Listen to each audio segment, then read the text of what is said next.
Daddy-long-legs by Jean Webster. To You. Section 1. Blue Wednesday. The first Wednesday in every month was a perfectly awful day. A day to be awaited with dread, endured with courage, and forgotten with haste. Every floor must be spotless, every chair dustless, and every bed without a wrinkle. 97 squirming little orphans must be scrubbed and combed and buttoned into freshly starched ginghams, and all 97 reminded of their manners, and told to say "Yes, sir," and "No, sir," whenever a trustee spoke. It was a distressing time, and poor Jerusha Abbott, being the oldest orphan, had to bear the brunt of it. But this particular first Wednesday, like its predecessors, finally dragged itself to a close. Jerusha escaped from the pantry where she had been making sandwiches for the asylum's guests, and turned upstairs to accomplish her regular work. Her special care was room F, where 11 little tots from 4 to 7 occupied 11 little cots set in a row. Jerusha assembled her charges, straightened their rumpled frocks, wiped their noses, and started them in an orderly and willing line towards the dining room to engage themselves for a blessed half-hour with bread and milk and prune pudding. Then she dropped down on the window-seat and leaned throbbing temples against the cool glass. She'd been on her feet since 5 that morning, doing everybody's bidding, scolded and hurried by a nervous matron.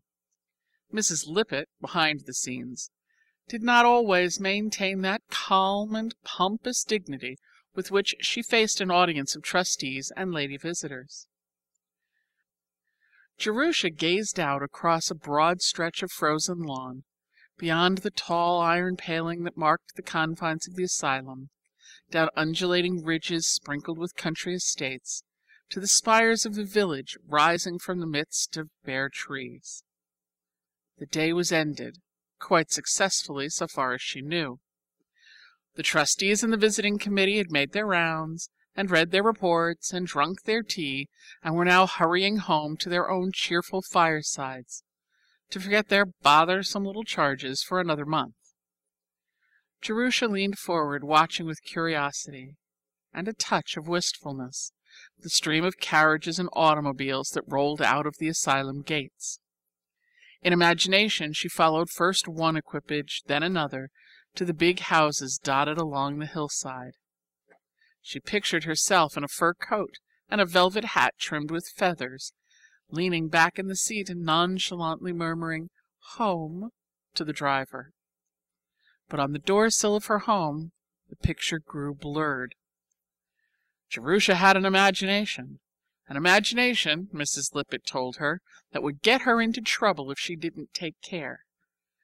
But keen as it was, it could not carry her beyond the front porch of the houses she would enter. Poor, eager, adventurous little Jerusha, in all her 17 years, had never stepped inside an ordinary house. She could not picture the daily routine of those other human beings who carried on their lives undiscommoded by orphans. "Jerusha Abbott, you are wanted in the office, and I think you'd better hurry up." Tommy Dillon, who had joined the choir, came singing up the steps and down the corridor, his chant growing louder as he approached room F. Jerusha wrenched herself from the window and refaced the troubles of life. "Who wants me?" she cut into Tommy's chant with a note of sharp anxiety. "Mrs. Lippett in the office, and I think she's mad. Amen."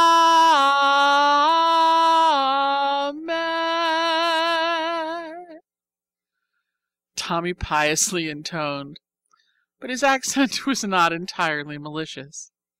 Even the most hardened little orphan felt sympathy for an erring sister who was summoned to the office to face an annoyed matron. And Tommy liked Jerusha. even if she did sometimes jerk him by the arm and nearly scrub his nose off. Jerusha went without comment, but with 2 parallel lines on her brow. What could have gone wrong, she wondered. Were the sandwiches not thin enough? Were there shells in the nut cakes? Had a lady visitor seen the hole in Susie Hawthorne's stocking? Had, oh horrors, one of the cherubic little babes in her own room F sassed a trustee? The long lower hall had not been lighted, and as she came downstairs a last trustee stood, on the point of departure, in the open door that led to the porte cochere. Jerusha caught only a fleet impression of the man, and the impression consisted entirely of tallness. He was waving his arm towards an automobile waiting in the curved drive. As it sprang into motion and approached, head-on for an instant, the glaring headlights threw his shadow sharply against the wall inside. The shadow pictured grotesquely elongated legs and arms that ran along the floor and up the wall of the corridor. It looked, for all the world, like a huge, wavering daddy-long-legs. Jerusha's anxious frown gave place to quick laughter. She was by nature a sunny soul, and had always snatched the tiny excuse to be amused. If one could derive any sort of entertainment out of the oppressive fact of a trustee, it was something unexpected to the good. She advanced to the office quite cheered by the tiny episode, and presented a smiling face to Mrs. Lippett. To her surprise, the matron was also, if not exactly smiling, at least appreciably affable. She wore an expression almost as pleasant as the one she donned for visitors. "Sit down, Jerusha. I have something to say to you." Jerusha dropped into the nearest chair and waited with a touch of breathlessness. An automobile flashed past the window. Mrs. Lippett glanced after it. "Did you notice the gentleman who has just gone?" "I saw his back." "He is one of our most affluential trustees, and has given large sums of money towards the asylum's support. I'm not at liberty to mention his name. He expressly stipulated that he was to remain unknown." Jerusha's eyes widened slightly. She was not accustomed to being summoned to the office to discuss the eccentricities of trustees with the matron. "This gentleman has taken an interest in several of our boys. You remember Charles Benton and Henry Fries? They were both sent through college by this trustee, and both have repaid with hard work and success the money that was so generously expended. Other payment the gentleman does not wish. Heretofore his philanthropies have been directed solely towards the boys. I have never been able to interest him in the slightest degree in any of the girls in the institution, no matter how deserving. He does not, I may tell you, care for girls." "No, ma'am," Jerusha murmured, since some reply seemed to be expected at this point. "Today, at the regular meeting, the question of your future was brought up." Mrs. Lippett allowed a moment of silence to fall, then resumed in a slow, placid manner, extremely trying to her hearer's suddenly tightened nerves. "Usually, as you know, the children are not kept after they are 16. But an exception was made in your case. You had finished our school at 14, and having done so well in your studies, not always, I must say, in your conduct, it was determined to let you go on in the village high school. Now you are finishing that, and of course the asylum cannot be responsible any longer for your support. As it is, you have had 2 years more than most." Mrs. Lippett overlooked the fact that Jerusha had worked hard for her board during those 2 years, that the convenience of the asylum had come first and her education second, that on days like the present she was kept at home to scrub. "As I say, the question of your future was brought up, and your record was discussed. Thoroughly, disgust." Mrs. Lippett brought accusing eyes to bear upon the prisoner in the dock, and the prisoner looked guilty because it seemed to be expected, not because she could remember any strikingly black pages in her record. "Of course, the usual disposition of one in your place would be to put you in a position where you could begin to work. But you have done well in school in certain branches. It seems that your work in English has even been brilliant. Miss Pritchard, who is on our visiting committee, is also on the school board, and she has been talking with your rhetoric teacher, and made a speech in your favor. She also read aloud an essay that you had written entitled Blue Wednesday." Jerusha's guilty expression this time was not assumed. "It seemed to me that you showed little gratitude in holding up to ridicule the institution that has done so much for you. Had you not managed to be funny, I doubt if you would have been forgiven. But, fortunately for you, that is, the gentleman who has just gone, appears to have an immoderate sense of humor. On the strength of that impertinent paper, he has offered to send you to college." "To college?" Jerusha's eyes grew big. Mrs. Lippett nodded. "He waited to discuss the terms with me. They are unusual. The gentleman, I may say, is erratic. He believes that you have originality, and he is planning to educate you to become a writer." "A writer?" Jerusha's mind was numbed. She could only repeat Mrs. Lippett's words. "That is his wish. Whether anything will come of it, the future will show.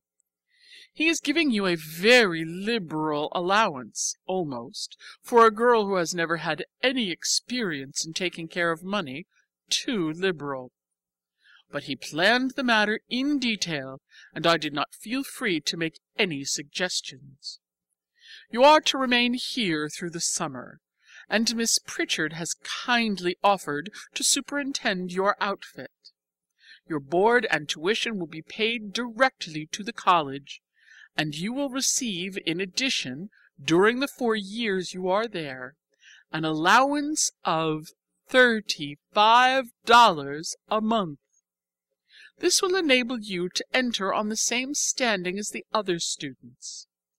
The money will be sent to you by the gentleman's private secretary once a month, and in return you will write a letter of acknowledgment once a month.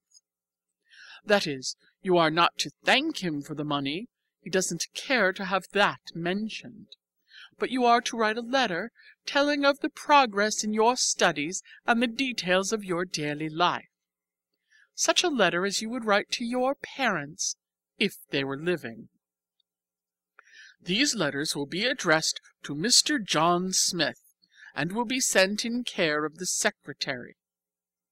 The gentleman's name is not John Smith, but he prefers to remain unknown.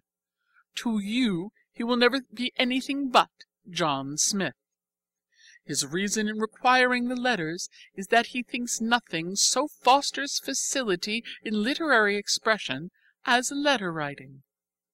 Since you have no family with whom to correspond, he desires you to write in this way.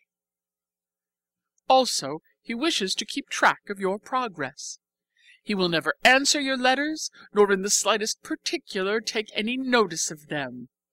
He detests letter writing, and does not wish you to become a burden. If at any point should ever arise where an answer would seem to be imperative, such as in the event of your being expelled, which I trust will not occur, you may correspond with Mr. Griggs, his secretary. These monthly letters are absolutely obligatory on your part. They are the only payment that Mr. Smith requires, so you must be as punctilious in sending them as though it were a bill that you were paying. I hope that they will always be respectful in tone and will reflect credit on your training. You must remember that you are writing to a trustee of the John Grier Home." Jerusha's eyes longingly sought the door. Her head was in a whirl of excitement, and she wished only to escape from Mrs. Lippett's platitudes and think. She rose and took a tentative step backwards. Mrs. Lippett detained her with a gesture. It was an oratorical opportunity not to be slighted. "I trust that you are properly grateful for this rare good fortune that has befallen you. Not many girls in your position ever have such an opportunity to rise in the world. You must always remember—" Yes, ma'am, thank you. I think if that's all, I must go and sew a patch on Freddie Perkins's trousers." The door closed behind her, and Mrs. Lippett watched it with a dropped jaw, her peroration in mid-air. End of Section 1. Section 2. Freshman Year. The letters of Miss Jerusha Abbott to Mr. Daddy Longlegs Smith, 215 Ferguson Hall. 24th September. Dear kind trustee who sends orphans to college. Here I am. I traveled yesterday for 4 hours in a train. It's a funny sensation, isn't it? I never rode in one before. College is the biggest, most bewildering place. I get lost whenever I leave my room. I will write you a description later, when I'm feeling less muddled. Also, I will tell you about my lessons. Classes don't begin until Monday morning, and this is Saturday night. But I wanted to write a letter first, just to get acquainted. Seems queer to be writing letters to someone you don't know. It seems queer for me to be writing letters at all. I've never written more than 3 or 4 in my life, so please overlook it if these are not a model kind. Before leaving yesterday morning, Mrs. Lippett and I had a very serious talk. She told me how to behave all the rest of my life, and especially how to behave towards the kind gentleman who is doing so much for me. I must take care to be very respectful. But how can one be very respectful to a person who wishes to be called John Smith? Why couldn't you have picked out a name with a little personality? I might as well write letters to dear Hitching Post or dear Clothes Prop. I've been thinking about you a great deal this summer. Having somebody take an interest in me after all these years makes me feel as though I had found a sort of family. It seems as though I belong to somebody now, and it's a very comfortable sensation, I must say. However, that when I think about you, my imagination has very little to work upon. There are just 3 things that I know. Number 1, you are tall. Number 2, you are rich. Number 3, you hate girls. I suppose I might call you dear Mr. Girl Hater, only that's rather insulting to me. Or dear Mr. Rich Man, but that's insulting to you, as though money were the only important thing about you. Besides, being rich is such an external quality. Maybe you won't stay rich all your life. Lots of very clever men get smashed up in Wall Street. But at least you will stay tall all your life. So I've decided to call you Dear Daddy Longlegs. I hope you won't mind.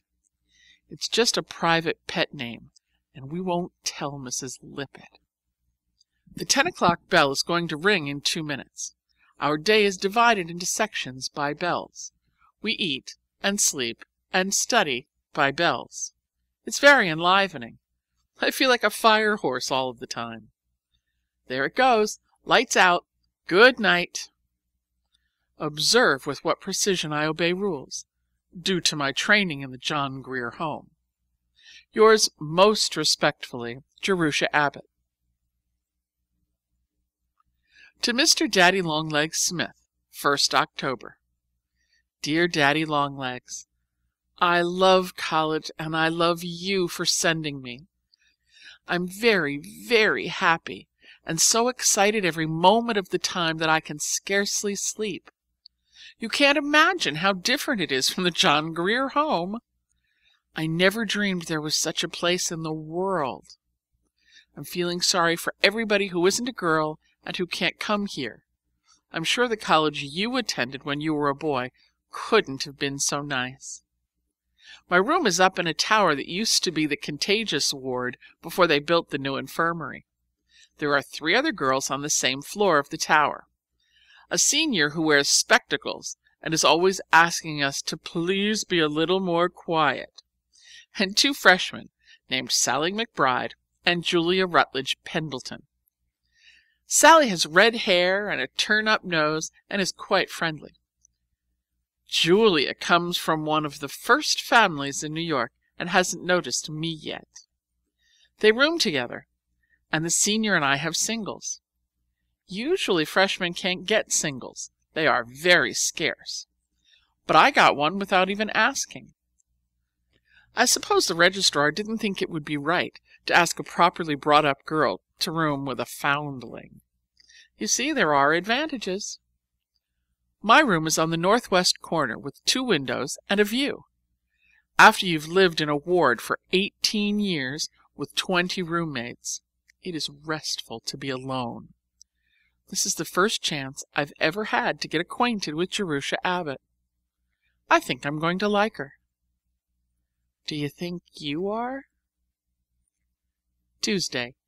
They're organizing the freshman basketball team, and there's just a chance I shall get in it. I'm little, of course, but terribly quick and wiry and tough. While the others are hopping about in the air, I can dodge under their feet and grab the ball. It's loads of fun practicing, out in the athletic field in the afternoon, with the trees all red and yellow and the air full of the smell of burning leaves, and everybody laughing and shouting.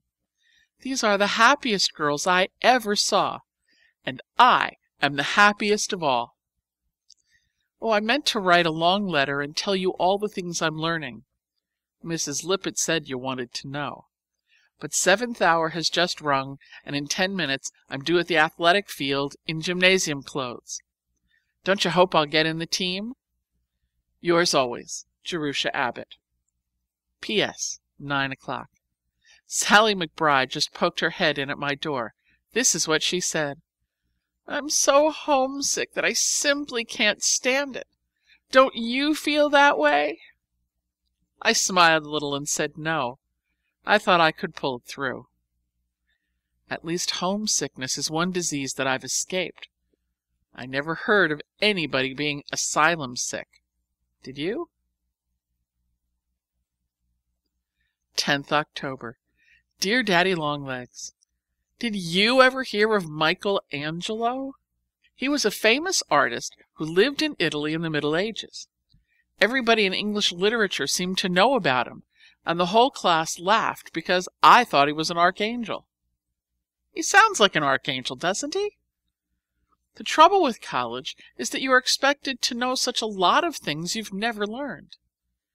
It's very embarrassing at times.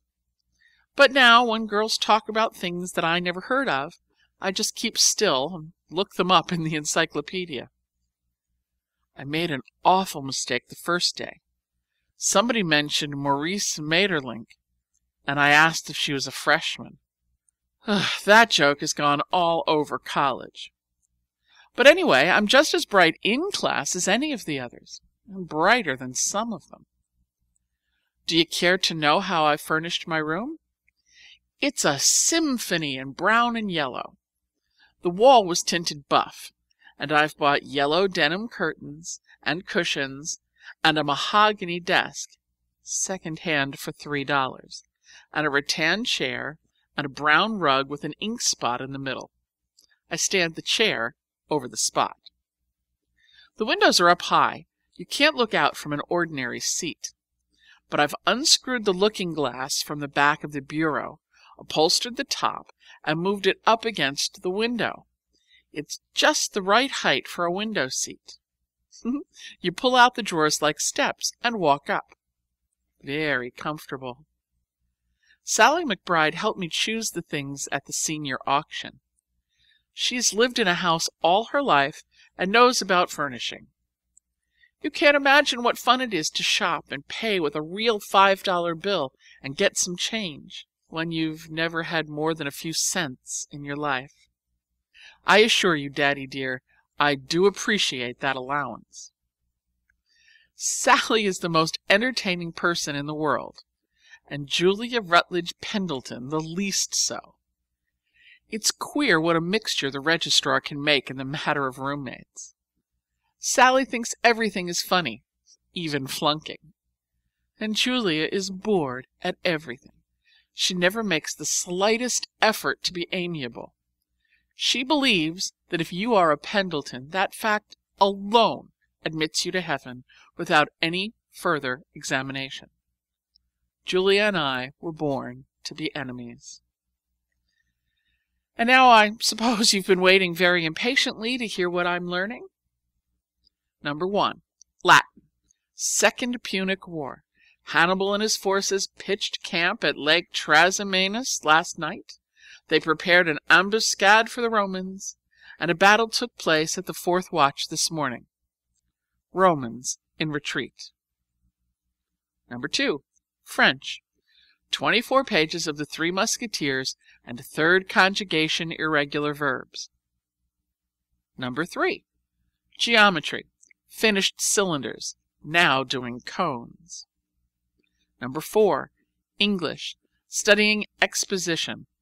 My style improves daily in clearness and brevity. Number 5, Physiology. Reached the digestive system. Bile and the pancreas next time. Yours on the way to being educated, Jerusha Abbott. P.S.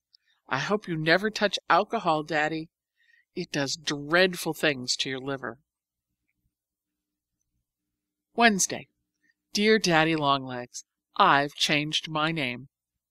I'm still Jerusha in the catalog, but I'm Judy everywhere else. It's really too bad, isn't it, to have to give yourself the only pet name you ever had? I didn't quite make up the Judy, though. That's what Freddie Perkins used to call me before he could talk plainly. I wish Mrs. Lippett could use a little more ingenuity about choosing babies' names. She gets the last names out of the telephone book. You'll find Abbott on the first page. And she picks the Christian names up anywhere. She got Jerusha from a tombstone. I've always hated it, but I rather like Judy. It's such a silly name. It belongs to the kind of girl I'm not. A sweet little blue-eyed thing, petted and spoiled by all the family, who romps her way through life without any cares. Wouldn't it be nice to be like that? Whatever faults I may have, no one can ever accuse me of having been spoiled by my family. But it's great fun to pretend I've been. In the future, please always address me as Judy. Do you want to know something? I have 3 pairs of kid gloves. I've had kid mittens before from the Christmas tree, but never real kid gloves with 5 fingers. I take them out and try them on every little while. It's all I can do not to wear them to classes. Dinner bell. Goodbye. Friday. What do you think, Daddy? The English instructor said that my last paper shows an unusual amount of originality. She did, truly. Those were her words. Doesn't seem possible, does it, considering the 18 years of training that I've had? The aim of the John Grier Home, as you doubtlessly know and heartily approve of, is to turn the 97 orphans into 97 twins. The unusual artistic ability which I exhibit was developed at an early age through drawing chalk pictures of Mrs. Lippett on the woodshed door. I hope that I don't hurt your feelings when I criticize the home of my youth, but you have the upper hand, you know, for if I become too impertinent, you can always stop payment of your checks. That isn't a polite thing to say, but you can't expect me to have any manners. A foundling asylum isn't a young ladies' finishing school. You know, Daddy, it isn't the work that's going to be hard in college. It's the play. Half the time I don't know what the girls are talking about. Their jokes seem to relate to a past that everyone but me has shared. I'm a foreigner in the world, and I don't understand the language. It's a miserable feeling. I've had it all my life. At the high school, the girls would stand in groups and just look at me. I was queer and different, and everybody knew it. I could feel John Grier Home written on my face. And then a few charitable ones would make a point of coming up and saying something polite. I hated every one of them, the charitable ones most of all. Nobody here knows that I was brought up in an asylum. I told Sally McBride that my mother and father were dead and that a kind old gentleman was sending me to college, which is entirely true as far as it goes. I don't want you to think that I'm a coward, but I do want to be like the other girls. And that dreadful home looming over my childhood is the one great big difference. If I can turn my back on that and shut out the remembrance, I think I might be just as desirable as any other girl. I don't believe there's any real underneath difference. Do you? Anyway, Sally McBride likes me. Yours ever, Judy Abbott, Nee Jerusha. Saturday morning. I've just been reading this letter over and it sounds pretty uncheerful. But can't you guess that I have a special topic due Monday morning and a review in geometry and a very sneezy cold? Sunday. I forgot to post this yesterday, so I will add an indignant postscript. We had a bishop this morning, and what do you think he said?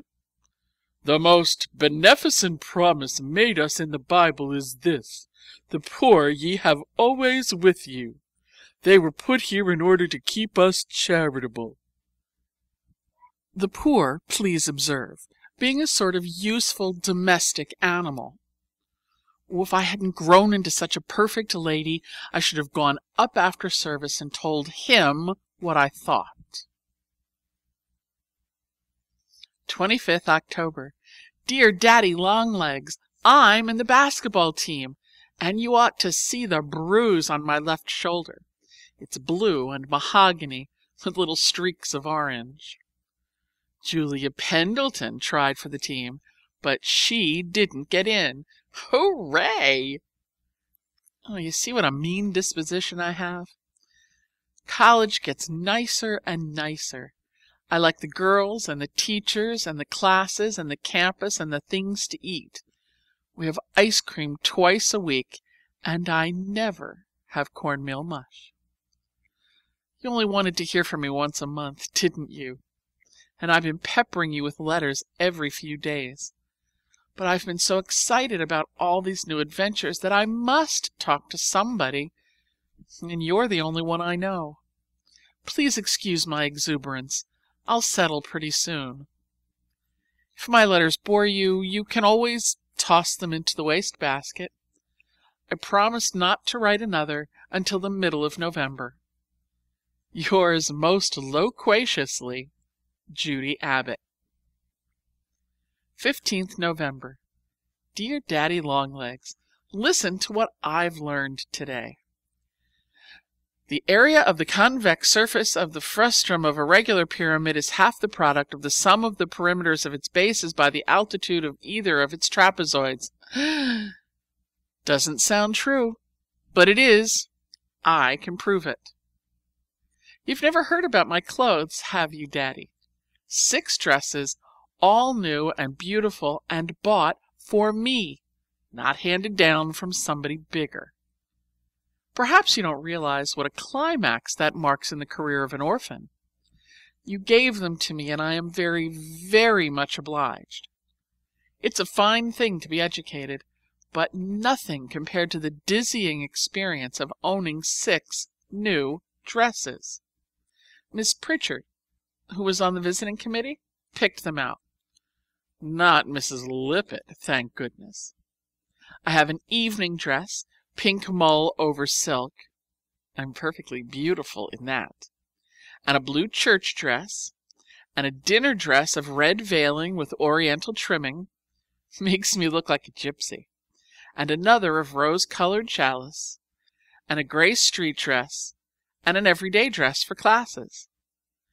That wouldn't be an awfully big wardrobe for Julia Rutledge Pendleton, perhaps, but for Jerusha Abbott, oh my!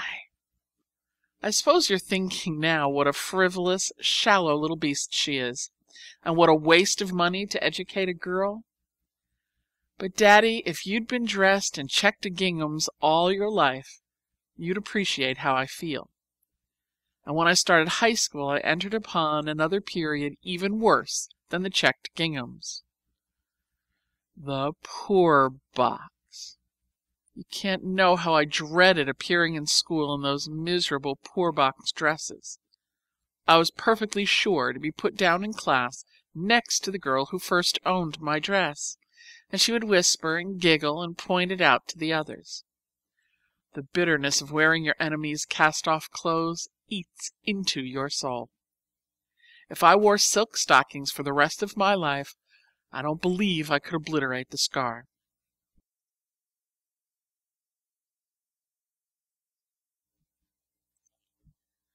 Latest War Bulletin. News from the scene of action. At the fourth watch on Thursday, the 13th of November, Hannibal routed the advance guard of the Romans and led the Carthaginian forces over the mountains into the plains of Casilinum. A cohort of light-armed Numidians engaged the infantry of Quintus Fabius Maximus. 2 battles and light skirmishing. Romans repulsed with heavy losses. I have the honor of being your special correspondent from the front, J. Abbott. P.S. I know I'm not to expect any letters in return, and I've been warned not to bother you with questions, but tell me, Daddy, just this once, are you awfully old, or just a little old? And are you perfectly bald, or just a little bald? It's very difficult thinking about you in the abstract, like a theorem in geometry. Given a tall, rich man who hates girls, but is very generous to one quite impertinent girl, what does he look like? RSVP. 19th December. Dear Daddy Longlegs, you never answered my question, and it is very important. Are you bald? I have it planned exactly what you look like, very satisfactorily, until I reach the top of your head, and then I am stuck. I can't decide whether you have white hair, or black hair, or sort of sprinkly gray hair, or maybe none at all. Here is your portrait. But the problem is, shall I add some hair? Would you like to know what color your eyes are? They're gray, and your eyebrows stick out like a porch roof. Beetling, they're called in novels. And your mouth is a straight line with a tendency to turn down at the corners. Oh, you see, I know. You're a snappy old thing with a temper. Chapel bell. 9:45 p.m. I have a new unbreakable rule. Never, never to study at night, no matter how many written reviews are coming in the morning. Instead, I read just plain books. I have to, you know, because there are 18 blank years behind me. You wouldn't believe, Daddy, what a great abyss of ignorance my mind is. I'm just realizing the depths myself. The things that most girls with a properly assorted family and a home and friends and a library know by absorption, I've never heard of.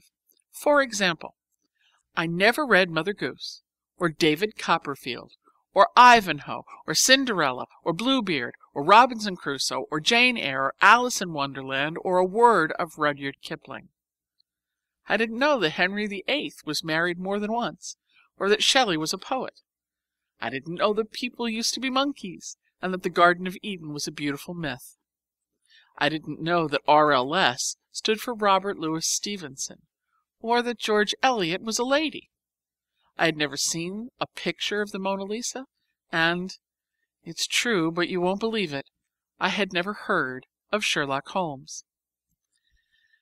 Now I know all of these things, and a lot of others besides, but you can see how much I need to catch up. And oh, but it's fun!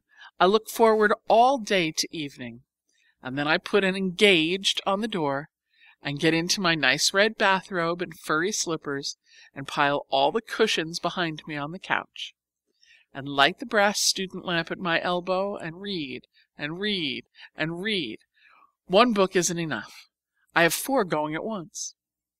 Just now they're Tennyson's poems, and Vanity Fair, and Kipling's Plain Tales, and, don't laugh, Little Women. I find that I'm the only girl in college who wasn't brought up on Little Women. I haven't told anybody, though. That would stamp me as queer. I just quietly went and bought it with $1.12 of my last month's allowance. And the next time someone mentions pickled limes, I'll know what she's talking about. 10 o'clock bell. This is a very interrupted letter. Saturday. Sir, I have the honor to report fresh explorations in the field of geometry. On Friday last we abandoned our former works in parallelepipes and proceeded to truncated prisms. We are finding the road rough and very uphill. Sunday. The Christmas holidays begin next week and the trunks are up. The corridors are so filled up that you can hardly get through, and everybody is so bubbling over with excitement that studying is getting left out.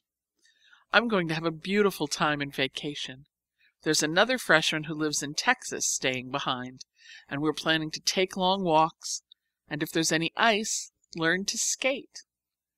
Then there is still the whole library to be read, and 3 empty weeks to do it in.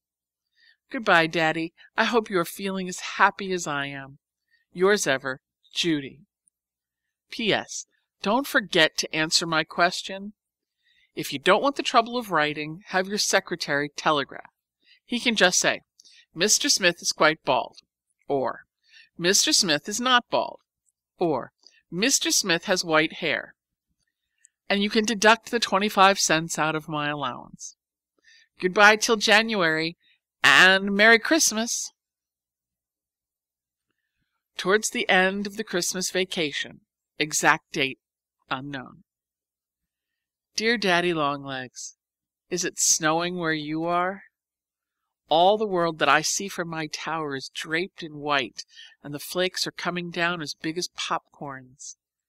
It's late afternoon, the sun is just setting, a cold yellow color, behind some colder violet hills, and I'm up in my window seat using the last light to write to you. Your 5 gold pieces were a surprise. I'm not used to receiving Christmas presents. You've already given me such lots of things, everything I have, you know, that I don't quite feel that I deserve extra. But I like them just the same. Do you want to know what I bought with my money? Number 1, a silver watch and a leather case to wear on my wrist and get me to recitations on time. Number 2, Matthew Arnold's poems. Number 3, a hot water bottle. Number 4, a steamer rug. My tower is cold. Number 5, 500 sheets of yellow manuscript paper. I'm going to commence being an author pretty soon. Number 6, a dictionary of synonyms, to enlarge the author's vocabulary.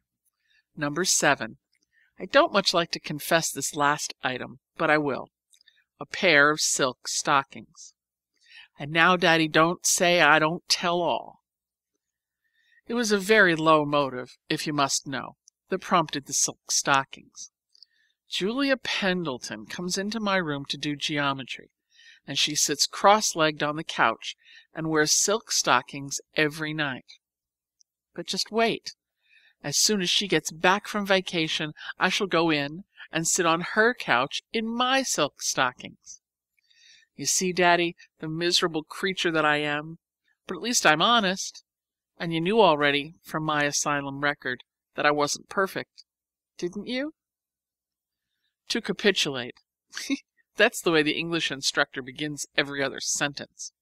I am very much obliged for my 7 presents. I'm pretending to myself that they came in a box from my family in California.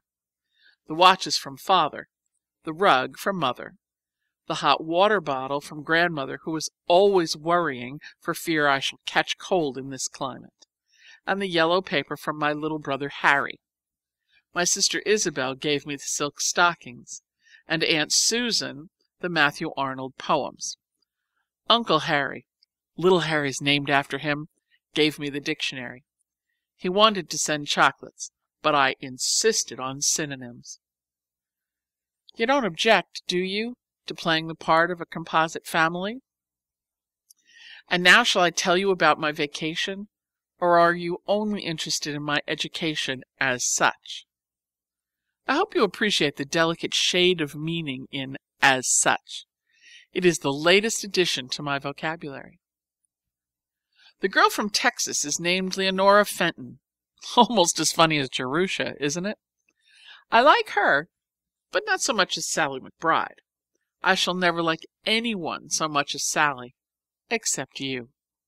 I must always like you the best of all, because you're my whole family rolled into one. Leonora and I, and 2 sophomores, have walked cross-country every pleasant day and explored the whole neighborhood, dressed in short skirts and knit jackets and caps, and carrying shiny sticks to whack things with. Once we walked into town, 4 miles, and stopped at a restaurant where the college girls go for dinner. Broiled lobster, 35 cents, and for dessert, buckwheat cakes and maple syrup, 15 cents. Nourishing and cheap. It was such a lark, especially for me, because it was so awfully different from the asylum. I feel like an escaped convict every time I leave the campus. Before I thought, I started to tell the others what an experience I was having. The cat was almost out of the bag when I grabbed it by its tail and pulled it back. It's awfully hard for me not to tell everything I know. I'm a very confiding soul by nature. If I didn't have you to tell things to, I'd burst. We had a molasses candy pull last Friday evening, given by the house matron of Ferguson to the left-behinds in the other halls. There were 22 of us altogether, freshmen and sophomores and juniors and seniors, all united in amicable accord. The kitchen is huge, with copper pots and kettles hanging in rows on the stone wall. The littlest casserole among them about the size of a wash boiler. 400 girls live in Ferguson. The chef, in a white cap and apron, fetched out 22 other white caps and aprons. I can't imagine where he got so many, and we all turned ourselves into cooks. It was great fun, though I have seen better candy. When it was finally finished, and ourselves and the kitchen and the doorknobs all thoroughly sticky, we organized a procession, and still in our caps and aprons, each carrying a big fork or spoon or frying pan, we marched through the empty corridors to the officers' parlor, where 6 professors and instructors were passing a tranquil evening. We serenaded them with college songs and offered refreshments. They accepted politely, but dubiously. We left them sucking chunks of molasses candy, sticky, and speechless. So you see, Daddy, my education progresses. Don't you really think that I ought to be an artist instead of an author? Vacation will be over in 2 days, and I shall be glad to see the girls again. My tower is just a trifle lonely. When 9 people occupy a house that was built for 400, they do rattle around a bit. 11 pages? Poor Daddy, you must be tired. I meant this to be just a short little thank you note, but when I get started I seem to have a ready pen. Goodbye, and thank you for thinking of me. I should be perfectly happy except for one little threatening cloud on the horizon. Examinations come in February. Yours with love, Judy. P.S. Maybe it isn't proper to send love? If it isn't, please excuse, but I must love somebody. and there's only you and Mrs. Lippett to choose between. So you see, you will have to put up with it, Daddy dear, because I can't love her. On the eve. Dear Daddy Longlegs, you should see the way this college is studying. We've forgotten we ever had a vacation. 57 irregular verbs I have introduced to my brain in the past 4 days. I'm only hoping they'll stay till after examinations.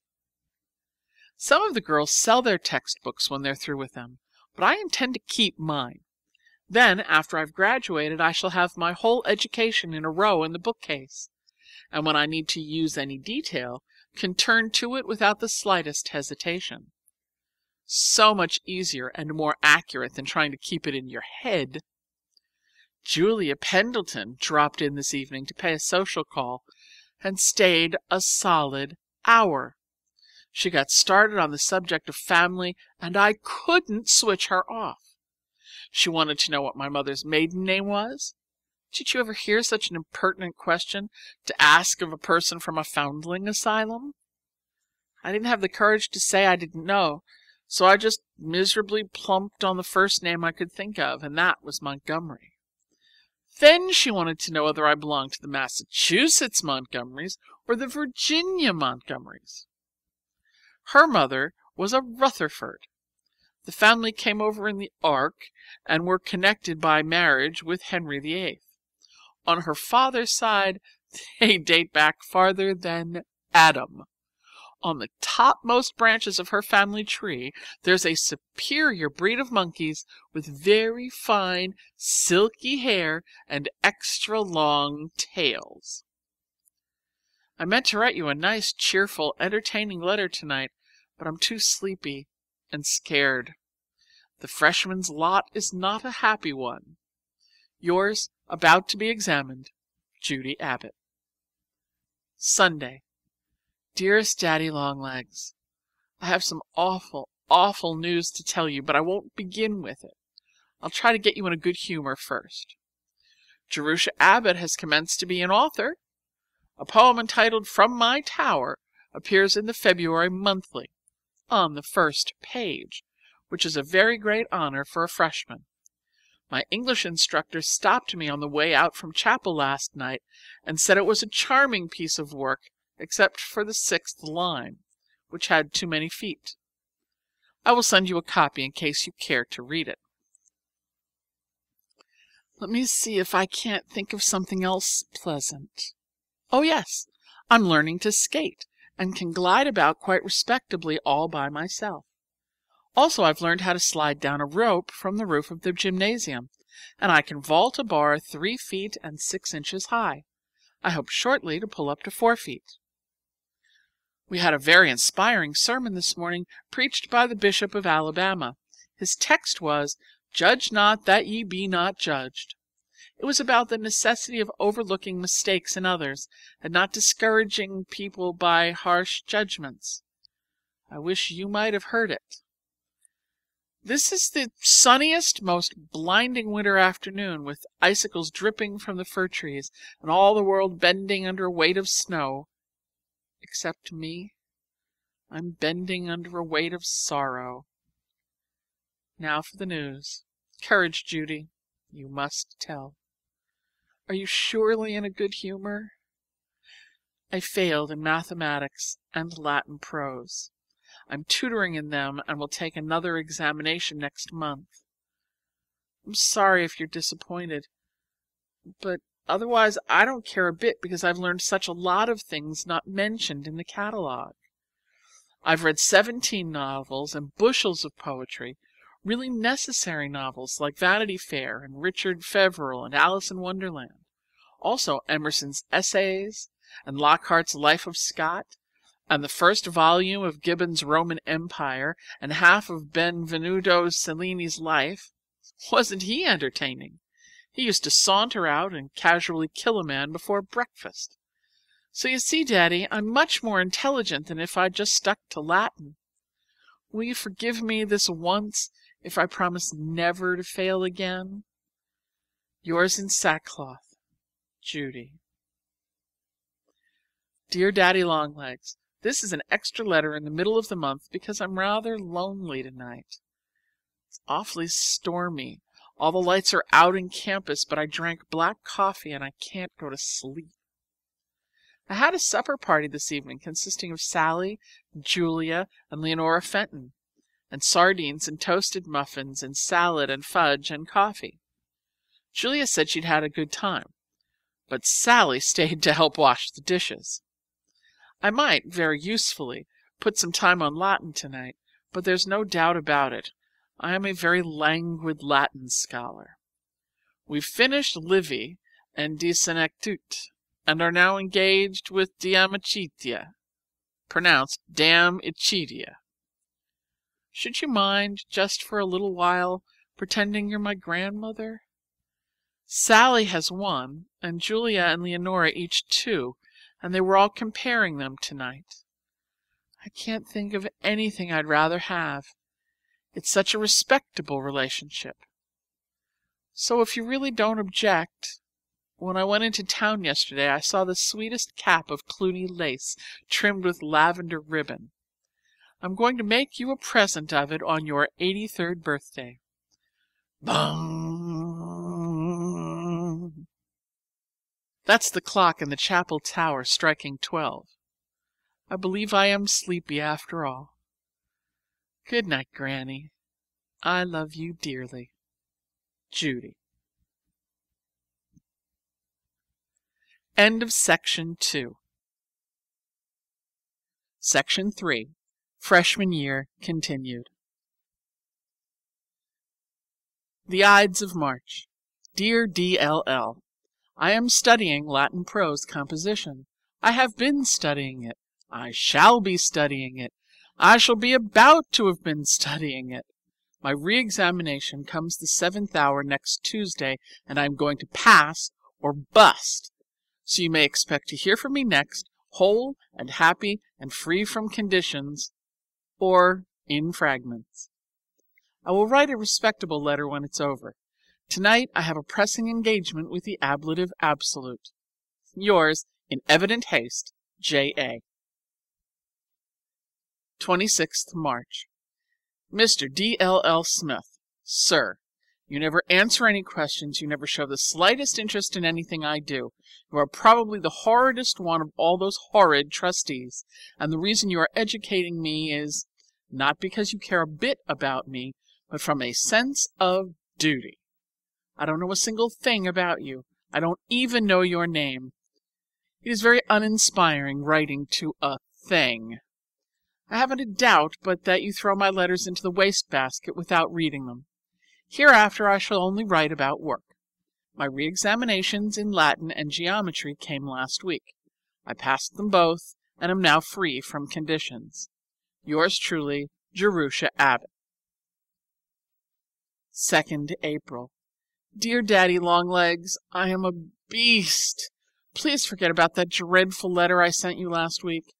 I was feeling terribly lonely and miserable and sore-throaty the night I wrote. I didn't know it, but I was just sickening for tonsillitis and grippe and lots of things mixed. I'm in the infirmary now and have been here for 6 days. This is the first time they would let me sit up and have a pen and paper. The head nurse is very bossy. But I've been thinking about it all the time, and I shan't get well until you forgive me. Here's a picture of the way I look, with a bandage tied around my head and rabbit's ears. Doesn't that arouse your sympathy?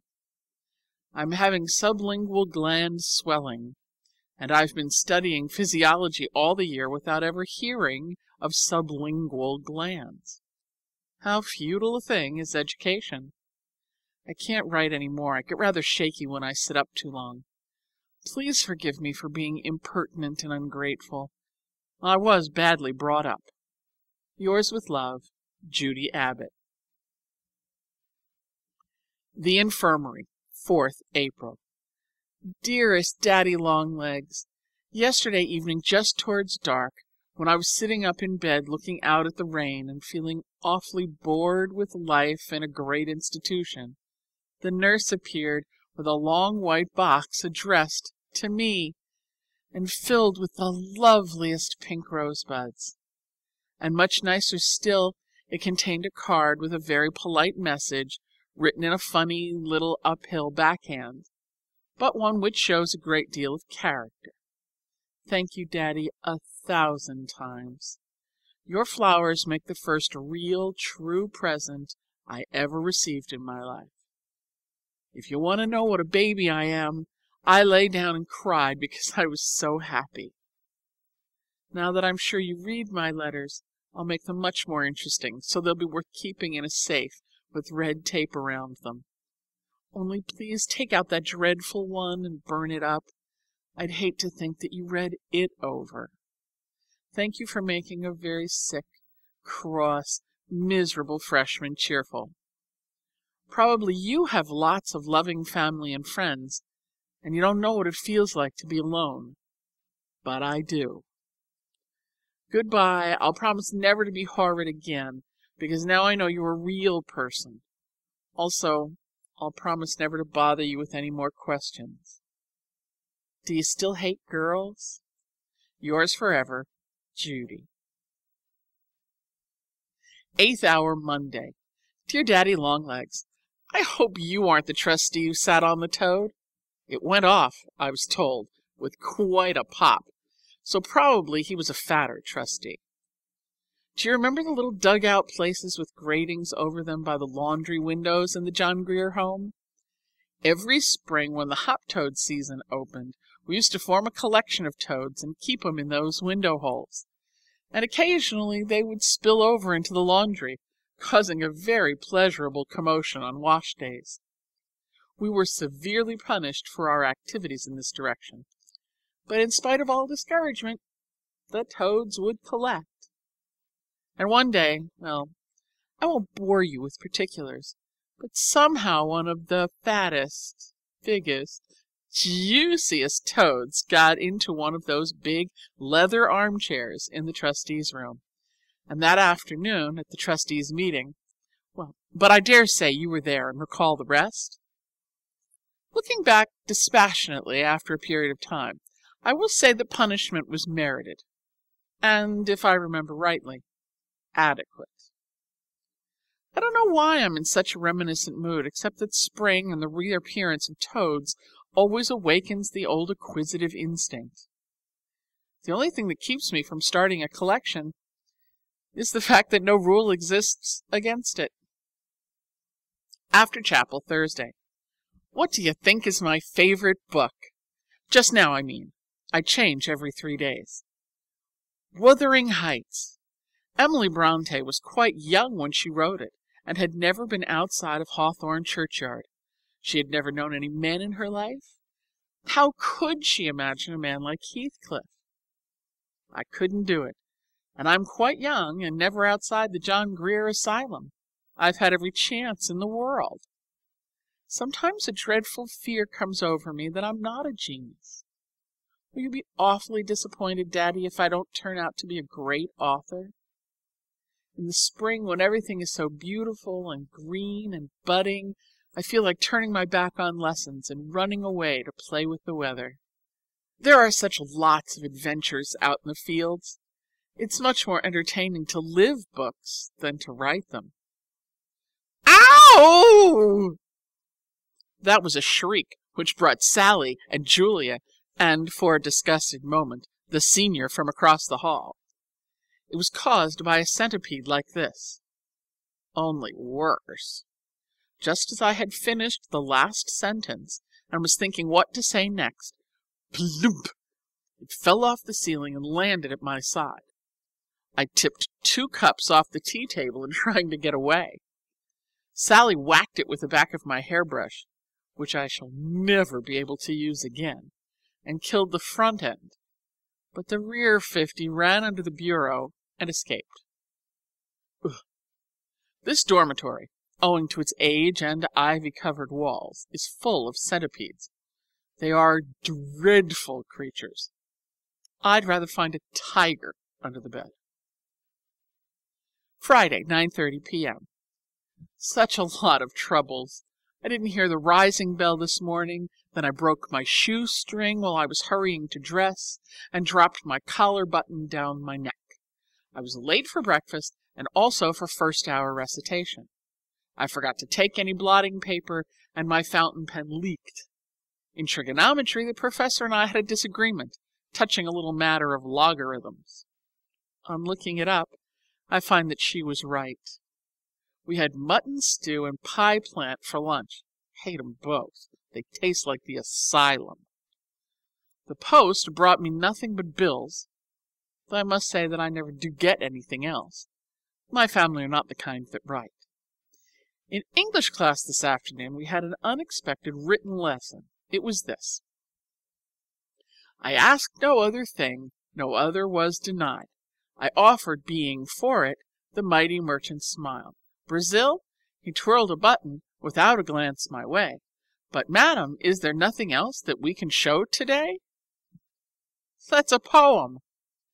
I don't know who wrote it or what it means. It was simply printed out on the blackboard when we arrived, and we were ordered to comment upon it. When I read the first verse, I thought I had an idea.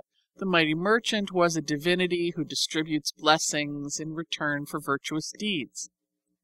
But when I got to the second verse and found him twirling a button, it seemed a blasphemous supposition, and I hastily changed my mind.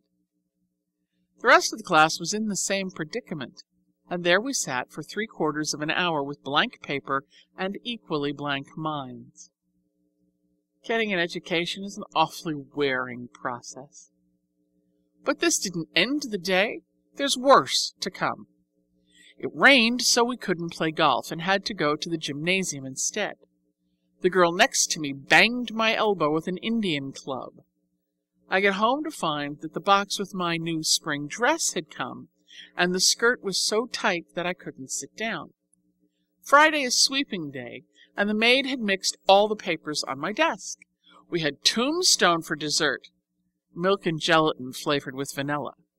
We were kept in chapel 20 minutes later than usual to listen to a speech about womanly women, and then, just as I was sitting down with a sigh of well-earned relief to the portrait of a lady, a girl named Ackerley, a dough-faced, deadly, unintermittently stupid girl who sits next to me in Latin because her name begins with A.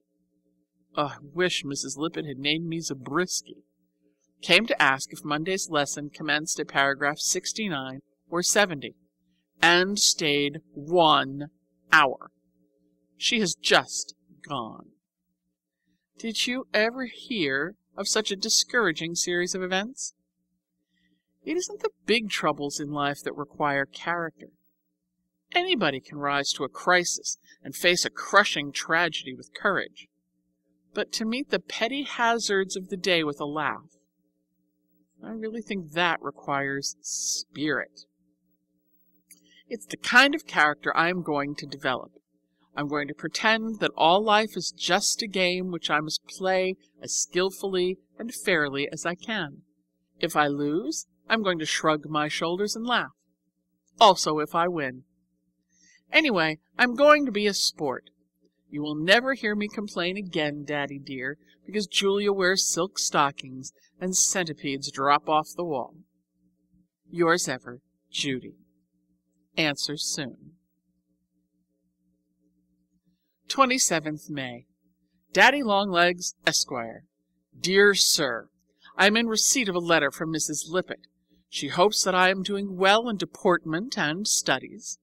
Since I probably have no place to go this summer, she will let me come back to the asylum and work for my board until college opens. I hate the John Grier home. I'd rather die than go back. Yours most truthfully, Jerusha Abbott. Cher Daddy Jean Long, vous êtes un brick. Je suis très heureux about the farm, parce que je n'ai jamais been on a farm dans ma vie, and I'd hate to retourner chez John Grier et wash dishes tout l'été.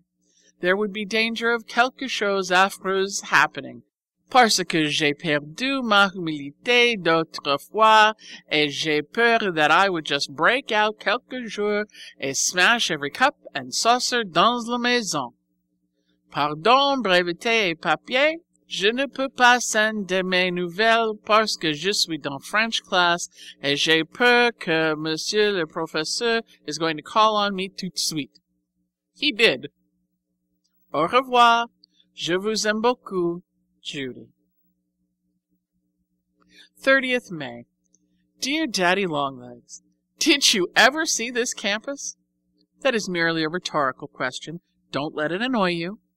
It is a heavenly spot in May. All the shrubs are in blossom, and the trees are the loveliest young green.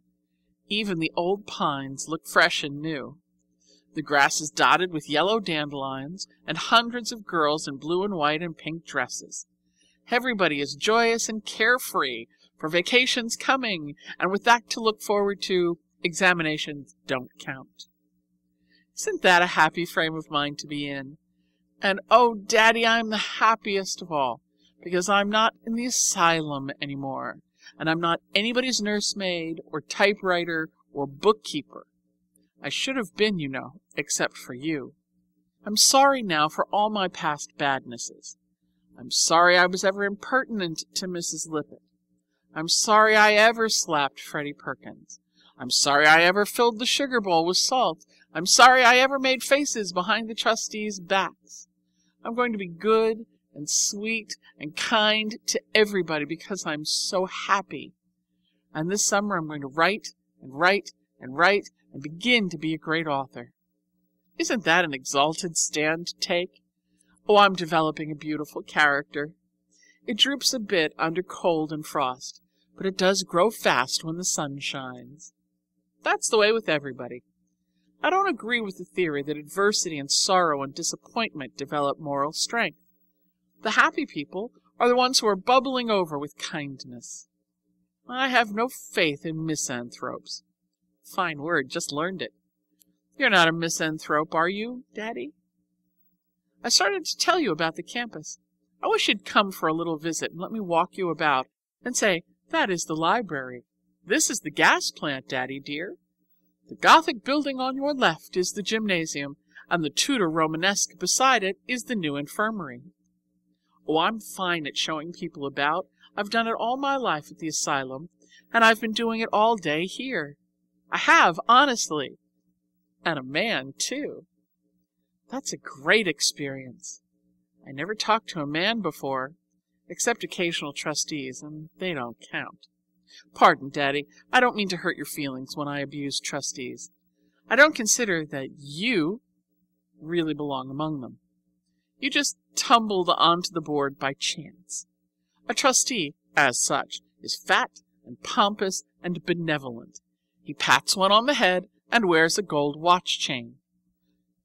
That looks like a June bug, but it's meant to be a portrait of any trustee except you. However, to resume, I have been walking and talking and having tea with a man, and with a very superior man, with Mr. Jervis Pendleton of the house of Julia, her uncle, in short. In long, perhaps I ought to say, he's as tall as you. Being in town on business, he decided to run out to the college and call on his niece. He's her father's youngest brother, but she doesn't know him intimately. It seems he glanced at her when she was a baby, decided he didn't like her, and has never noticed her since. Anyway, there he was, sitting in the reception room, very proper, with his hat and stick and gloves beside him, and Julia and Sally with seventh-hour recitations that they couldn't cut. So Julia dashed into my room and begged me to walk him about the campus and then deliver him to her when the seventh hour was over. I said I would, obligingly but unenthusiastically, because I don't care much for Pendletons. But he turned out to be a sweet lamb. He's a real human being, not a Pendleton at all. We had a beautiful time. I've longed for an uncle ever since. Do you mind pretending you're my uncle? I believe they're superior to grandmothers. Mr. Pendleton reminded me a little of you, Daddy, as you were 20 years ago. You see, I know you intimately, even if we haven't ever met. He's tall and thinnish, with a dark face all over lines, and the funniest underneath smile that never quite comes through but just wrinkles up the corners of his mouth. And he has a way of making you feel right off as though you'd known him a long time. He's very companionable. We walked all over the campus from the quadrangle to the athletic grounds. Then he said he felt weak and must have some tea. He proposed that we go to College Inn. It's just off the campus by the Pine Walk. I said we ought to go back for Julia and Sally, but he said he didn't like to have his nieces drink too much tea. It made them nervous. So we just ran away and had tea and muffins and marmalade and ice cream and cake and a nice little table out on the balcony. The inn was quite conveniently empty, this being the end of month and allowances low. We had the jolliest time, but he had to run for his train the minute he got back, and he barely saw Julia at all. She was furious with me for taking him off. It seems he's an unusually rich and desirable uncle. It relieved my mind to find he was rich, for the tea and things cost 60 cents apiece. This morning, it's Monday now, 3 boxes of chocolates came by express for Julia and Sally and me. What do you think of that? To be getting candy from a man.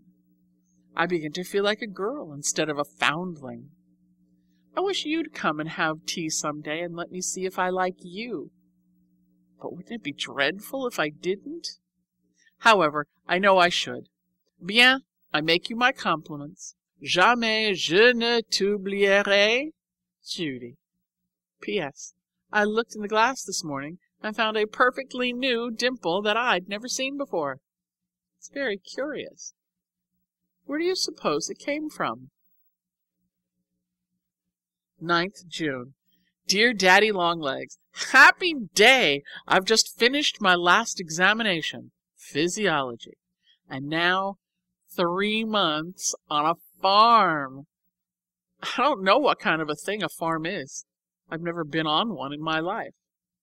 I've never even looked at one, except from the car window, but I know I'm going to love it, and I'm going to love being free. I'm not used even yet to being outside the John Grier home. Whenever I think of it, excited little thrills chase up and down my back.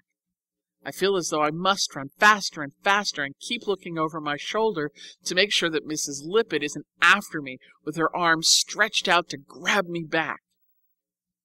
I don't have to mind anyone this summer, do I? Your nominal authority doesn't annoy me in the least. You are too far away to do any harm. Mrs. Lippett is dead forever, as far as I'm concerned, and the Semples aren't expected to overlook my moral welfare, are they? No, I'm sure not.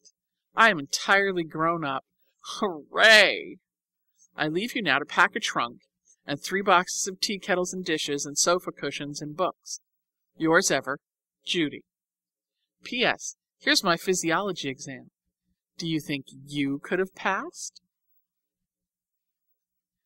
Lock Willow Farm, Saturday night.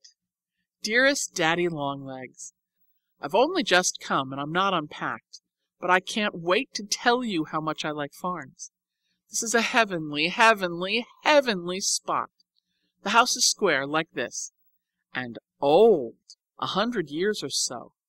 It has a veranda on one side, which I can't draw, and a sweet porch in front. The picture really doesn't do it justice. Those things that look like feather dusters are maple trees, and the prickly ones that border the drive are murmuring pines and hemlocks. It stands on the top of a hill and looks way off over miles of green meadows to another line of hills. That is the way Connecticut goes, in a series of Marcel waves, and Lock Willow Farm is just on the crest of one wave. The barns used to be across the road where they obstructed the view, but a kind flash of lightning came from heaven and burnt them down. The people are Mr. and Mrs. Semple and a hired girl and 2 hired men. The hired people eat in the kitchen, and the Semples and Judy in the dining room. We had ham and eggs and biscuits and honey and jelly cake and pie and pickles and cheese and tea for supper, and a great deal of conversation. I have never been so entertaining in my life. Everything I say appears to be funny. I suppose it is, because I've never been in the country before, and my questions are backed by an all-inclusive ignorance. The room marked with a cross is not where the murder was committed, but the one that I occupy. It's big and square and empty, with adorable old-fashioned furniture and windows that have to be propped up on sticks and green shades trimmed with gold that fall down if you touch them, and a big square mahogany table. I'm going to spend the summer with my elbows spread out on it, writing a novel. Oh, Daddy, I'm so excited. I can't wait till daylight to explore. It's 8:30 now, and I'm about to blow out my candle and try to go to sleep. We rise at 5. Did you ever know such fun? I can't believe this is really Judy. You and the good Lord give me more than I deserve. I must be a very, very, very good person to pay. I'm going to be. You'll see. Good night, Judy. P.S. You should hear the frogs sing and the little pigs squeal, and you should see the new moon. I saw it over my right shoulder. Lock Willow, 12th July. Dear Daddy Longlegs, how did your secretary come to know about Lock Willow? That isn't a rhetorical question. I'm awfully curious to know. For listen to this. Mr. Jervis Pendleton used to own this farm, but now he's given it to Mrs. Semple, who was his old nurse. Did you ever hear of such a funny coincidence? She still calls him Master Jervy, and talks about what a sweet little boy he used to be. She has one of his baby curls put away in a box, and it's red, or at least red-ish. Since she discovered that I know him, I've risen very much in her opinion. Knowing a member of the Pendleton family is the best introduction one can have at Lock Willow. And the cream of the whole family is Master Jervis. I'm pleased to say that Julia belongs to an inferior branch. The farm gets more and more entertaining. I rode on a hay wagon yesterday. We have 3 little pigs and 9 little piglets, and you should see them eat. They are pigs. We have oceans of little baby chickens and ducks and turkeys and guinea fowls. You must be mad to live in a city when you might live on a farm. It's my daily business to hunt the eggs. I fell off a beam in the barn loft yesterday while I was trying to crawl over to a nest that the black hen has stolen. And when I came in with a scratched knee, Mrs. Semple bound it up with witch hazel, murmuring all the time, "Dear, dear, it seems only yesterday that Master Jervy fell off that very same beam and scratched this very same knee." The scenery around here is perfectly beautiful. There's a valley and a river and a lot of wooded hills, and away in the distance a tall blue mountain that simply melts in your mouth. We churn twice a week, and we keep the cream in the spring house, which is made of stone, with the brook running underneath. Some of the farmers around here have a separator, but we don't care for these new-fashioned ideas. It may be a little harder to separate the cream in pans, but it's sufficiently better to pay. We have 6 calves, and I've chosen the names for all of them. 1, Sylvia, because she was born in the woods. 2, Lesbia, after the Lesbia in Catullus. 3, Sally. 4, Julia, a spotted, nondescript animal. 5, Judy, after me. 6, Daddy Longlegs. You don't mind, do you, Daddy? He's pure Jersey and has a sweet disposition. He looks like this. You can see how appropriate the name is. I haven't had time yet to begin my immortal novel. The farm keeps me too busy. Yours always, Judy. P.S. I've learned to make donuts. P.S. 2. If you're thinking of raising chickens, let me recommend Buff Orpingtons. They haven't any pin feathers. P.S. 3. I wish I could send you a pat of the nice fresh butter I churned yesterday. I'm a fine dairymaid. P.S. 4. This is a picture of Miss Jerusha Abbott, the future great author, driving home the cows. Sunday. Dear Daddy Longlegs, isn't it funny? I started to write to you yesterday afternoon, but as far as I got was the heading, Dear Daddy Longlegs. And then I remembered I'd promised to pick some blackberries for supper, so I went off and left the sheet lying on the table. And when I came back today, what do you think I found sitting in the middle of the page? A true Daddy Longlegs. I picked him up very carefully by one leg and dropped him out of the window. I wouldn't hurt one of them for the world. They always remind me of you. We hitched up the spring wagon this morning and drove to the center to church. It's a sweet little white-framed church with a spire and 3 Doric columns in front. Or maybe Ionic. I always get them mixed. A nice sleepy sermon with everybody drowsily waving palm leaf fans, and the only sound, aside from the minister, the buzzing of locusts in the trees outside. I didn't wake up till I found myself on my feet singing the hymn, and then I was awfully sorry that I hadn't listened to the sermon. I should like to know more of the psychology of a man who would pick out such a hymn. This was it. Come, leave your sports and earthly toys, and join me in celestial joys. Or else, dear friend, a long farewell. I leave you now to sink to hell. I find that it isn't safe to discuss religion with the Semples. Their God, whom they have inherited intact from their remote Puritan ancestors, is a narrow, irrational, unjust, mean, revengeful, bigoted person. Thank heaven I don't inherit God from anybody. I'm free to make up mine as I wish him. He's kind and sympathetic and imaginative and forgiving and understanding, and he has a sense of humor. I like the Semples immensely. Their practice is so superior to their theory. They are better than their own God. I told them so, and they were horribly troubled. They think I'm blasphemous, and I think they are. We've dropped theology from our conversation. This is Sunday afternoon.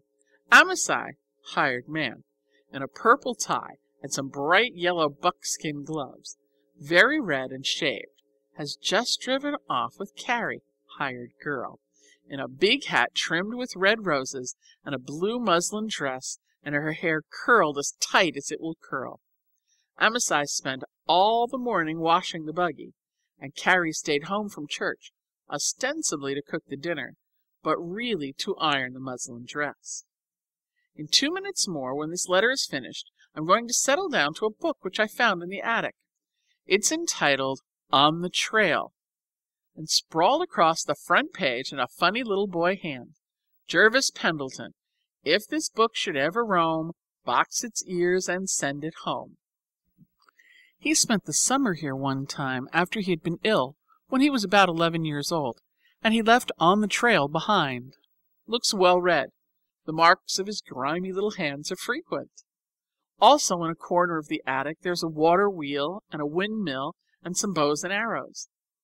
Mrs. Semple talks so constantly about him that I begin to believe he really lives. Not a grown man with a silk hat and walking stick, but a nice, dirty, tousle-headed boy who clatters up the steps with an awful racket and leaves the screen doors open and is always asking for cookies. And getting them, too, if I know Mrs. Semple. He seems to have been an adventurous little soul, and brave and truthful. I'm sorry to think he is a Pendleton. He was meant for something better. We're going to begin threshing oats tomorrow. A steam engine is coming, and 3 extra men. It grieves me to tell you the buttercup, the spotted cow with 1 horn, mother of Lesbia, has done a disgraceful thing. She got into the orchard Friday evening and ate apples under the trees, and ate, until they went to her head. For 2 days she has been perfectly dead drunk. It's the truth I'm telling. Did you ever hear anything so scandalous? Sir, I remain your affectionate orphan, Judy Abbott. P.S. Indians in the 1st chapter and highwaymen in the 2nd.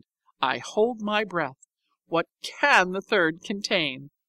Red Hawk leapt 20 feet in the air and bit the dust. That's the subject of the frontispiece. Aren't Judy and Jervy having fun? 15th September. Dear Daddy, I was weighed yesterday on the flour scales in the general store at the Commerce. I've gained 9 pounds. Let me recommend Lock Willow as a health resort. Yours ever, Judy. End of Section 3. Section 4. Sophomore Year. Dear Daddy Longlegs, behold me, a sophomore. I came up last Friday, sorry to leave Lock Willow, but glad to see the campus again. It is a pleasant sensation to come back to something familiar. I'm beginning to feel at home in college and in command of the situation. I'm beginning, in fact, to feel at home in the world, as though I really belonged to it and not just crept in on sufferance. I don't suppose you understand in the least what I'm trying to say. A person important enough to be a trustee can't appreciate the feelings of a person unimportant enough to be a foundling. And now, Daddy, listen to this. Whom do you think I am rooming with? Sally McBride and Julia Rutledge Pendleton. It's the truth. We have a study and 3 little bedrooms. Voila! Sally and I decided last spring that we should like to room together, and Julia made up her mind to stay with Sally. Why, I can't imagine, for they're not a bit alike.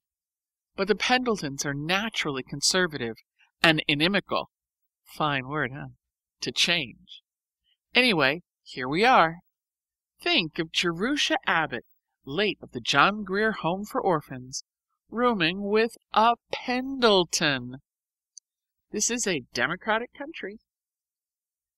Sally's running for class president, and unless all signs fail, she's going to be elected.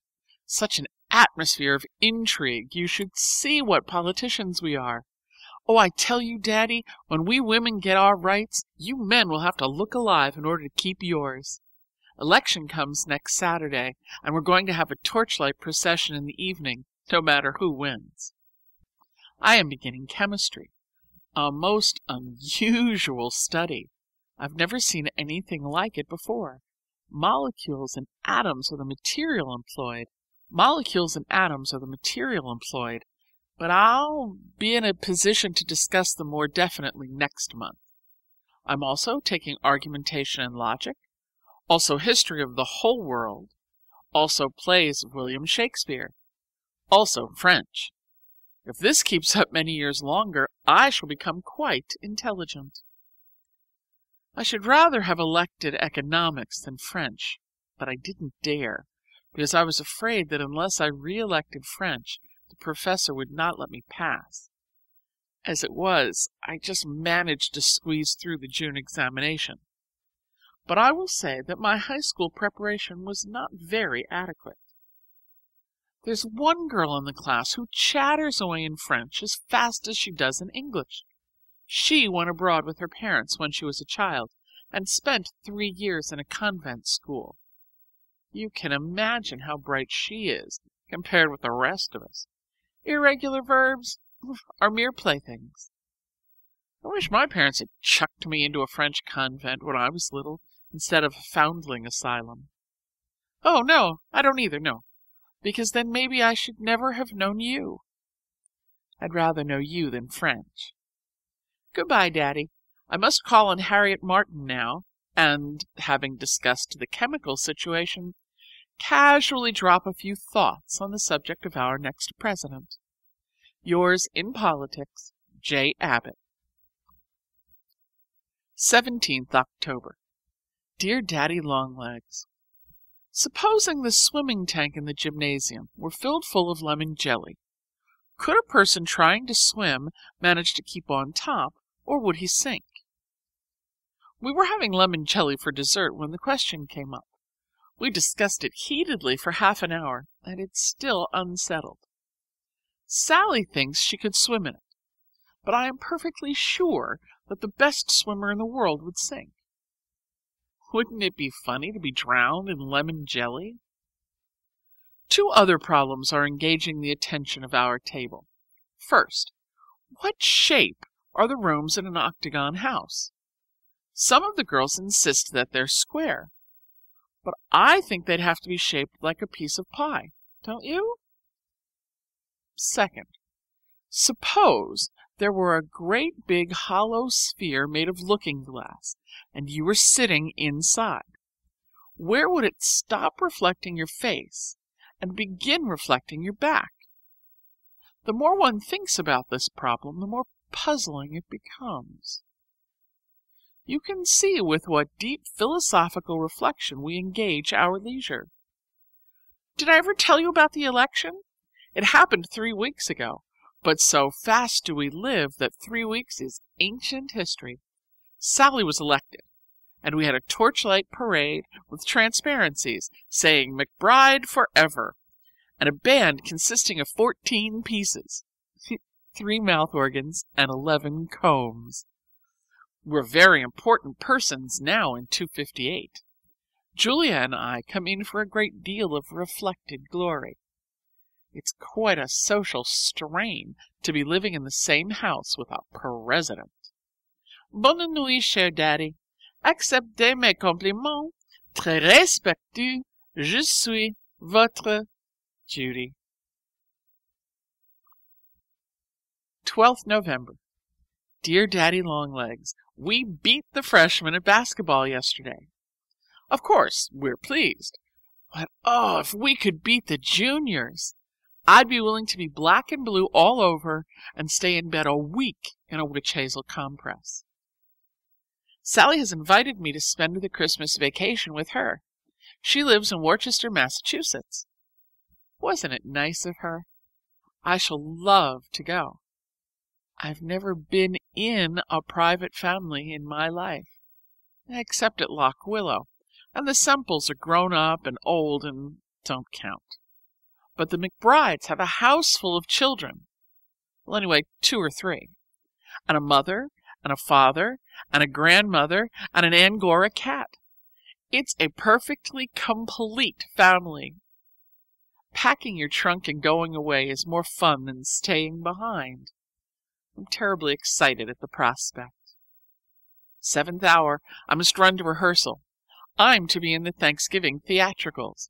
A prince in a tower with a velvet tunic and yellow curls. Isn't that a lark? Yours, J.A. Saturday. Do you want to know what I look like?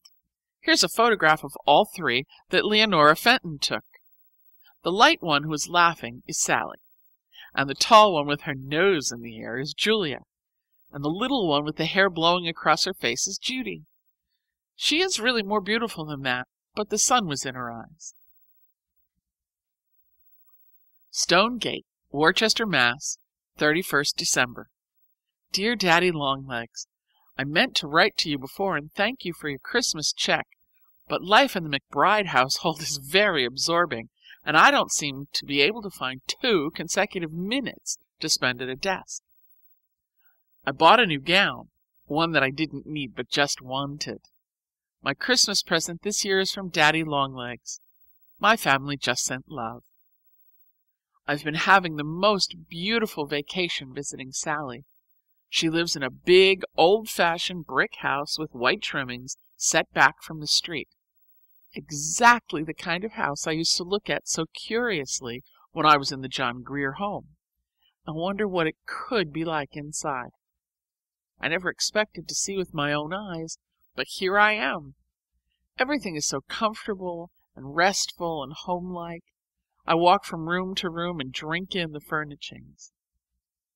It is the most perfect house for children to be brought up in, with shadowy nooks for hide and seek, and open fireplaces for popcorn, and an attic to romp in on rainy days, and slippery banisters with a comfortable flat knob at the bottom, and a great big sunny kitchen, and a nice fat sunny cook who has lived in the family 13 years and always saves out a piece of dough for the children to bake.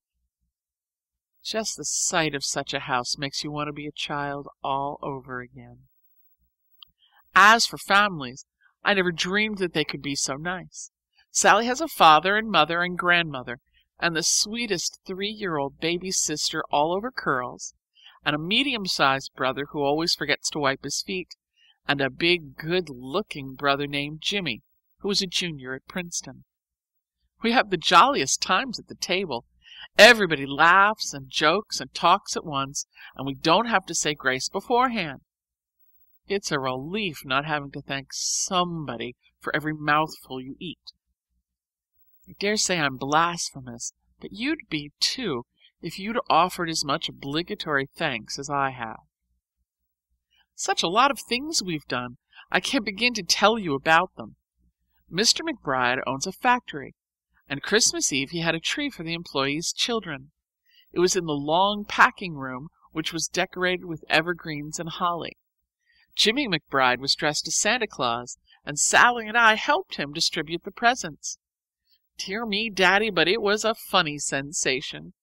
I felt as benevolent as a trustee at the John Grier Home. I kissed one sweet, sticky little boy, but I don't think I patted any of them on the head. And 2 days after Christmas, they gave a dance at their own house for me. It was the first really true ball I had ever attended. College doesn't count where we dance with girls. I had a new white evening gown, your Christmas present, many thanks, and long white gloves and white satin slippers. The only drawback to my perfect, utter, absolute happiness was the fact that Mrs. Lippett couldn't see me leading the cotillion with Jimmy McBride. Tell her about it, please, the next time you visit the JGH. Yours ever, Judy Abbott. P.S. Would you be terribly displeased, Daddy, if I didn't turn out to be a great author after all, but just a plain girl? 6:30 Saturday. Dear Daddy, we started to walk to town today, but mercy how it poured. I like winter to be winter with snow instead of rain. Julia's desirable uncle called again this afternoon and brought a 5-pound box of chocolates. There are advantages, you see, about rooming with Julia. Our innocent prattle appeared to amuse him, and he waited for a later train in order to take tea in the study. We had an awful lot of trouble getting permission. It's hard enough entertaining fathers and grandfathers, but uncles are a step worse, and as for brothers and cousins, they are next to impossible. Julia had to swear that he was her uncle before a notary public, and then have the county clerk's certificate attached. Don't I know a lot of law? And even then I doubt if we could have had our tea if the dean had chanced to see how youngish and good-looking Uncle Jervis is. Anyway, we had it, with brown bread Swiss cheese sandwiches. He helped make them, and then ate 4. I told him that I had spent last summer at Lock Willow, and we had a beautiful gossipy time about the Semples, and the horses, and cows, and chickens. All the horses that he used to know are dead, except Grover, who was a baby colt at the time of his last visit. And poor Grove now is so old he can just limp about the pasture. He asked if they still kept doughnuts in a yellow crock with a blue plate over it on the bottom shelf of the pantry, and they do. He wanted to know if there was still a woodchuck's hole under the pile of rocks in the night pasture. And there is. Amasai caught a big, fat, gray one there this summer, the 25th great-grandson of the one Master Jervis caught when he was a little boy. I called him Master Jervy to his face, but he didn't appear to be insulted. Julia says she's never seen him so amiable. He's usually pretty unapproachable. But Julia hasn't a bit of tact, and men, I find, require a great deal. They purr if you rub them the right way, and spit if you don't. That isn't a very elegant metaphor. I meant it figuratively. We're reading Marie Bashkirtseff's journal. Isn't it amazing? Listen to this. Last night I was seized by a fit of despair that found utterance in moans, and that finally drove me to throw the dining-room clock into the sea. It makes me almost hope I'm not a genius.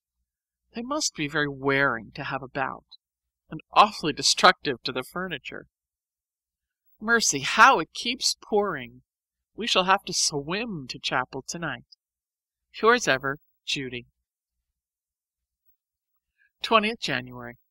Dear Daddy Longlegs, did you ever have a sweet baby girl who was stolen from the cradle in infancy? Maybe I am she. If we were in a novel, that would be the denouement, wouldn't it? It's really awfully queer not to know what one is. Sort of exciting and romantic. There are such a lot of possibilities. Maybe I'm not American. Lots of people aren't. I may be straight descended from the ancient Romans, or I may be a Viking's daughter, or I may be the child of a Russian exile and belong by rights in a Siberian prison. Or maybe I'm a gypsy. I think perhaps I am. I have a very wandering spirit, though I haven't as yet had much chance to develop it. Do you know about that one scandalous blot in my career, the time I ran away from the asylum because they punished me for stealing cookies? It's down in the books, free for any trustee to read.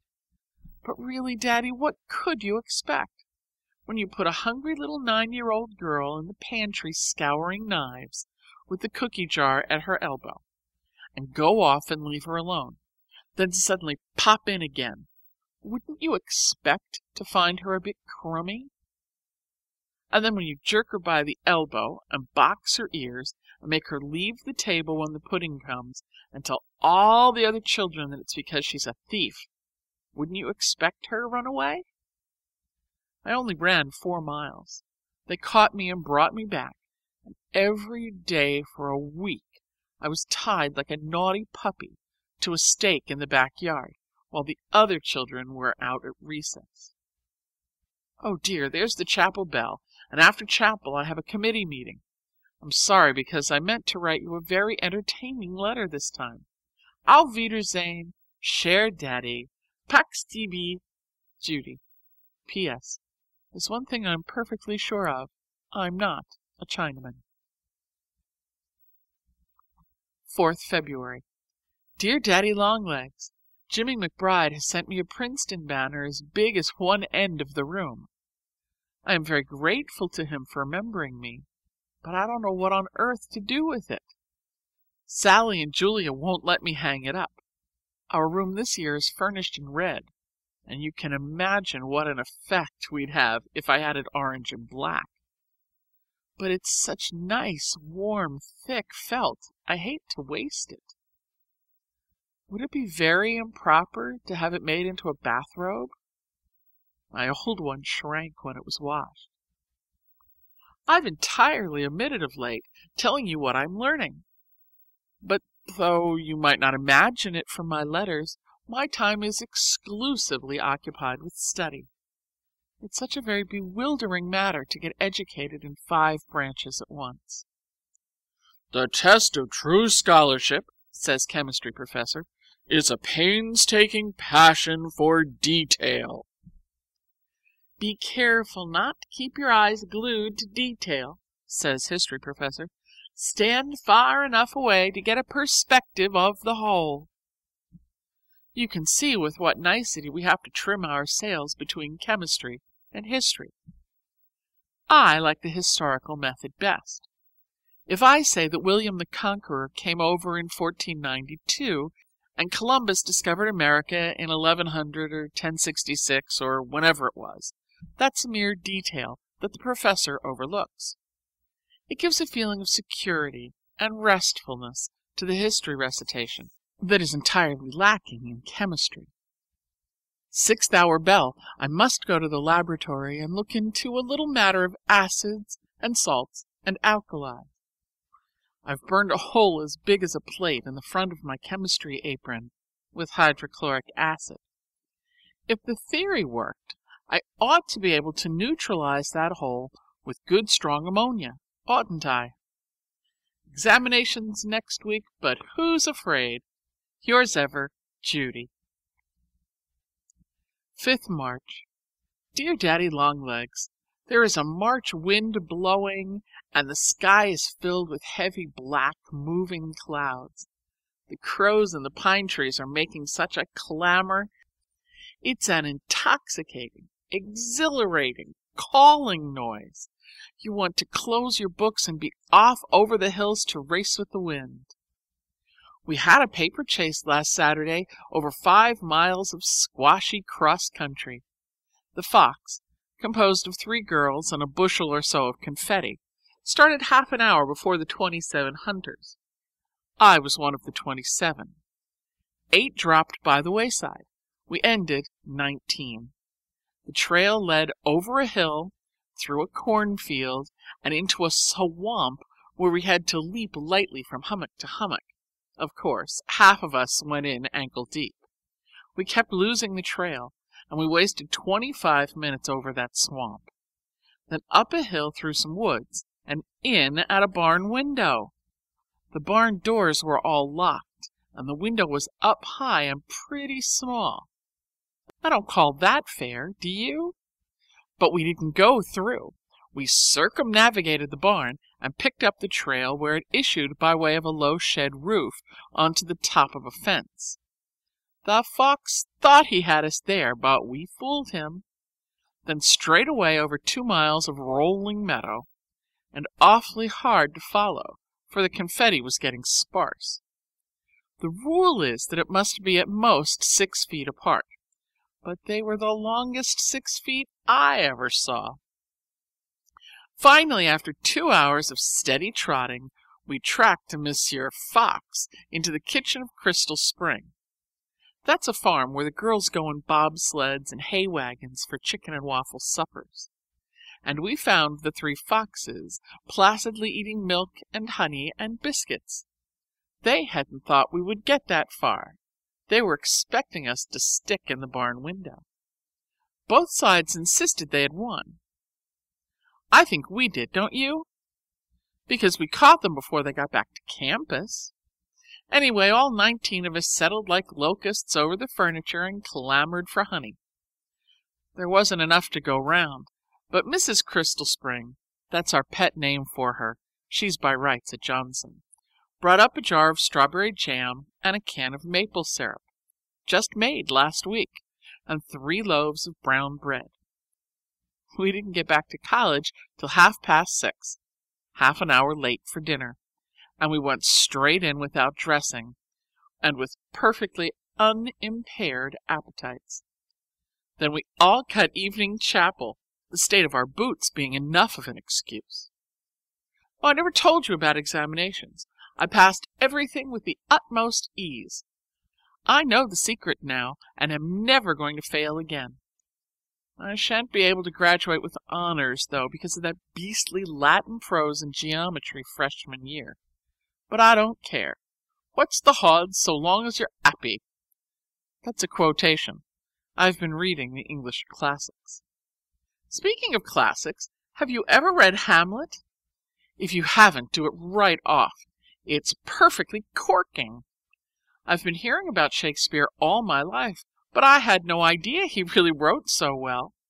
I always suspected him of going largely on his reputation. I have a beautiful play that I invented a long time ago when I first learned to read. I put myself to sleep every night by pretending I'm the person, the most important person, in the book I'm reading at the moment. At present I'm Ophelia, and such a sensible Ophelia. I keep Hamlet amused all the time, and pet him and scold him and make him wrap up his throat when he has a cold. I've entirely cured him of being melancholy. The king and queen are both dead, an accident at sea, no funeral necessary. So Hamlet and I are ruling in Denmark without any bother. We have the kingdom working beautifully. He takes care of the governing, and I look after the charities. I've just founded some first-class orphan asylums. If you or any of the other trustees would like to visit them, I shall be pleased to show you through. I think you might find a great many helpful suggestions. I remain, sir, yours most graciously, Ophelia, Queen of Denmark. 24th March. Maybe the 25th? Dear Daddy Longlegs, I don't believe I can be going to heaven. I'm getting such a lot of good things here. It wouldn't be fair to get them hereafter, too. Listen to what has happened. Jerusha Abbott has won the short story contest, a $25 prize that the monthly holds every year, and she's a sophomore. Contestants are mostly seniors. When I saw my name posted, I couldn't quite believe it was true. Maybe I am going to be an author after all. I wish Mrs. Lippett hadn't given me such a silly name. It sounds like an authoress, doesn't it? Also, I've been chosen for the spring dramatics. As You Like It, out of doors. I'm going to be Celia, own cousin to Rosalind. And lastly, Julia and Sally and I are going to New York next Friday to do some spring shopping and stay all night and go to the theater the next day with Master Jervie. He invited us. Julia is going to stay at home with her family, but Sally and I are going to stop at the Martha Washington Hotel. Did you ever hear of anything so exciting? I've never been in a hotel in my life, nor in a theater, except once when the Catholic Church had a festival and invited the orphans. But that wasn't a real play and it doesn't count. And what do you think we're going to see? Hamlet! Think of that! We studied it for 4 weeks in Shakespeare class and I know it by heart. I'm so excited over all these prospects that I can scarcely sleep. Goodbye, Daddy. This is a very entertaining world. Yours ever, Judy. P.S. I've just looked at the calendar. It's the 28th.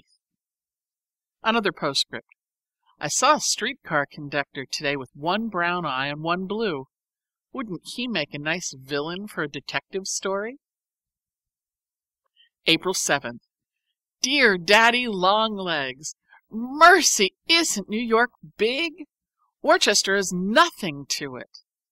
Do you mean to tell me that you actually live in all that confusion?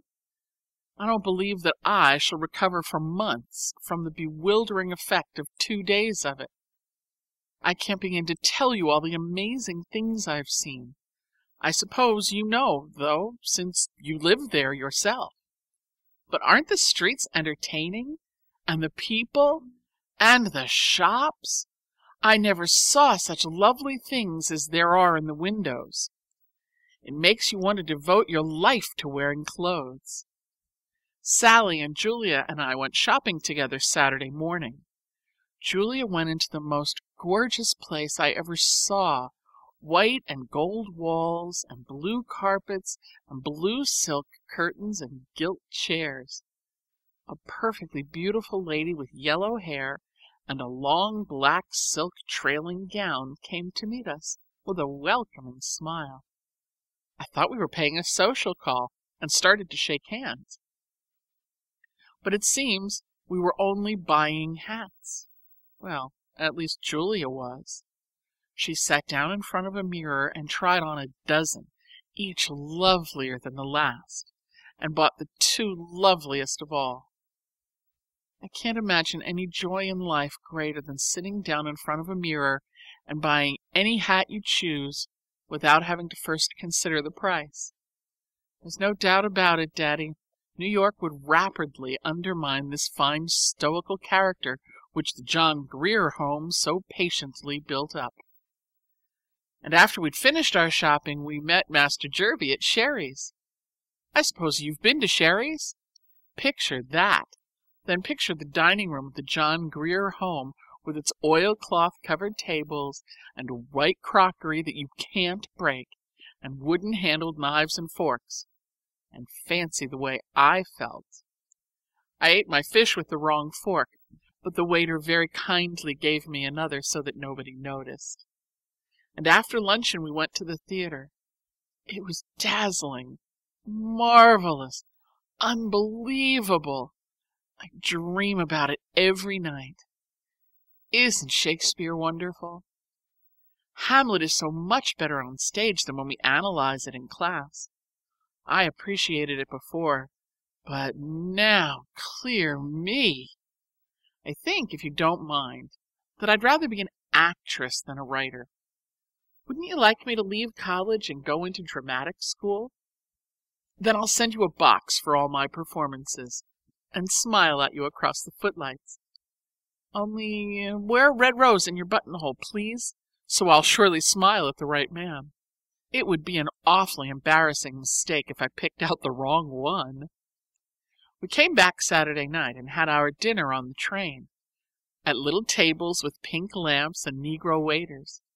I never heard of meals being served in trains before, and I inadvertently said so. "Where on earth were you brought up?" said Julia to me. "In a village," I said meekly to Julia. "But didn't you ever travel?" she said to me. "Not till I came to college, and then it was only 160 miles and we didn't eat," I said to her. She's getting quite interested in me because I say such funny things. I try hard not to, but they do pop out when I'm surprised, and I'm surprised most of the time. It's a dizzying experience, Daddy, to pass 18 years in the John Grier home and then suddenly be plunged into the world. But I'm getting acclimated. I don't make such awful mistakes as I did, and I don't feel uncomfortable anymore with the other girls. I used to squirm whenever people looked at me. I felt as though they saw right through my sham new clothes to the checked ginghams underneath. But I'm not letting the ginghams bother me any more. Sufficient unto yesterday is the evil thereof. I forgot to tell you about our flowers. Master Jervie gave us each a big bunch of violets and lilies of the valley. Isn't that sweet of him? I never used to care much for men, judging by trustees, but I'm changing my mind. 11 pages. Ugh, this is a letter. Have courage. I'm going to stop. Yours always, Judy. April 10th. Dear Mr. Richman, here's your check for $50. Thank you very much, but I do not feel that I can keep it. My allowance is sufficient to afford all the hats that I need. I'm sorry that I wrote all that silly stuff about the millinery shop. It's just that I had never seen anything like it before. However, I wasn't begging, and I would rather not accept any more charity than I have to. Sincerely yours, Jerusha Abbott. 11th April. Dearest Daddy, will you please forgive me for the letter I wrote you yesterday? After I posted it, I was sorry and tried to get it back, but that beastly mail clerk wouldn't give it back to me. It's the middle of the night now, and I've been awake for hours, thinking what a worm I am, what a 1,000-legged worm. And that's the worst I can say.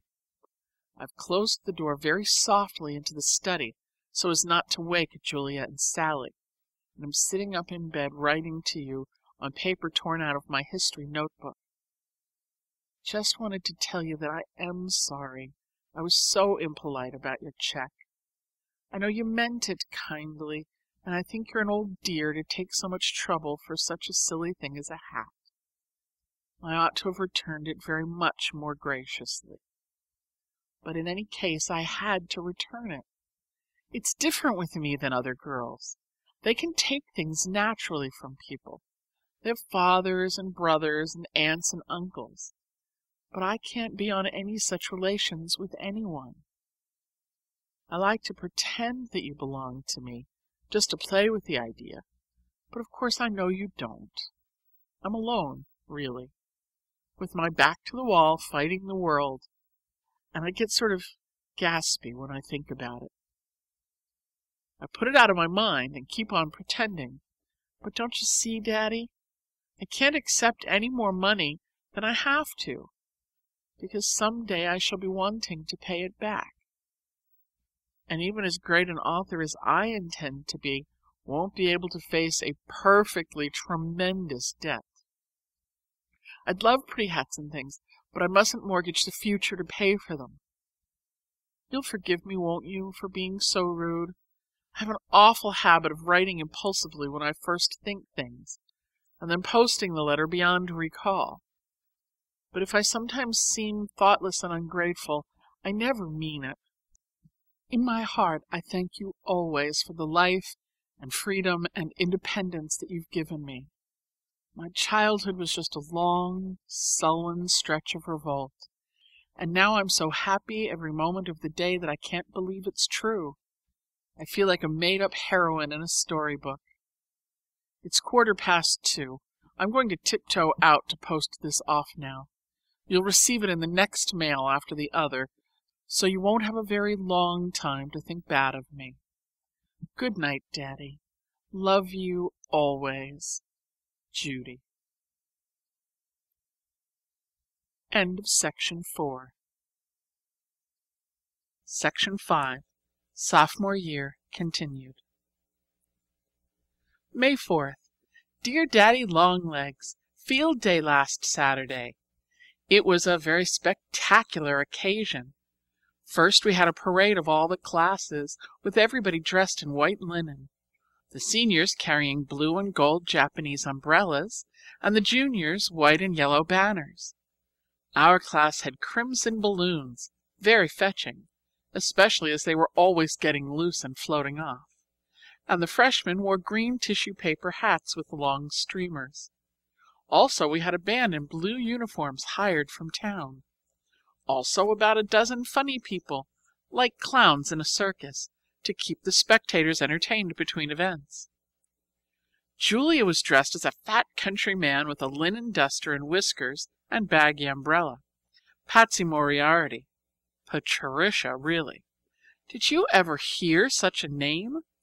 Mrs. Lippett couldn't have done better. Who was tall and thin, was Julia's wife in an absurd green bonnet over one ear. Waves of laughter followed them the whole length of the course. Julia played the part extremely well. I never dreamed that a Pendleton could display so much comedy spirit. Begging Master Jervie's pardon. I don't consider him a true Pendleton, though, any more than I consider you a true trustee. Sally and I weren't in the parade because we were entered for events. And what do you think? We both won, at least in something. We tried for the running broad jump and lost, but Sally won the pole vaulting, 7 feet 3 inches, and I won the 50-yard sprint, 8 seconds.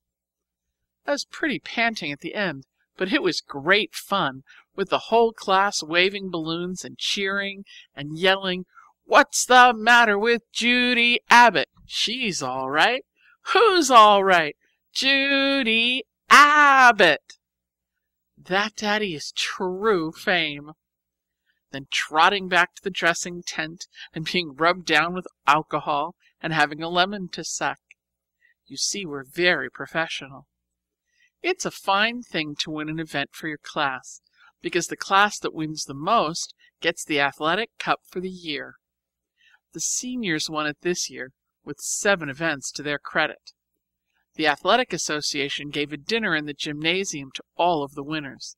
We had fried soft-shell crabs and chocolate ice cream molded in the shape of basketballs. I sat up half of last night reading Jane Eyre. Are you old enough, Daddy, to remember 60 years ago? And if so, did people talk that way?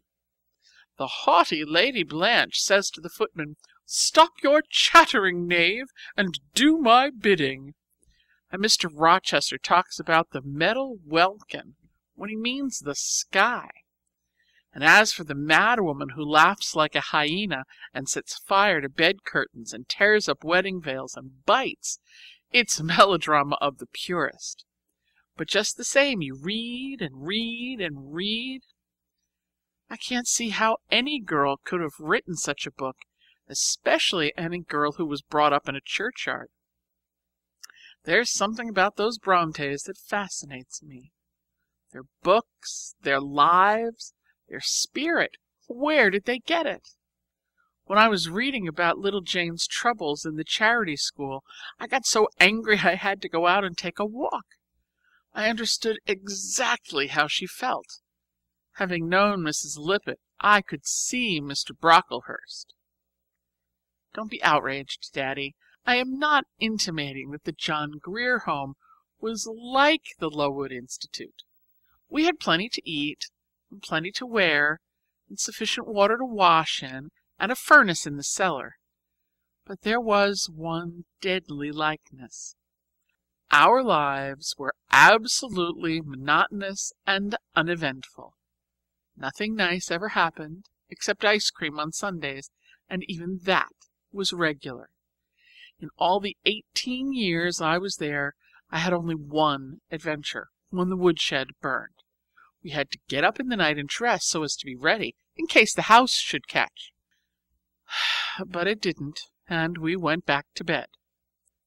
Everyone likes a few surprises, and it's a perfectly natural human craving, but I never had one until Mrs. Lippett called me to the office to tell me that Mr. John Smith was going to send me to college. And then she broke the news so gradually that it just barely shocked me. You know, Daddy, I think that the most necessary quality for any person to have is imagination. It makes people able to put themselves in other people's places. It makes them kind and sympathetic and understanding. It ought to be cultivated in children. But the John Grier Home instantly stamps out the slightest flicker that appeared. Duty was the one quality that was encouraged. I don't think children ought to know the meaning of the word. It's odious, detestable. They ought to do everything from love. Wait till you see the orphan asylum that I'm going to be the head of. It's my favorite play at night before I go to sleep. I plan it out to the littlest detail.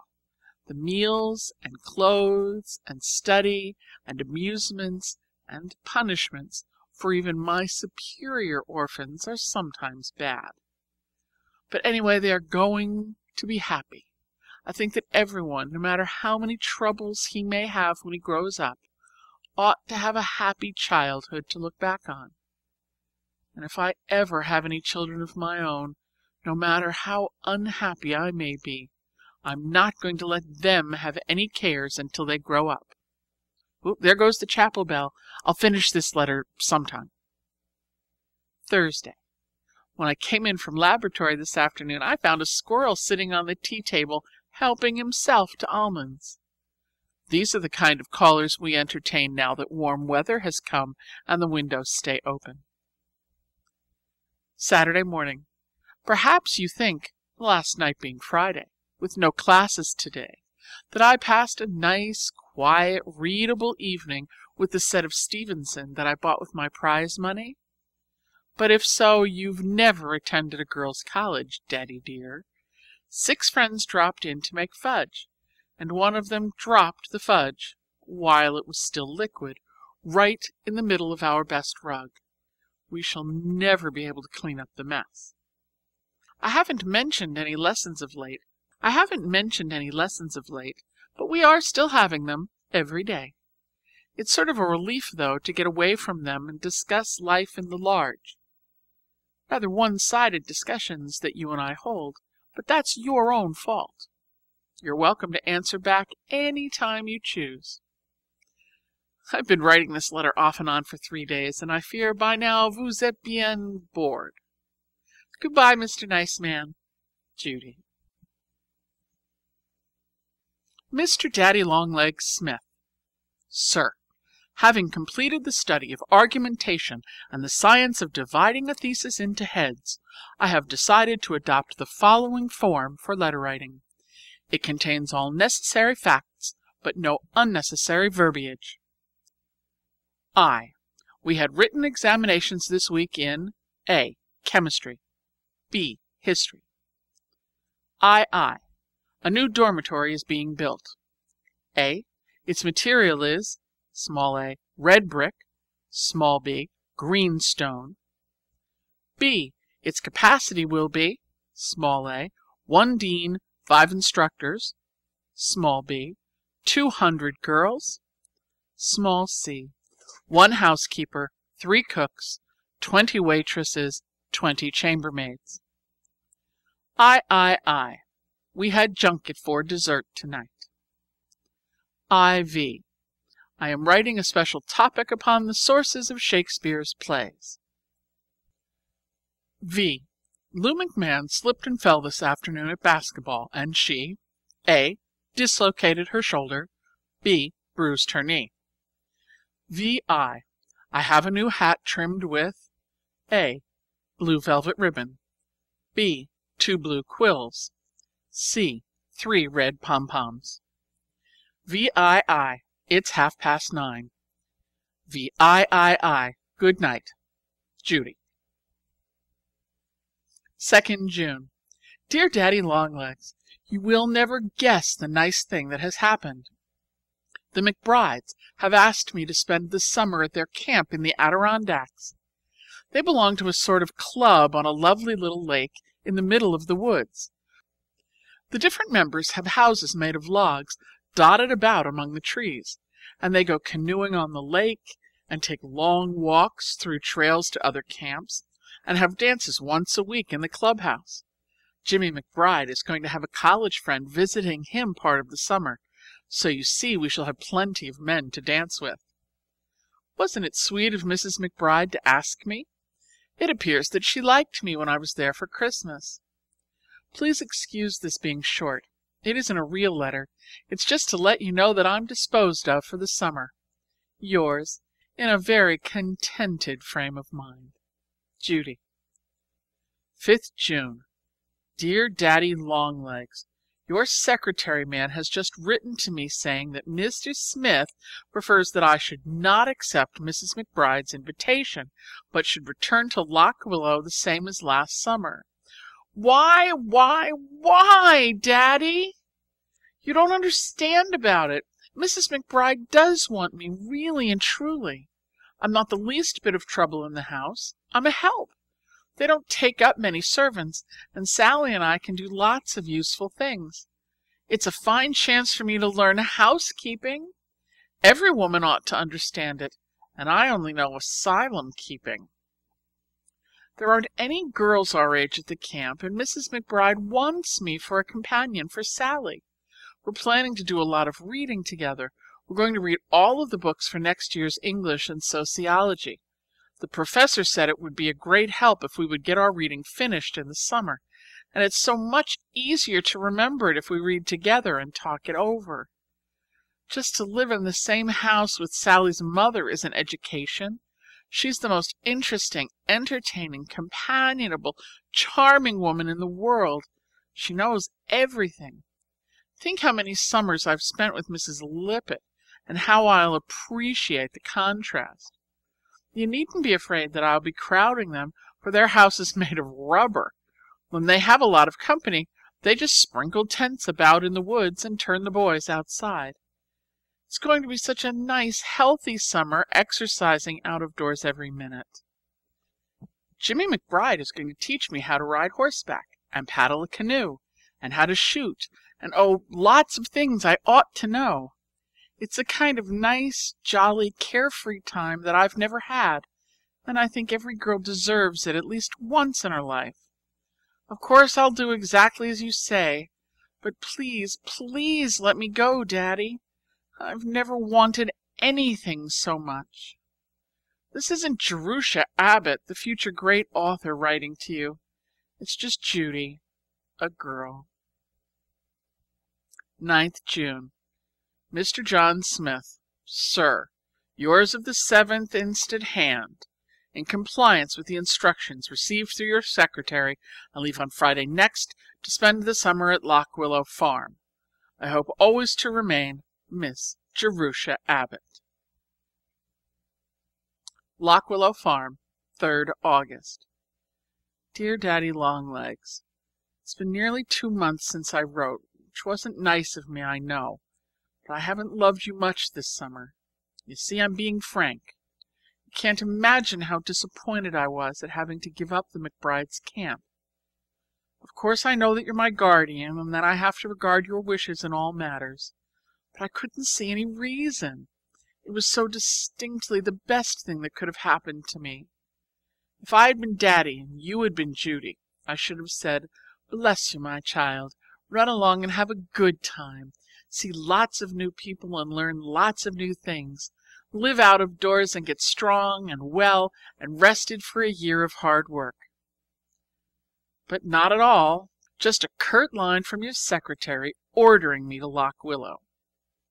It's the impersonality of your commands that hurts my feelings. It seems as though, if you felt the tiniest little bit for me the way I feel for you, you'd sometimes send me a message that you'd written with your own hand, instead of those beastly typewritten secretary's notes. If there was the slightest hint that you cared, I'd do anything on earth to please you.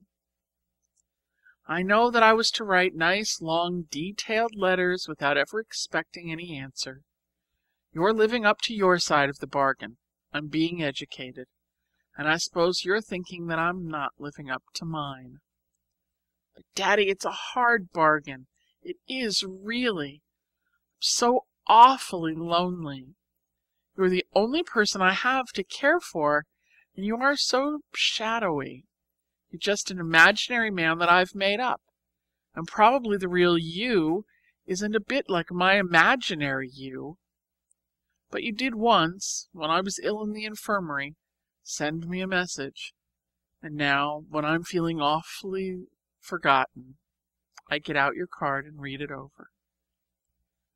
I don't think I'm telling you at all what I started to say, which was this. Although my feelings are still hurt, for it's very humiliating to be picked up and moved about by an arbitrary, peremptory, unreasonable, omnipotent, invisible Providence, still, when a man has been as kind and generous and thoughtful as you've heretofore been towards me, I suppose he has a right to be arbitrary, peremptory, unreasonable, invisible Providence all he chooses, and so I'll forgive you and be cheerful again. But I still don't enjoy getting Sally's letters about the good times they're having at camp. However, we will draw a veil over that and begin again. I've been writing and writing this summer, 4 short stories finished and sent to 4 different magazines. So you see, I'm trying to be an author.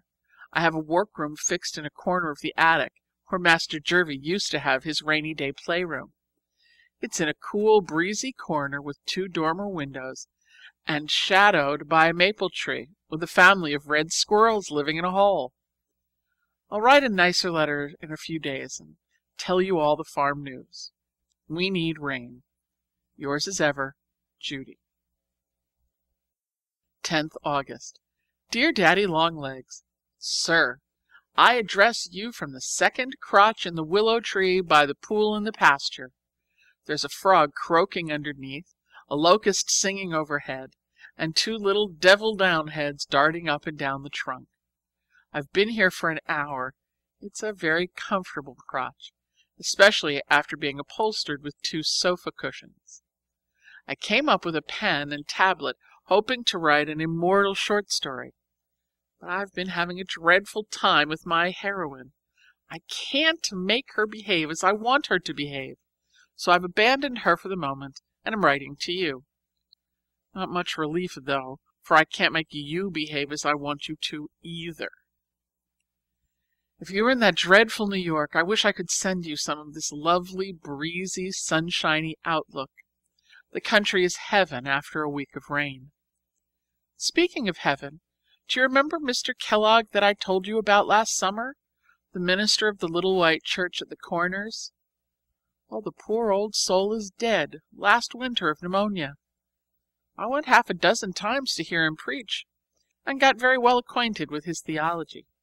He believed to the end exactly the same things he started with. It seems to me that a man who can think straight along for 47 years without changing a single idea ought to be kept in a cabinet as a curiosity.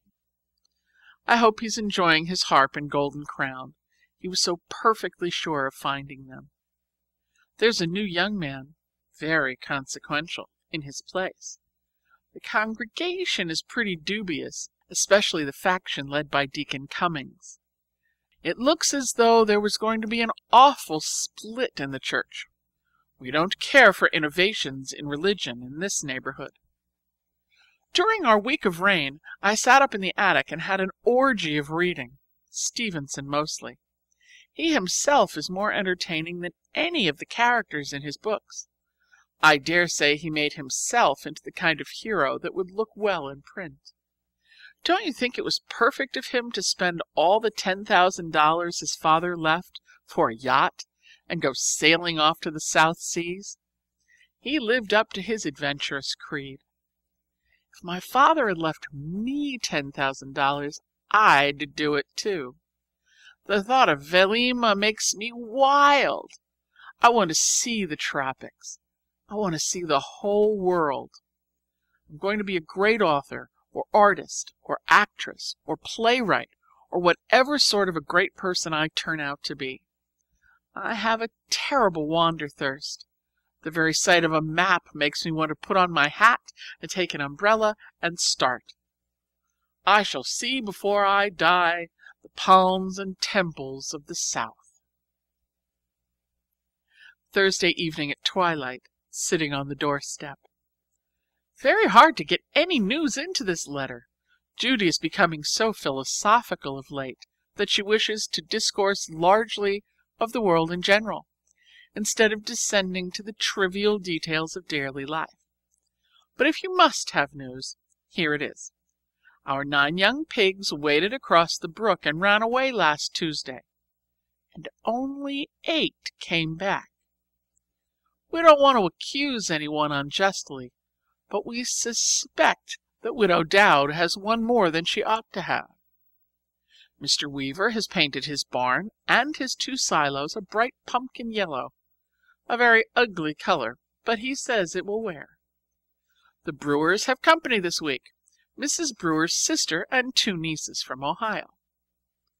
One of our Rhode Island Reds only brought off 3 chicks out of 15 eggs.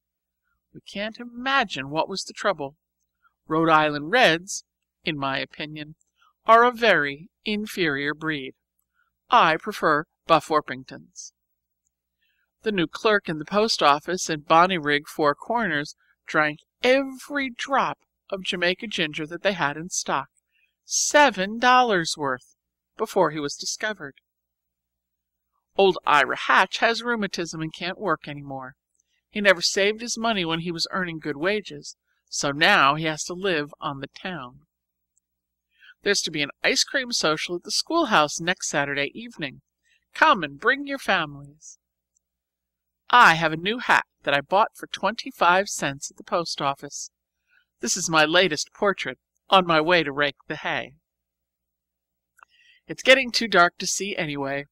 The news is all used up. Good night, Judy. Friday. Good morning. Here is some news. What do you think? You'd never, never, never guess who's coming to Lock Willow. A letter to Mrs. Semple from Mr. Pendleton. He's motoring through the Berkshires and is tired and wants to rest on a nice quiet farm. If he climbs out at her doorstep some night, will she have a room ready for him? Maybe he'll stay 1 week, or maybe 2, or maybe 3. He'll see how restful it is when he gets here. Such a flutter as we are in. The whole house is being cleaned and all the curtains washed. I'm driving to the Corners this morning to get some new oilcloth for the entry and 2 cans of brown floor paint for the hall and back stairs. Mrs. Dowd is engaged to come tomorrow and wash the windows. In the exigency of the moment, we waive our suspicions in regard to the piglet. You might think from this account of our activities that the house was not already immaculate, but I assure you it was. Whatever Mrs. Semple's limitations, she is a housekeeper. But isn't it just like a man, Daddy? He doesn't give the remotest hint as to whether he will land on the doorstep today or 2 weeks from today. We shall live in a perpetual breathlessness until he comes, and if he doesn't hurry, the cleaning may all have to be done over again. There's Amasai waiting below with the buckboard and Grover. I drive alone, but if you could see old Grove, you wouldn't be worried as to my safety. With my hand on my heart, farewell, Judy. P.S. Isn't that a nice ending? I got it out of Stevenson's letters. Saturday. Good morning again. I didn't get this enveloped yesterday before the postman came, so I'll add some more. We have one mail a day at 12 o'clock. Rural delivery is a blessing to the farmers. Our postman not only delivers letters, but he runs errands for us in town at 5 cents an errand. Yesterday he brought me some shoestrings and a jar of cold cream. I sunburned all the skin off my nose before I got my new hat, and a blue Windsor tie and a bottle of blacking, all for 10 cents. That was an unusual bargain, owing to the largeness of my order. Also, he tells us what is happening in the great world. Several people on the route take daily papers, and he reads them as he jogs along and repeats the news to the ones who don't subscribe. So in case war breaks out between the United States and Japan, or the president is assassinated, or Mr. Rockefeller leaves $1 million to the John Grier Home, you needn't bother to write. I'll hear it anyway. No sign yet of Master Jervie, but you should see how clean our house is, and with what anxiety we wipe our feet before we step in. I hope he'll come soon. I am longing for someone to talk to. Mrs. Semple, to tell you the truth, gets rather monotonous. She never lets ideas interrupt the easy flow of her conversation. It's a funny thing about the people here. Their world is just this single hilltop. They are not a bit universal, if you know what I mean. It's exactly the same as at the John Grier Home. Our ideas there were bounded by the 4 sides of the iron fence. Only I didn't mind it so much because I was younger and was so awfully busy. By the time I'd got all my beds made and my babies' faces washed and had gone to school and come home and had washed their faces again and darned their stockings and mended Freddie Perkins' trousers, he tore them every day of his life, and learned my lessons in between, I was ready to go to bed, and I didn't notice any lack of social intercourse. But after 2 years in a conversational college, I do miss it, and I shall be glad to see somebody who speaks my language. I really believe I've finished, Daddy. Nothing else occurs to me at the moment. I'll try to write a longer letter next time. Yours always, Judy. P.S. The lettuce hasn't done at all well this year. It was so dry early in the season. 25th August. Well, Daddy, Master Jervie's here, and such a nice time as we're having. At least I am, and I think he is too. He has been here 10 days, and he doesn't show any signs of going. The way Mrs. Semple pampers that man is scandalous. If she indulged him as much when he was a baby, I don't know how he ever turned out so well. He and I eat at a little table set on the side porch, or sometimes under the trees, or when it rains or is cold, in the best parlor. He just picks out the spot he wants to eat in, and Carrie trots after him with the table.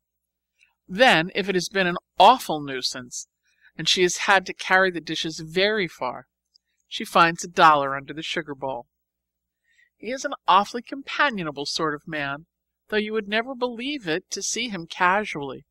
He looks at first glance like a true Pendleton, but he isn't in the least. He is just as simple and unaffected and sweet as he can be, and that seems a funny way to describe a man, but it's true. He's extremely nice with the farmers around here. He meets them in a sort of man-to-man fashion that disarms them immediately. They were very suspicious at first. They didn't care for his clothes. And I will say that his clothes are rather amazing. He wears knickerbockers and pleated jackets and white flannels and riding clothes with puffed trousers. Whenever he comes down in anything new, Mrs. Semple, beaming with pride, walks around and views him from every angle, and urges him to be careful where he sits down. She's so afraid he'll pick up some dust. It bores him dreadfully. He's always saying to her, "Run along, Lizzie, and tend to your work. You can't boss me any longer. I've grown up." It's awfully funny to think of that great, big, long-legged man. He's nearly as long-legged as you, Daddy, ever sitting in Mrs. Semple's lap and having his face washed. Particularly funny when you see her lap. She has 2 laps now, and 3 chins. But he says that once she was thin and wiry and spry and could run faster than he. Such a lot of adventures we're having. We've explored the country for miles, and I've learned to fish with funny little flies made of feathers. Also to shoot with a rifle and a revolver. Also to ride horseback. There's an astonishing amount of life in Old Grove. We fed him on oats for 3 days, and he shied at a calf and almost ran away with me. Wednesday, we climbed Sky Hill Monday afternoon. It's a mountain near here. Not an awfully high mountain, perhaps. No snow on the summit, but at least you're pretty breathless when you reach the top. The lower slopes are covered with woods, but the top is just piled rocks and open moor. We stayed up for the sunset and built a fire and cooked our supper. Master Jervie did the cooking. He said he knew how better than me. And he did, too, because he's used to camping. Then we came down by moonlight, and when we reached the wood trail, where it was dark, by the light of an electric bulb that he had in his pocket. It was such fun. He laughed and joked all the way and talked about interesting things. He's read all the books I've ever read, and a lot of others besides. It's astonishing how many different things he knows. We went for a long tramp this morning and got caught in a storm. Our clothes were drenched before we reached home, but our spirits not even damp. You should have seen Mrs. Semple's face when we dripped into her kitchen. "Oh, Master Jervie, Miss Judy, you are soaked through. Dear, dear, what shall I do? That nice new coat is perfectly ruined." She was awfully funny. You would have thought that we were 10 years old and she a distracted mother. I was afraid for a while that we weren't going to get any jam for tea.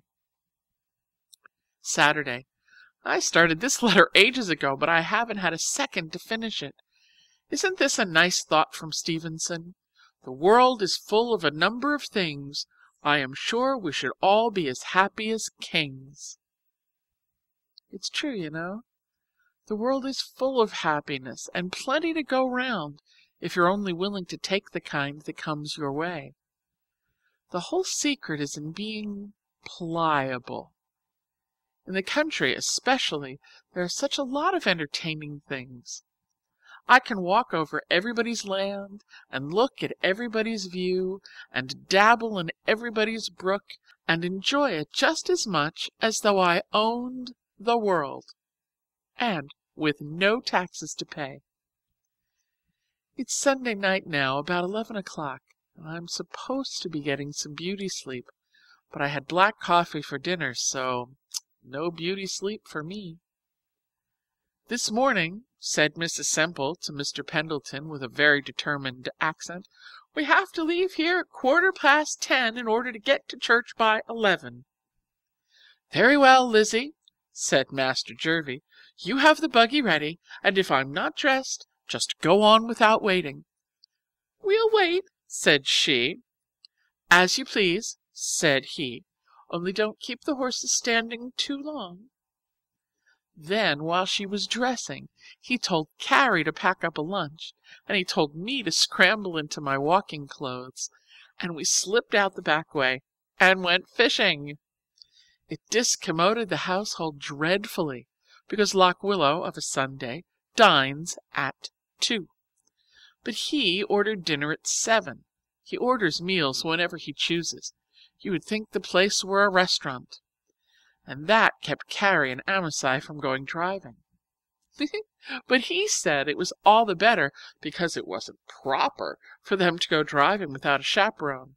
And anyway, he wanted the horses himself to take me driving.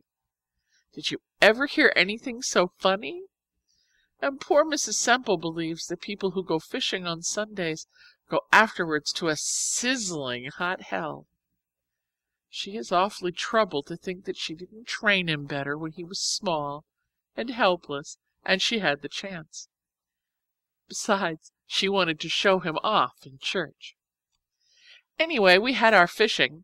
He caught 4 little ones, and we cooked them on a campfire for lunch. They kept falling off our spiked sticks into the fire, so they tasted a little ashy, but we ate them. We got home at 4 and went driving at 5 and had dinner at 7, and at 10 I was sent to bed, and here I am writing to you. I am getting a little sleepy, though. Good night. Here is a picture of the one fish I caught. Ship ahoy, Captain Longlegs! Avast! Belay! Yo-ho-ho, and a bottle of rum! Guess what I'm reading? Our conversation these past 2 days has been nautical and piratical. Isn't Treasure Island fun? Did you ever read it? Or wasn't it written when you were a boy? Stevenson only got £30 for the serial rights. I don't believe it pays to be a great author. Maybe I'll be a school teacher. Excuse me for filling my letters so full of Stevenson. My mind is very much engaged with him at present. He comprises Lock Willow's library. I've been writing this letter for 2 weeks, and I think it's about long enough. Never say, Daddy, that I don't give details.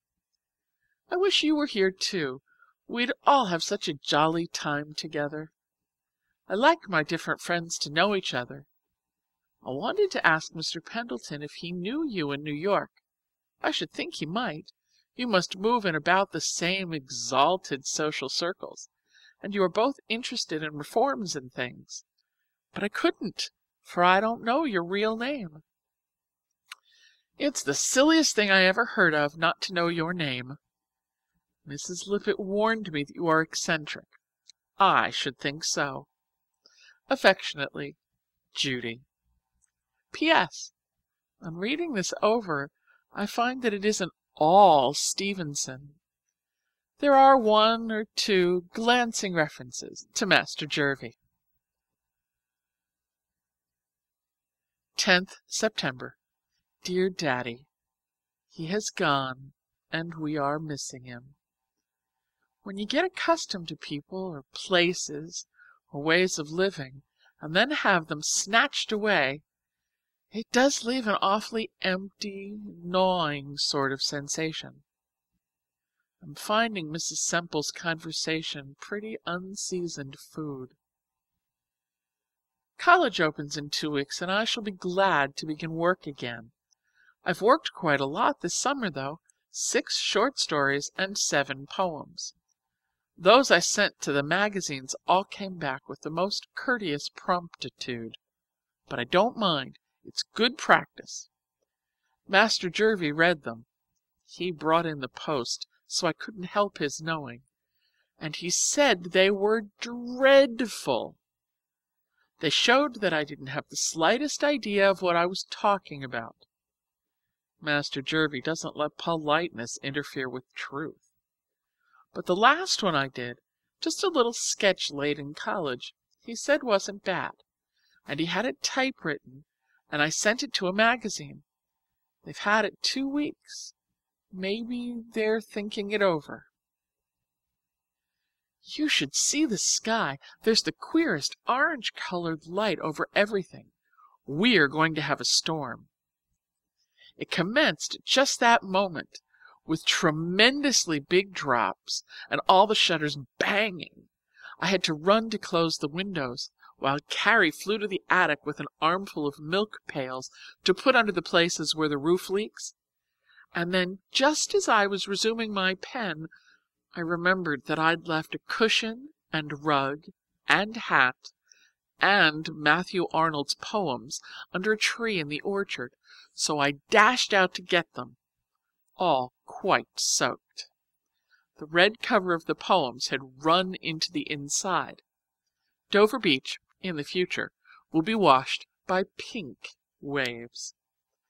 A storm is awfully disturbing in the country. You're always having to think of so many things that are out of doors and getting spoiled.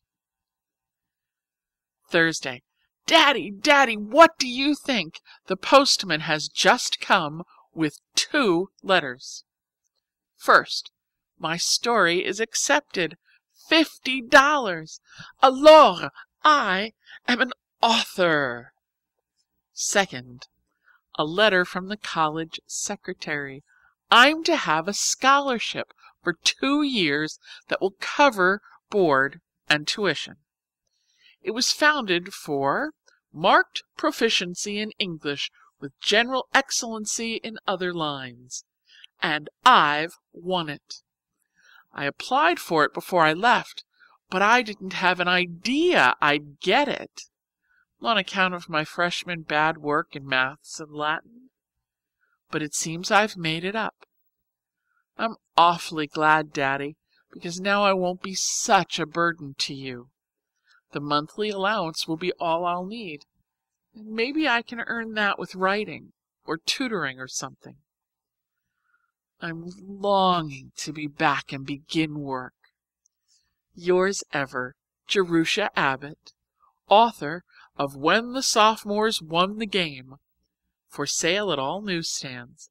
Price 10 cents.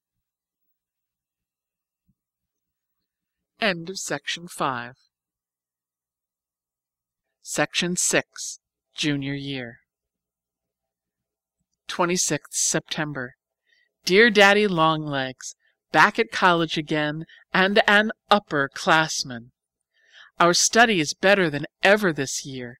Faces the south with 2 huge windows and oh so furnished.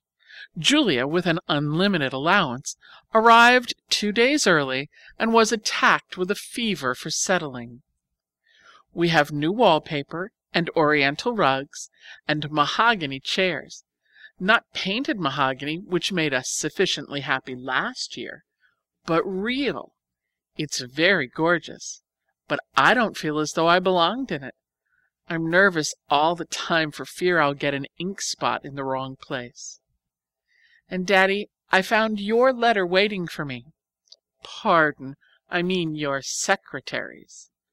Will you kindly convey to me a comprehensible reason why I should not accept that scholarship? I don't understand your objection in the least. But anyway, it won't do the slightest good for you to object, for I've already accepted it and I'm not going to change. That sounds a little impertinent, but I don't mean it so. I suppose you feel that when you set out to educate me, you'd like to finish the work and put a neat period in the shape of a diploma at the end. But look at it just a second from my point of view.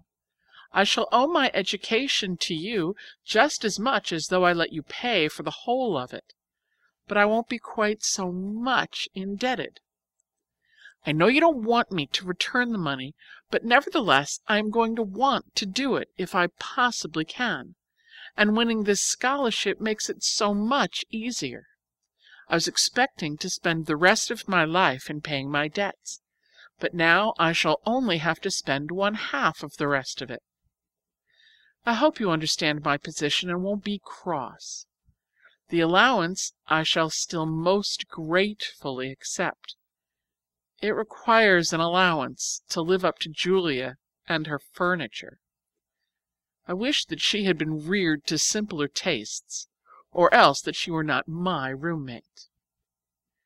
This isn't much of a letter. I meant to have written a lot, but I've been hemming 4 window curtains and 3 portieres. I'm glad you can't see the length of the stitches. I'm polishing a brass desk set with tooth powder, very uphill work, and sawing off picture wire with manicure scissors, and unpacking 4 boxes of books, and putting away 2 trunkfuls of clothes. It doesn't seem believable that Jerusha Abbott owns 2 trunks full of clothes, but she does. and welcoming back 50 dear friends in between. Opening day is a joyous occasion. Good night, Daddy dear, and don't be annoyed because your chick is wanting to scratch for herself. She's growing up into an awfully energetic little hen with a very determined cluck and lots of beautiful feathers, all due to you. Affectionately, Judy. 30th September. Dear Daddy, are you still harping on that scholarship? I never knew a man so obstinate and stubborn and unreasonable and tenacious and bulldogish and unable to see other people's point of view as you. You prefer that I should not be accepting favors from strangers. Strangers? And what are you, pray? Is there anyone in the world that I know less? I shouldn't recognize you if I met you in the street. Now, you see, if you had been a sane, sensible person and had written nice, cheering, fatherly letters to your little Judy, and had come occasionally and patted her on the head, and had said you were glad she was such a good girl, then, perhaps, she wouldn't have flouted you in your old age, but would have obeyed your slightest wish like the dutiful daughter she was meant to be. Strangers, indeed! You live in a glass house, Mr. Smith. And besides, this isn't a favor, it's like a prize. I earned it by hard work. If nobody had been good enough in English, the committee wouldn't have awarded the scholarship. Some years they don't. Also, but what's the use of arguing with a man? You belong, Mr. Smith, to a sex devoid of a sense of logic. To bring a man into line there are just two methods. One must either coax or be disagreeable. I scorn to coax men for what I wish. Therefore, I must be disagreeable. I refuse, sir, to give up the scholarship, and if you make any more fuss, I won't accept the monthly allowance either, but will wear myself into a nervous wreck tutoring stupid freshmen. That is my ultimatum. And listen, I have a further thought. Since you are so afraid that by taking this scholarship I am depriving someone else of an education, I know a way out. You can apply the money that you would have spent for me towards educating some other little girl from the John Grier Home. Don't you think that's a nice idea? Only, Daddy, educate the new girl as much as you choose. But please don't like her any better than me. I trust that your secretary won't be hurt because I pay so little attention to the suggestions offered in his letter. But I can't help it if he is. He's a spoiled child, Daddy. I've meekly given in to his whims before, but this time I intend to be firm. Yours, with a mind completely and irrevocably and world without end made up, Jerusha Abbott. 9th November. Dear Daddy Longlegs, I started downtown today to buy a bottle of shoe blacking and some collars and the material for a new blouse and a jar of violet cream and a cake of Castile soap, all very necessary. I couldn't be happy another day without them. And when I tried to pay the car fare, I found that I had left my purse in the pocket of my other coat, so I had to get out and take the next car and was late for gymnasium. It's a dreadful thing to have no memory and two coats. Julia Pendleton has invited me to visit her for the Christmas holidays. How does that strike you, Mr. Smith? Fancy Jerusha Abbott of the John Grier Home sitting at the tables of the rich. I don't know why Julia wants me. She seems to be getting quite attached to me of late. I should, to tell the truth, very much prefer going to Sally's, but Julia asked me first, so if I go anywhere it must be to New York instead of to Worcester. I'm rather awed at the prospect of meeting Pendletons en masse, and also I'd have to get a lot of new clothes, So, Daddy dear, if you write that you would prefer having me remain quietly at college, I will bow to your wishes with my usual sweet docility. I'm engaged at odd moments with the Life and Letters of Thomas Huxley. It makes nice, light reading to pick up between times. Do you know what an Archaeopteryx is? It's a bird. And a Stereognathus? I'm not sure myself, but I think it's a missing link, like a bird with teeth or a lizard with wings. Oh, no, it isn't either. I've just looked in the book. It's a Mesozoic mammal. I've elected economics this year. Very illuminating subject. When I finish that, I'm going to take charity and reform. Then, Mr. Trustee, I'll know just how an orphan asylum ought to be run. Don't you think I'd make an admirable voter if I had my rights? I was 21 last week. This is an awfully wasteful country to throw away such an honest, educated, conscientious, intelligent citizen as I would be. Yours always, Judy. 7th December. Dear Daddy-long-legs, thank you for permission to visit Julia. I take it that silence means consent. Such a social whirl as we've been having. The Founders' Dance came last week. This was the first year that any of us could attend, only upperclassmen being allowed. I invited Jimmy McBride, and Sally invited his roommate at Princeton, who visited them last summer at their camp, an awfully nice man with red hair. And Julia invited a man from New York. Not very exciting, but socially irreproachable. He is connected with the De la Mater Chichesters. Perhaps that means something to you? Doesn't illuminate me to any extent. However, our guests came Friday afternoon in time for tea in the senior corridor, and then dashed down to the hotel for dinner. The hotel was so full that they slept in rows on the billiard tables, they say. Jimmy McBride says that the next time he is bidden to a social event in this college, he is going to bring one of their Adirondack tents and pitch it on the campus. At 7:30 they came back for the president's reception and dance. Our functions commence early. We had the men's cards all made out ahead of time, and after every dance we'd leave them in groups under the letter that stood for their names, so that they could be readily found by their next partners. Jimmy McBride, for example, would stand patiently under the M until he was claimed.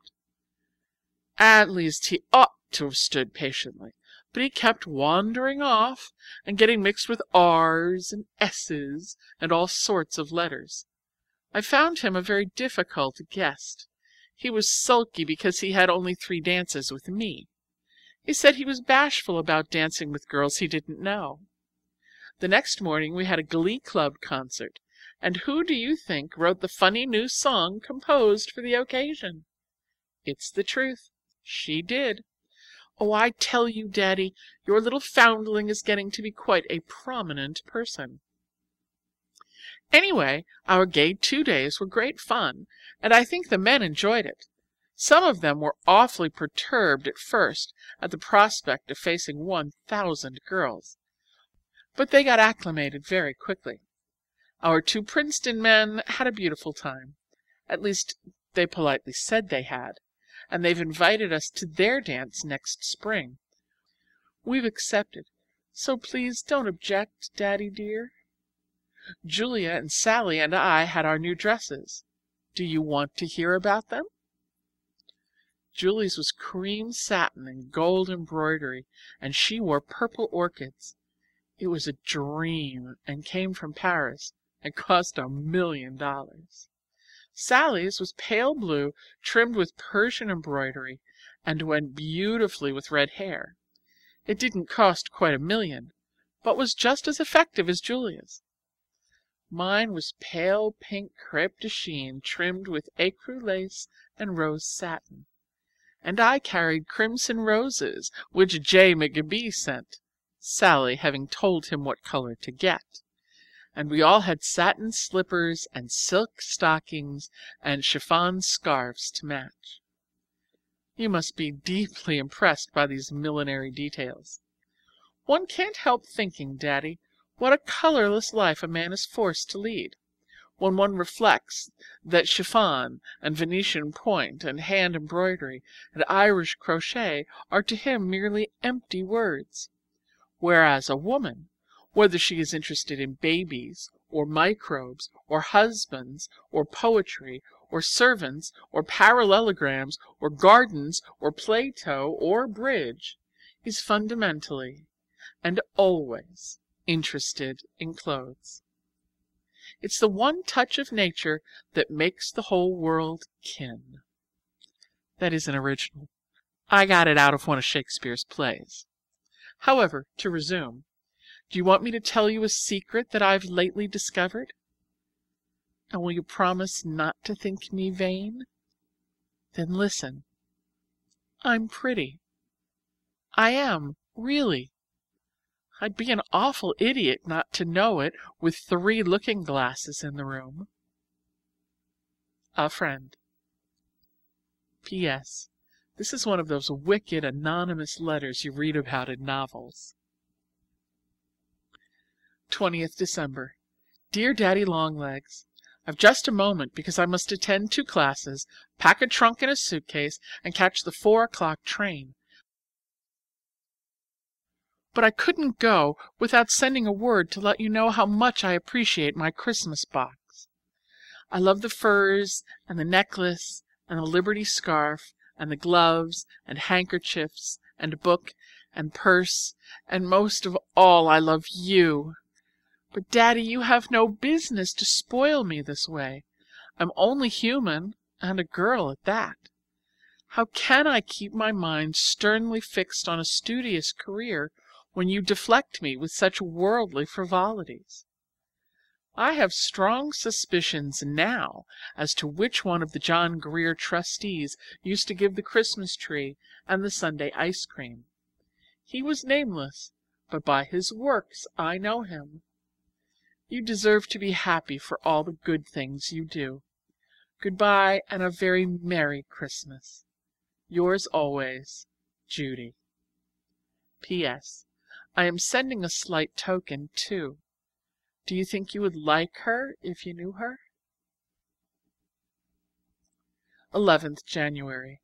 I meant to write to you from the city, Daddy, but New York is an engrossing place. I had an interesting and illuminating time, but I'm glad I don't belong to such a family. I should truly rather have the John Grier home for a background. Whatever the drawbacks of my bringing up, there was at least no pretense about it. I know now what people mean when they say they are weighed down by things.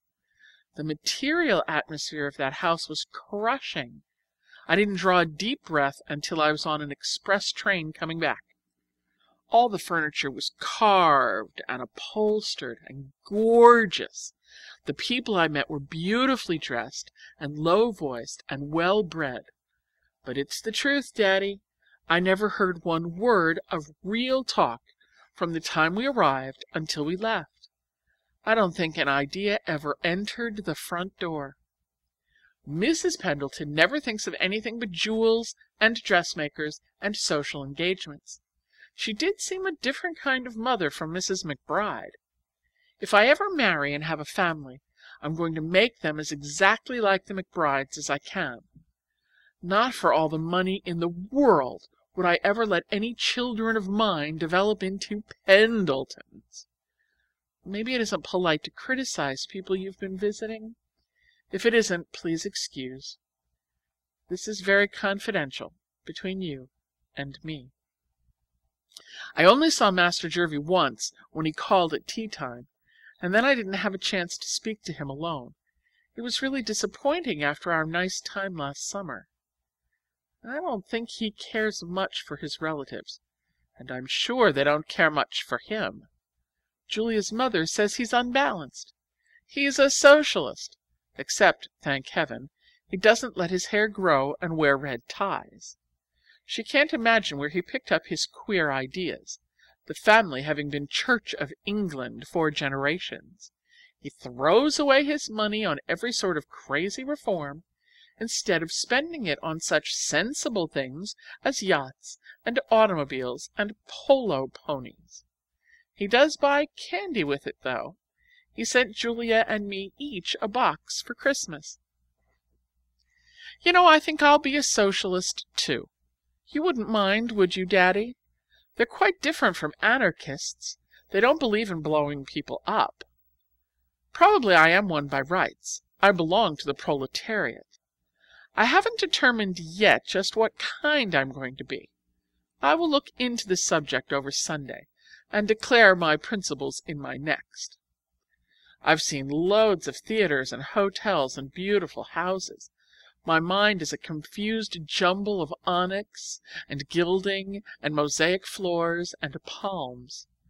I'm still pretty breathless, but I am glad to get back to college and my books. I believe that I really am a student. This atmosphere of academic calm I find more bracing than New York. College is a very satisfying sort of life. The books and study and regular classes keep you alive mentally. And then when your mind gets tired, you have the gymnasium and outdoor athletics, and always plenty of congenial friends who are thinking about the same things you are. We spend a whole evening in nothing but talk, talk, talk, and go to bed with a very uplifted feeling, as though we had settled permanently some pressing world problems. And filling in every crevice, there is always such a lot of nonsense, just silly jokes about the little things that come up, but very satisfying. We do appreciate our own witticisms. It isn't the great big pleasures that count the most. It's making a great deal out of the little ones. I've discovered the true secret of happiness, Daddy, and that is to live in the now, not to be forever regretting the past or anticipating the future, but to get the most that you can out of this very instant. It's like farming. You can have extensive farming and intensive farming. Well, I am going to have intensive living after this. I'm going to enjoy every second, and I'm going to know I'm enjoying it while I'm enjoying it. Most people don't live, they just race. They're trying to reach some goal far away on the horizon, and in the heat of the going they get so breathless and panting that they lose all sight of the beautiful, tranquil country they're passing through. And then the first thing they know, they're old and worn out, and it doesn't make any difference whether they've reached the goal or not. I've decided to sit down by the way and pile up a lot of little happinesses, even if I never become a great author. Did you ever know such a philosopheress as I'm developing into? Yours ever, Judy. P.S. It's raining cats and dogs tonight. 2 puppies and a kitten have just landed on the windowsill. Dear comrade, hooray! I'm a Fabian. That's a socialist who's willing to wait. We don't want the social revolution to come tomorrow morning. It would be too upsetting. We want it to come very gradually in the distant future, when we shall all be prepared and able to sustain the shock.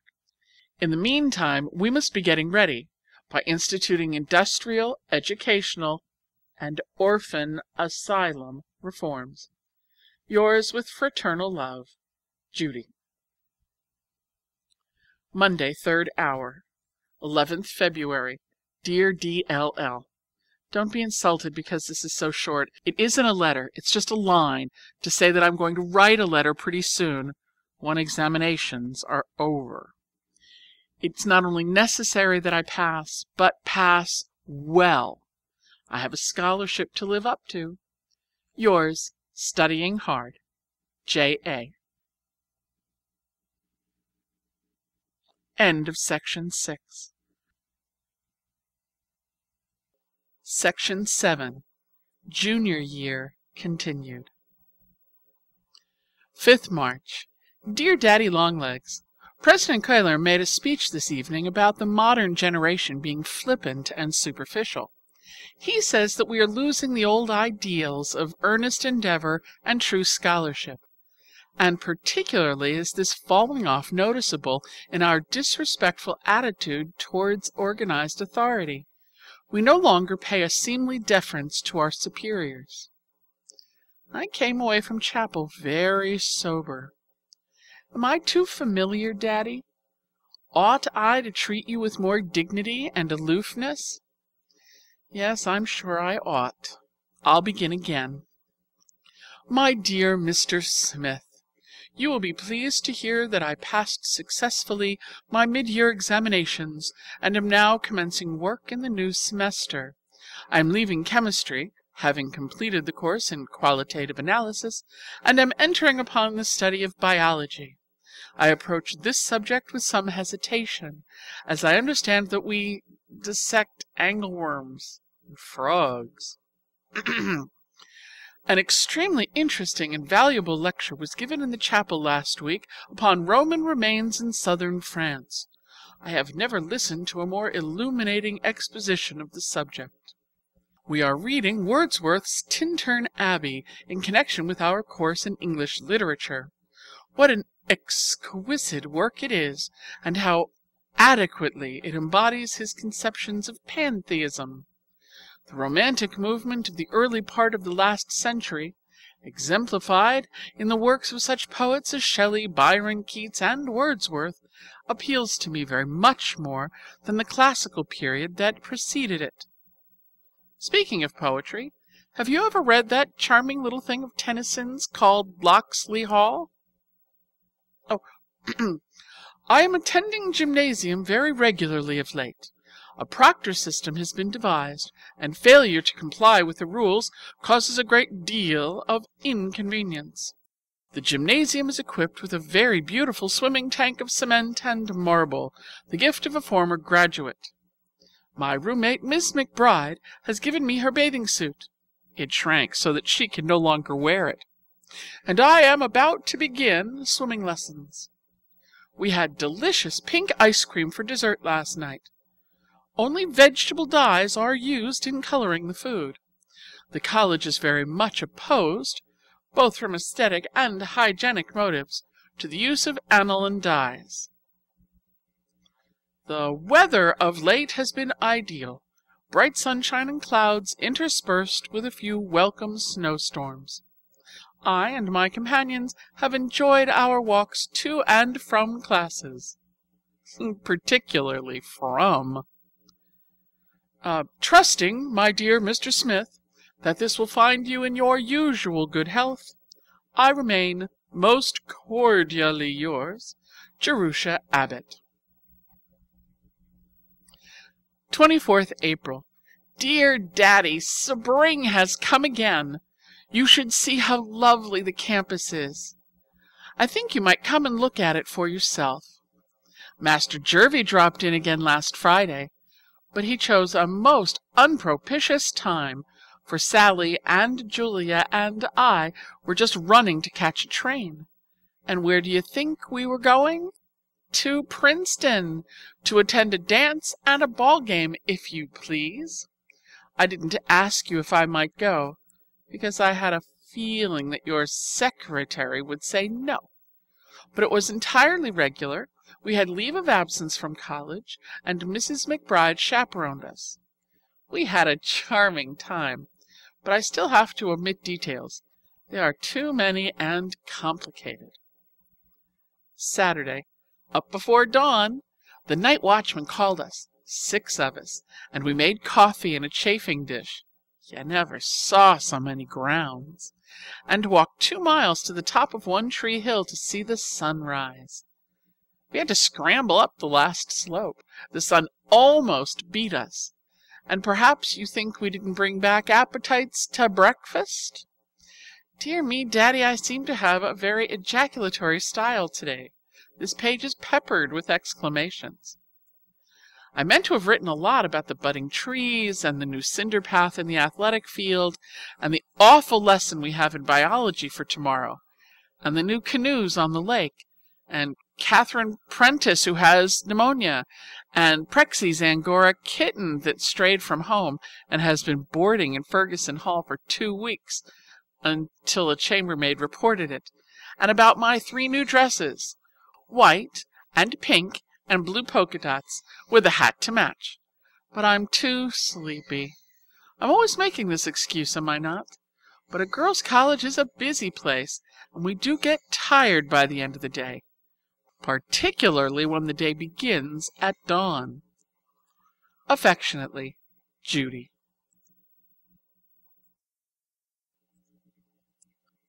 15th May.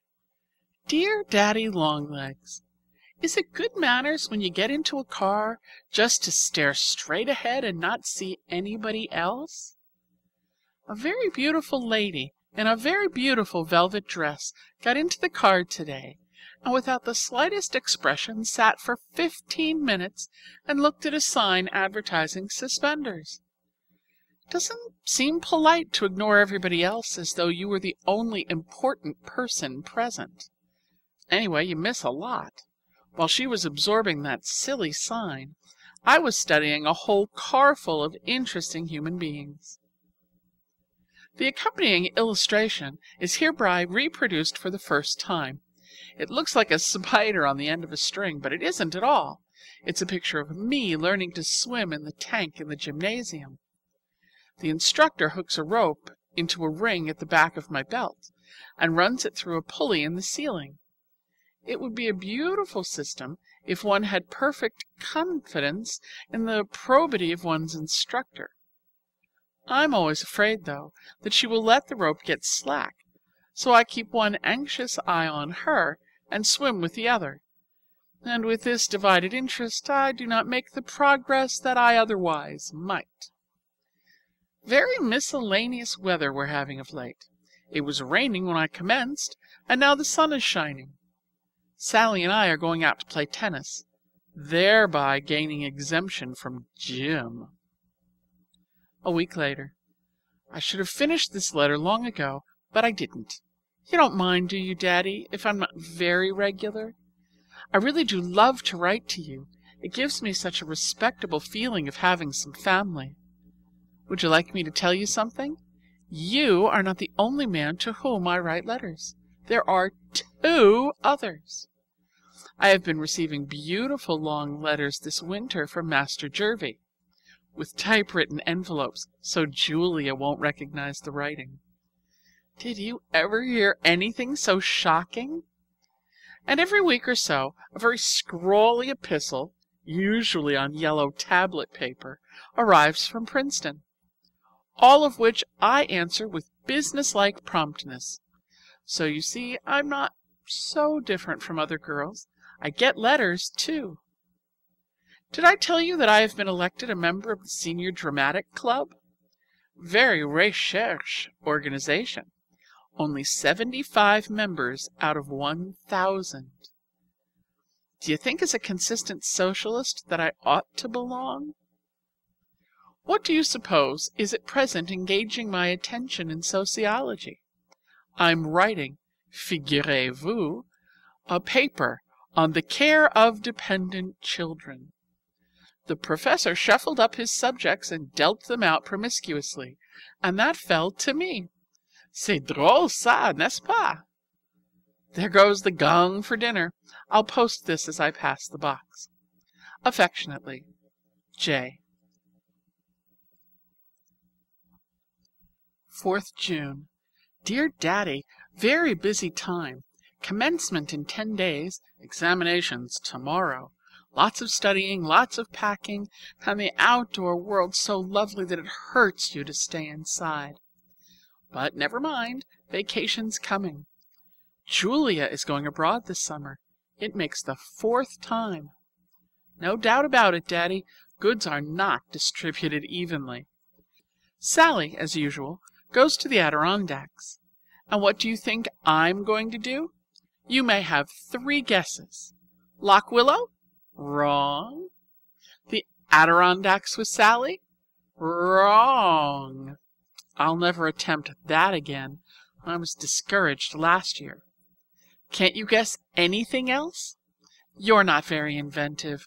I'll tell you, Daddy, if you'll promise not to make a lot of objections. I warn your secretary in advance that my mind is made up. I am going to spend the summer at the seaside with a Mrs. Charles Patterson and tutor her daughter who is to enter college in the autumn. I met her through the McBrides, and she is a very charming woman. I am to give lessons in English and Latin to the younger daughter, too, but I shall have a little time to myself, and I shall be earning $50 a month. Doesn't that impress you as a perfectly exorbitant amount? She offered it. I should have blushed to ask for more than 25. I finish at Magnolia, that's where she lives, the 1st of September, and shall probably spend the remaining 3 weeks at Lock Willow. I should like to see the Semples again, and all the friendly animals. How does my program strike you, Daddy? I'm getting quite independent, you see. You have put me on my feet, and I think I can almost walk alone by now. Princeton commencement and our examinations exactly coincide, which is an awful blow. Sally and I did so want to get away in time for it, but of course that is utterly impossible. Goodbye, Daddy. Have a nice summer, and come back in the autumn rested and ready for another year of work. That's what you ought to be writing to me. I haven't any idea what you do in the summer, or how you amuse yourself. I can't visualize your surroundings. Do you play golf? Or hunt? Or ride horseback? Or just sit in the sun and meditate? Anyway, whatever it is, have a good time, and don't forget Judy. Dear Daddy, this is the hardest letter I ever wrote, but I have decided what I must do, and there isn't going to be any turning back. It was very sweet and generous and dear of you to wish to send me to Europe this summer. For the moment I was intoxicated by the idea, but sober second thoughts said no. It would be rather illogical of me to refuse to take your money for college and then use it instead just for amusement. You mustn't get me used to too many luxuries. One doesn't miss what one has never had, but it's awfully hard going without things after one has commenced thinking they are hers. English language needs another pronoun, by natural right. Living with Sally and Julia is an awful strain on my stoical philosophy. They have both had things from the time they were babies. They accept happiness as a matter of course. The world, they think, owes them everything they want. Maybe the world does. In any case, it seems to acknowledge the debt and pay up. But as for me, it owes me nothing, and distinctly told me so in the beginning. I've no right to borrow on credit, for there will come a time when the world will repudiate my claim. I seem to be floundering in a sea of metaphor, but I hope you grasp my meaning. Anyway, I have a very strong feeling that the only honest thing for me to do is to teach this summer and begin to support myself. Magnolia, 4 days later. I just got that much written when what do you think happened? The maid arrived with Master Jervie's card. He is going abroad too this summer, not with Julia and her family, but entirely by himself. I told him that you had invited me to go with a lady who is chaperoning a party of girls. He knows about you, Daddy. That is, he knows that my father and mother are dead, and that a kind gentleman is sending me to college. I simply didn't have the courage to tell him about the John Grier Home and all the rest. He thinks that you are my guardian and a perfectly legitimate old family friend. I've never told him that I didn't know you. That would seem too queer. Anyway, he insisted on my going to Europe. He said that it was a necessary part of my education and that I mustn't think of refusing. Also that he would be in Paris at the same time, and that we would run away from the chaperone occasionally and have dinner together at nice, funny, foreign restaurants. Well, Daddy, it did appeal to me. I almost weakened. If he hadn't been so dictatorial, maybe I should have entirely weakened. I can be enticed step by step, but I won't be forced. He said I was a silly, foolish, irrational, quixotic, idiotic, stubborn child. Those are a few of his abusive adjectives. The rest escape me. And that I didn't know what was good for me. I ought to let older people judge. We almost quarreled. I'm not sure but what we entirely did. In any case, I packed my trunk fast and came up here. I thought I'd better see my bridges in flames behind me before I finished writing to you. They are entirely reduced to ashes now. Here I am at Cliff Top, the name of Mrs. Patterson's cottage, with my trunk unpacked and Florence, the little one, already struggling with first declension nouns. And it bids fair to be a struggle. She is a most uncommonly spoiled child. I shall have to teach her first how to study. She has never in her life concentrated on anything more difficult than ice cream soda water. We use a quiet corner of the cliffs for a schoolroom. Mrs. Patterson wishes me to keep them out of doors, and I will say that I find it difficult to concentrate with the blue sea before me and ships a-sailing by. And when I think I might be on one, sailing off to foreign lands. But I won't let myself think of anything but Latin grammar. The prepositions a or ab, absque, coram, cum, de, e or ex, pre, pro, sine, tenus, in, subter, sub, and super govern the ablative. So you see, Daddy, I am already plunged into work with my eyes persistently set against temptation.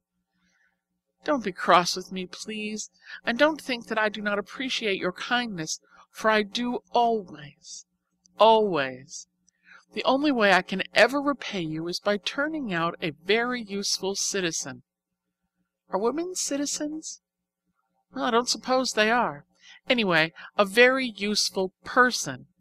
And when you look at me, you can say, I gave that very useful person to the world. That sounds well, doesn't it, Daddy? But I don't wish to mislead you. The feeling often comes over me that I am not at all remarkable. It is fun to plan a career, but in all probability I shan't turn out a bit different from any other ordinary person.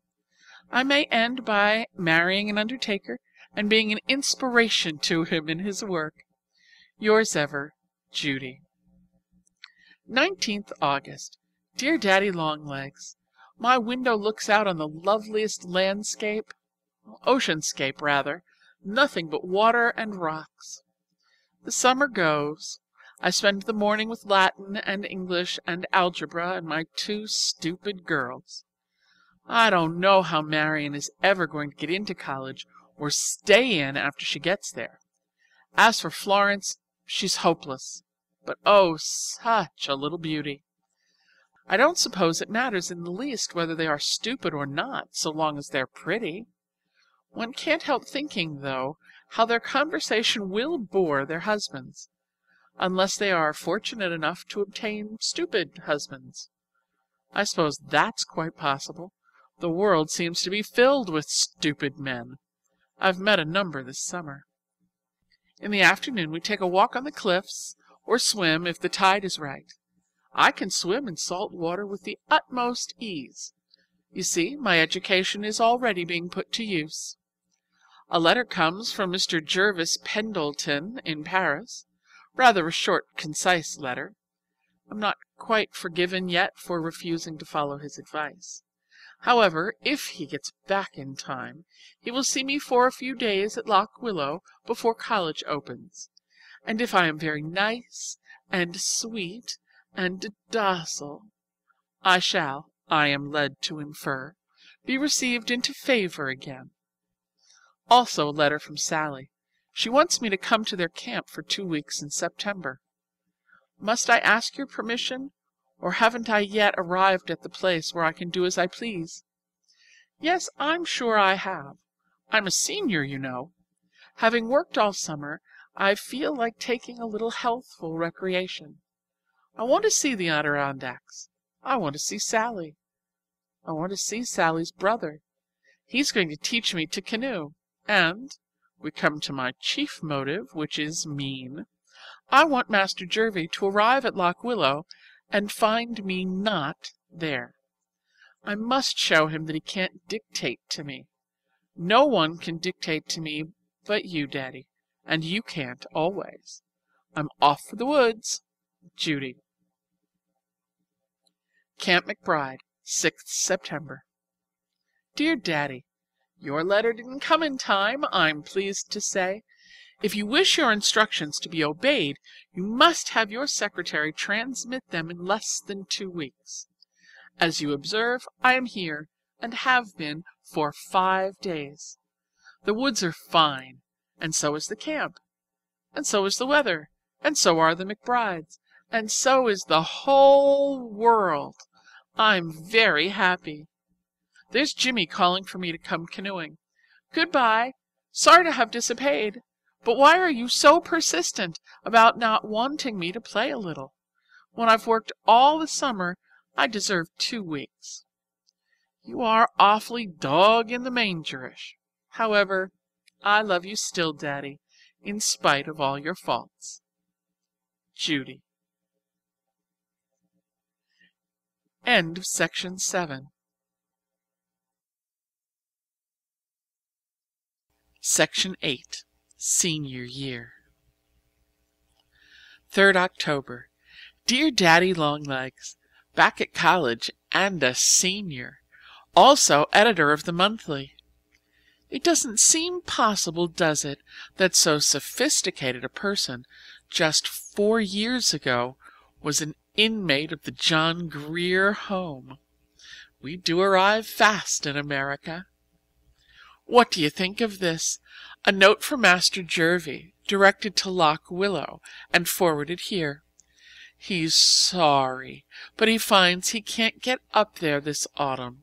He has accepted an invitation to go yachting with some friends. Hopes I had a nice summer and am enjoying the country. And he knew all the time that I was with the McBrides, for Julia told him so. You men ought to leave intrigue to women. You haven't a light enough touch. Julia has a trunk full of the most ravishing new clothes, an evening gown of rainbow Liberty crepe that would be fitting raiment for the angels in paradise. And I thought that my own clothes this year were unprecedentedly, is there such a word? Well, unprecedentedly beautiful. I copied Mrs. Patterson's wardrobe with the aid of a cheap dressmaker, and though the gowns didn't turn out quite twins of the originals, I was entirely happy until Julia unpacked. And now I live to see Paris. Dear Daddy, aren't you glad you're not a girl? I suppose you think that the fuss we make over clothes is too absolutely silly. It is, no doubt about it, but it's entirely your fault. Did you ever hear about the learned Herr Professor who regarded unnecessary adornment with contempt and favored sensible, utilitarian clothes for women? His wife, who was an obliging creature, adopted dress reform, and what do you think he did?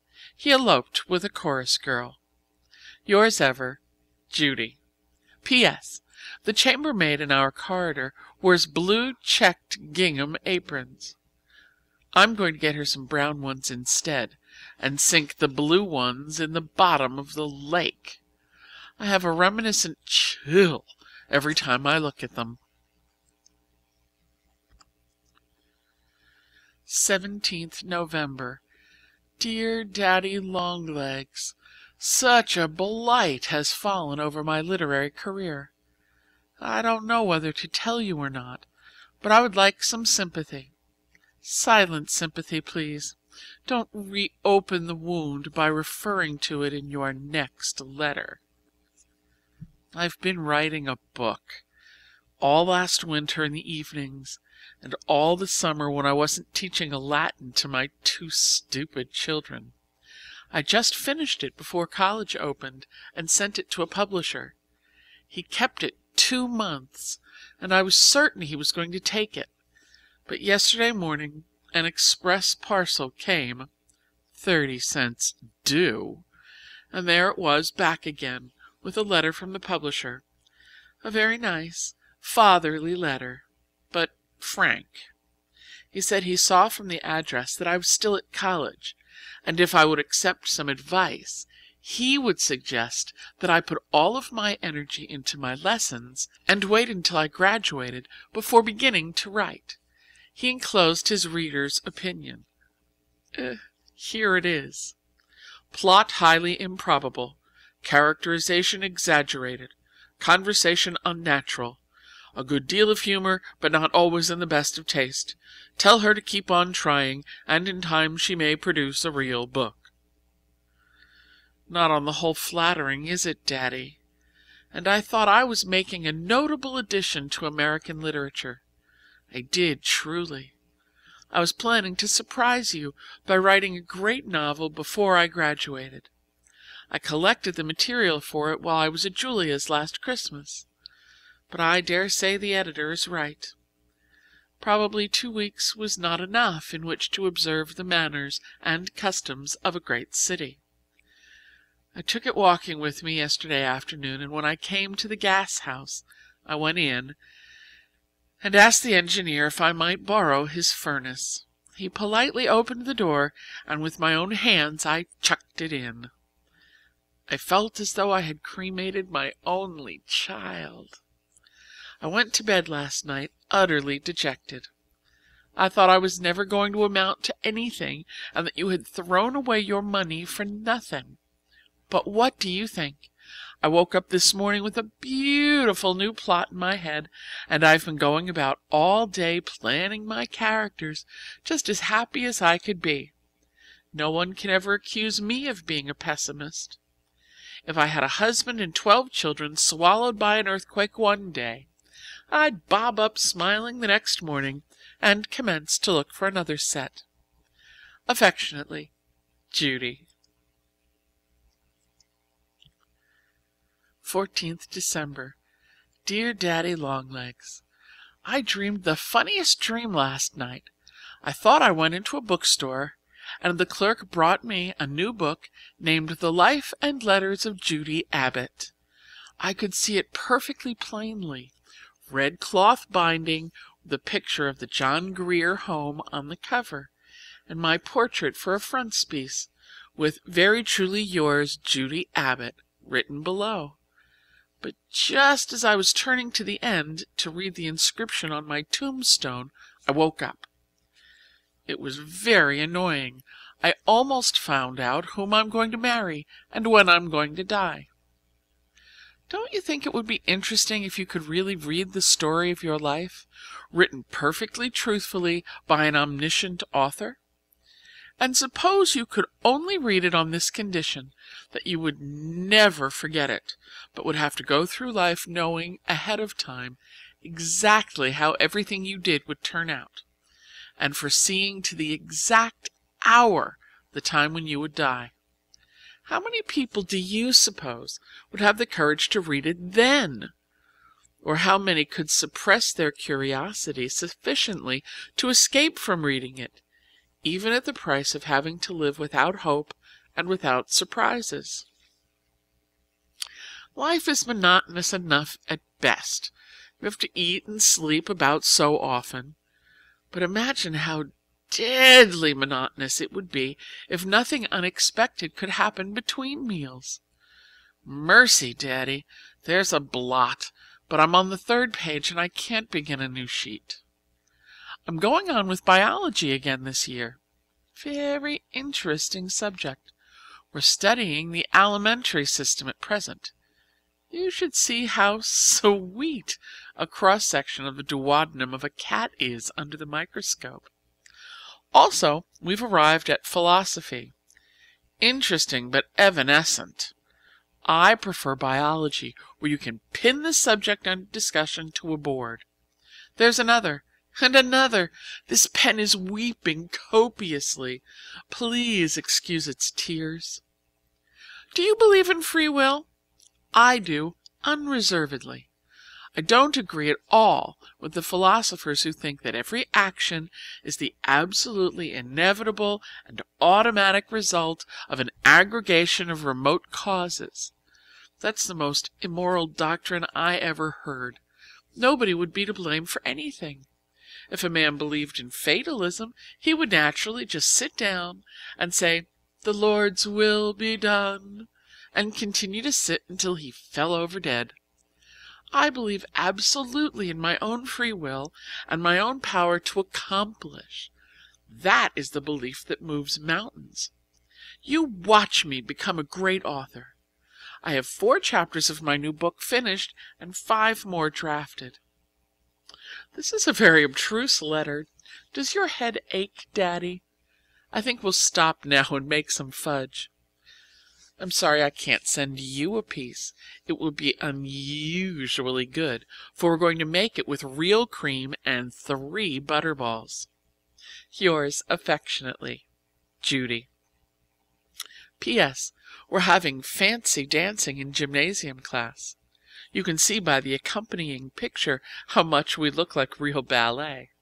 The one at the end, accomplishing a graceful pirouette, is me. I.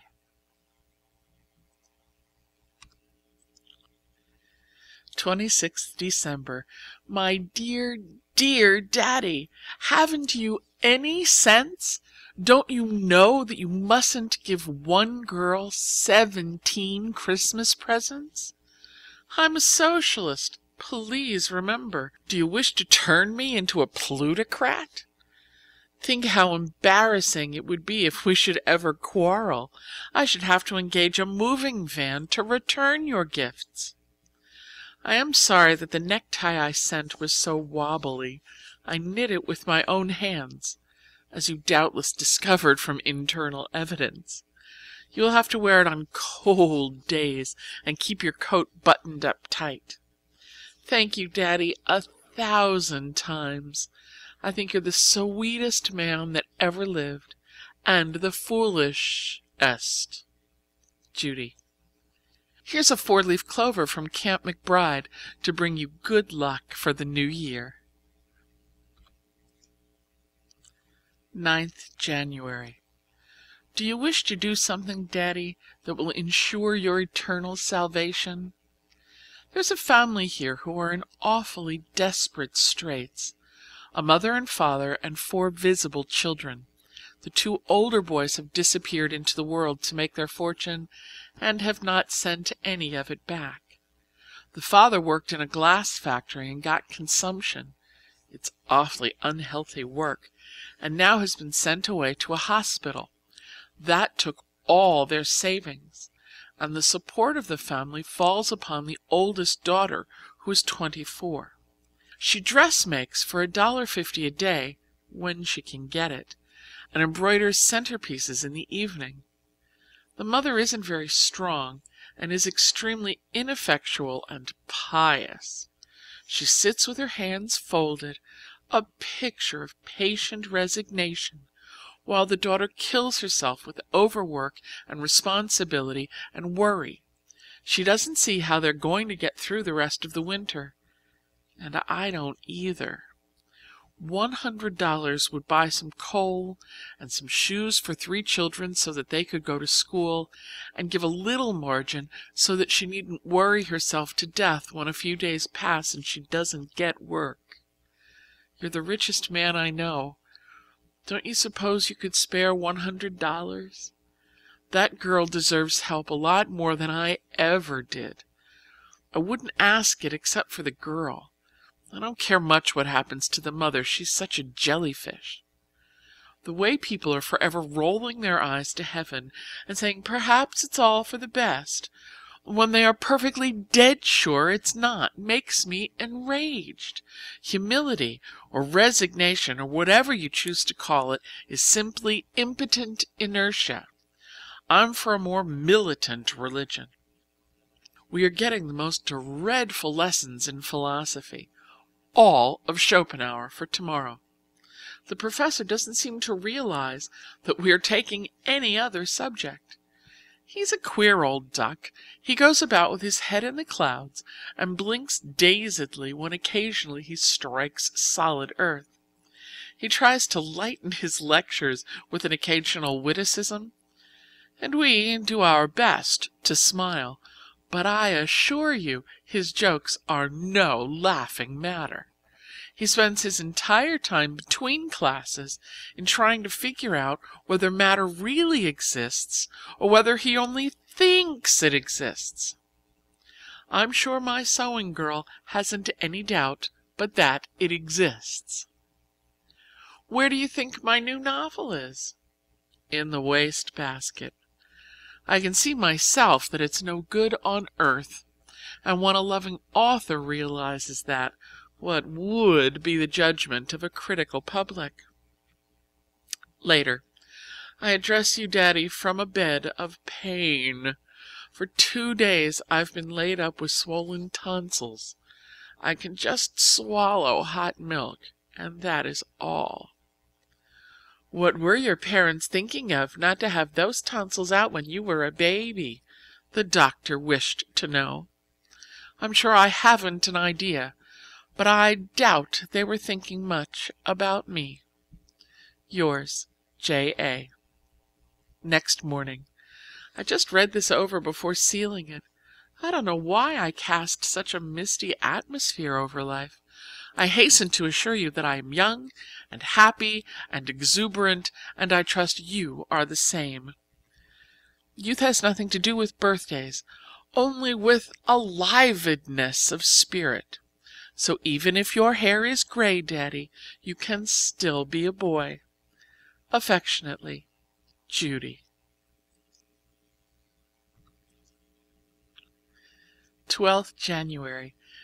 Dear Mr. Philanthropist, your check for my family came yesterday. Thank you so much.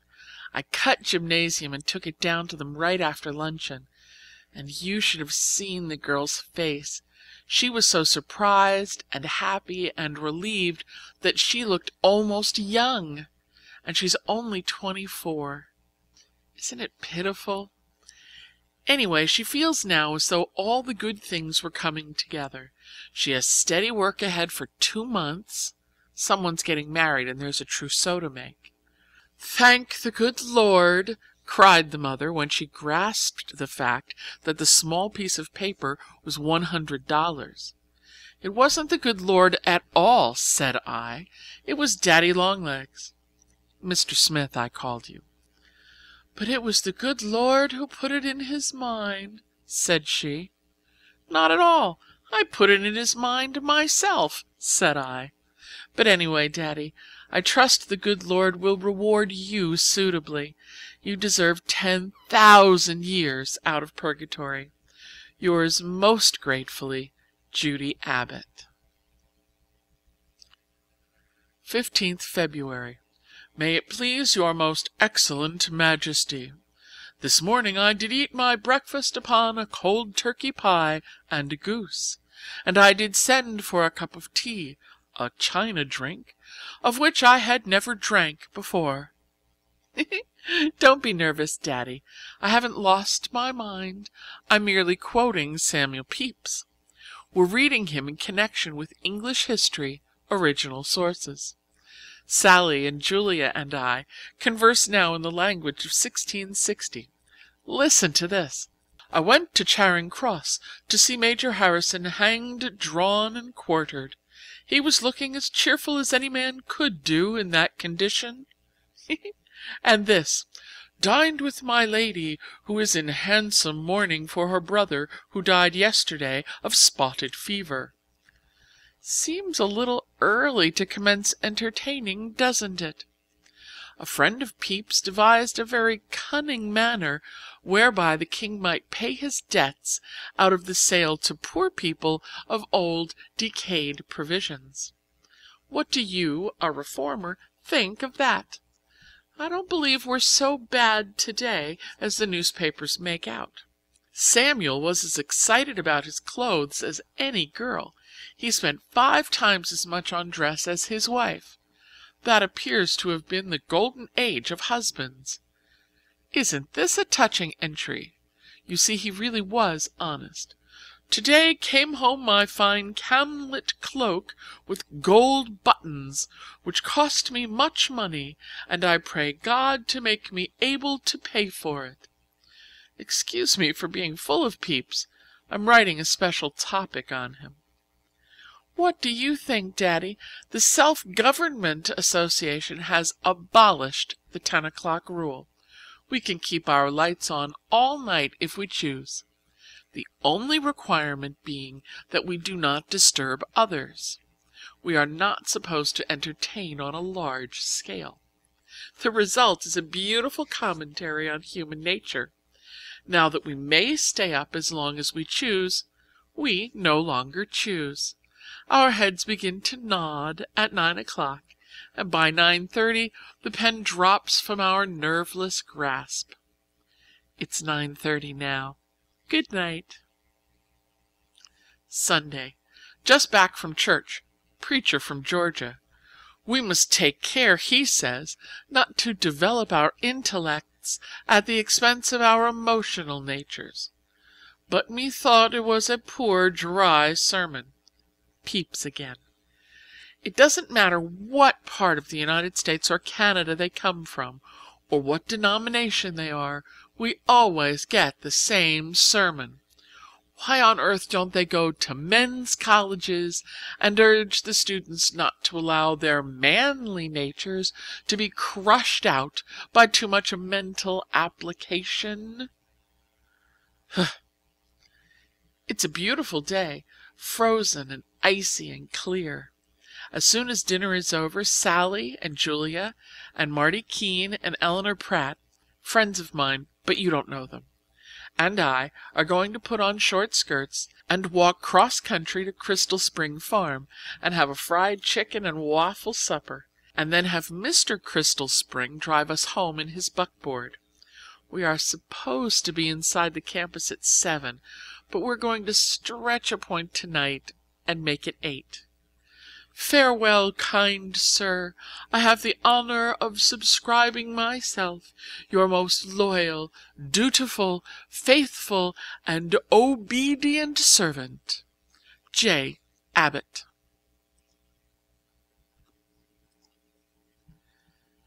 March 5th. Dear Mr. Trustee, tomorrow is the first Wednesday in the month. A weary day for the John Grier home. How relieved they'll be when 5 o'clock comes and you pat them on the head and take yourselves off. Did you, individually, ever pat me on the head, Daddy? I don't believe so. My memory seems to be concerned only with fat trustees. Give the home my love, my truly love.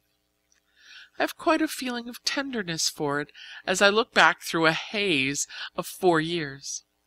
When I first came to college, I felt quite resentful because I'd been robbed of the normal kind of childhood that the other girls had had. But now I don't feel that way in the least.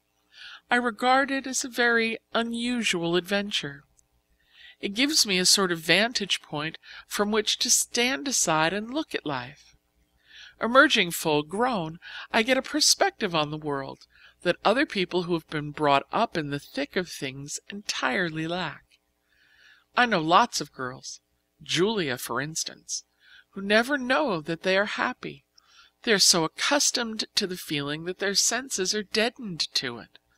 But as for me, I am perfectly sure every moment of my life that I am happy.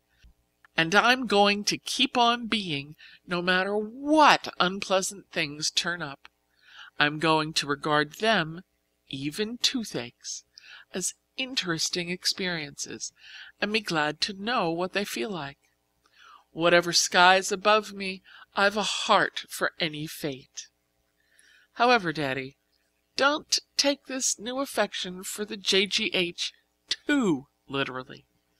If I have 5 children, like Rousseau, I shan't leave them on the steps of a foundling asylum in order to ensure their being brought up simply. Give my kindest regards to Mrs. Lippett. That, I think, is truthful.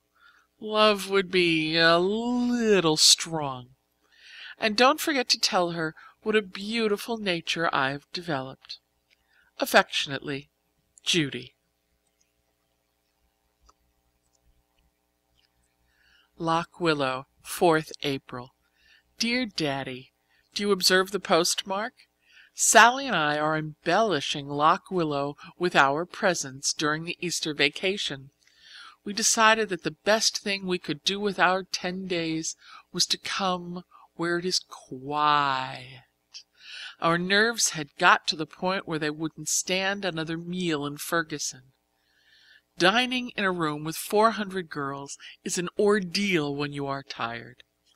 There is so much noise that you can't hear the girls across the table speak unless they make their hands into a megaphone and shout. That is the truth. We are tramping over the hills and reading and writing and having a nice, restful time. We climbed to the top of Sky Hill this morning, where Master Jervie and I once cooked supper. It doesn't seem possible that it was nearly 2 years ago. I could still see the place where the smoke of our fire blackened the rock. It is funny how certain places get connected with certain people, and you never go back without thinking of them. I was quite lonely without him, for 2 minutes. What do you think is my latest activity, Daddy? You will begin to believe that I am incorrigible. I am writing a book. I started it 3 weeks ago and am eating it up in chunks. I've caught the secret. Master Jervie and that editor man were right. You are most convincing when you write about the things you know. And this time it is about something that I do know exhaustively. Guess where it's laid? In the John Grier home. And it's good, Daddy. I actually believe it is. Just about the tiny little things that happen every day. I'm a realist now. I've abandoned romanticism. I shall go back to it later, though, when my own adventurous future begins. This new book is going to get itself finished and published. You see if it doesn't. If you just want a thing hard enough and keep on trying, you do get it in the end. I've been trying for 4 years to get a letter from you, and I haven't given up hope yet. Goodbye, Daddy dear. I like to call you Daddy dear. It's so alliterative.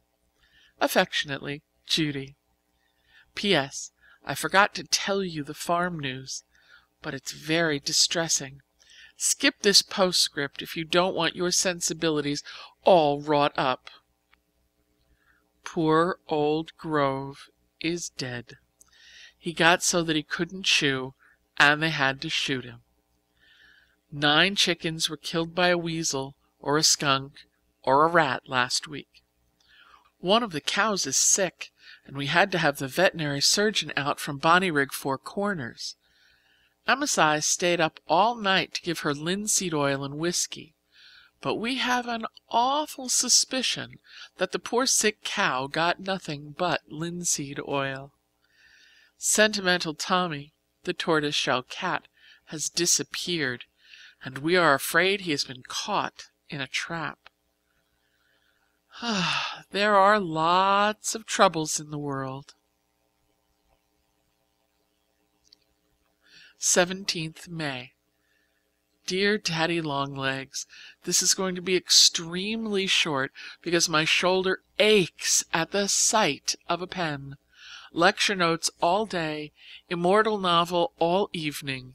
Makes too much writing. Commencement 3 weeks from next Wednesday.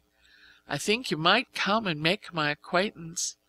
I shall hate you if you don't. Julia's inviting Master Jervie, he being her family, and Sally's inviting Jimmy McBee, he being her family. But who is there for me to invite? Just you and Lippet, and I don't want her. Please come. Yours with love and writer's cramp, Judy. End of Section 8. Section 9. Graduate. Lock Willow, 19th June. Dear Daddy Longlegs, I'm educated. My diploma is in the bottom bureau drawer with my 2 best dresses. Commencement was as usual, with a few showers at vital moments. Thank you for your rosebuds. They were lovely. Master Jervie and Master Jimmy both gave me roses too, but I left theirs in the bathtub and carried yours in the class procession. Here I am at Lock Willow for the summer, or forever maybe. The board is cheap, the surroundings quiet and conducive to a literary life. What more does a struggling author wish? I'm mad about my book. I think of it every waking moment and dream of it at night. All I want is peace and quiet and lots of time to work, interspersed with nourishing meals.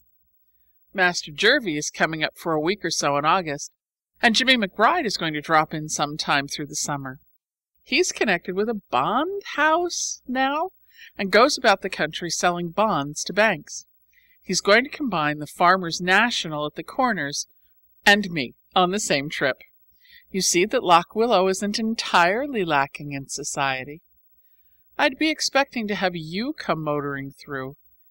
I only know that is hopeless. When you wouldn't come to my commencement, I tore you from my heart and buried you forever. Judy Abbott, A.B. 24th July. Dearest Daddy Longlegs, isn't it fun to work? Or don't you ever do it? It's especially fun when the kind of work is the thing you'd rather do more than anything else in the world.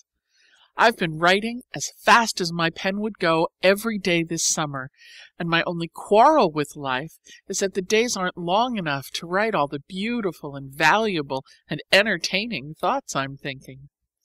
I've finished the 2nd draft of my book, and I'm going to begin the 3rd tomorrow morning at 7:30. It's the sweetest book you ever saw. It is, truly. I think of nothing else. I can barely wait in the morning to dress and eat before beginning. Then I write and write and write till suddenly I'm so tired I'm limp all over. Then I go out with Colin, the new sheepdog, and romp through the fields and get a fresh supply of ideas for the next day. It's the most beautiful book you ever saw. Oh, pardon, I said that before. You don't think me conceited, do you, Daddy dear? I'm not really. Only just now I'm in the enthusiastic stage. Maybe later on I'll get cold and critical and sniffy. No, I'm sure I won't. This time I've written a real book. Just wait till you see it. I'll try for a minute to talk about something else. I never told you, did I, that Amasai and Carrie got married last May? They're still working here, but so far as I can see it has spoiled them both. She used to laugh when he tramped in mud or dropped ashes on the floor, but now you should hear her scold, and she doesn't curl her hair any longer. Amasai, who used to be so obliging about beating rugs and carrying wood, grumbles if you suggest such a thing. Also, his neckties are quite dingy, black and brown, where they used to be scarlet and purple. I've determined never to marry. It's a deteriorating process, evidently. There isn't much of any farm news. The animals are all in the best of health. The pigs are unusually fat, the cows seem contented, and the hens are laying well. Are you interested in poultry? If so, let me recommend that invaluable little work, 200 eggs per hen per year. I'm thinking of starting an incubator next spring and raising broilers. You see, I'm settled at Lock Willow permanently. I've decided to stay until I've written 114 novels, like Anthony Trollope's mother. Then I shall have completed my life work and can retire and travel. Mr. James McBride spent last Sunday with us. Fried chicken and ice cream for dinner, both of which he appeared to appreciate. I was awfully glad to see him.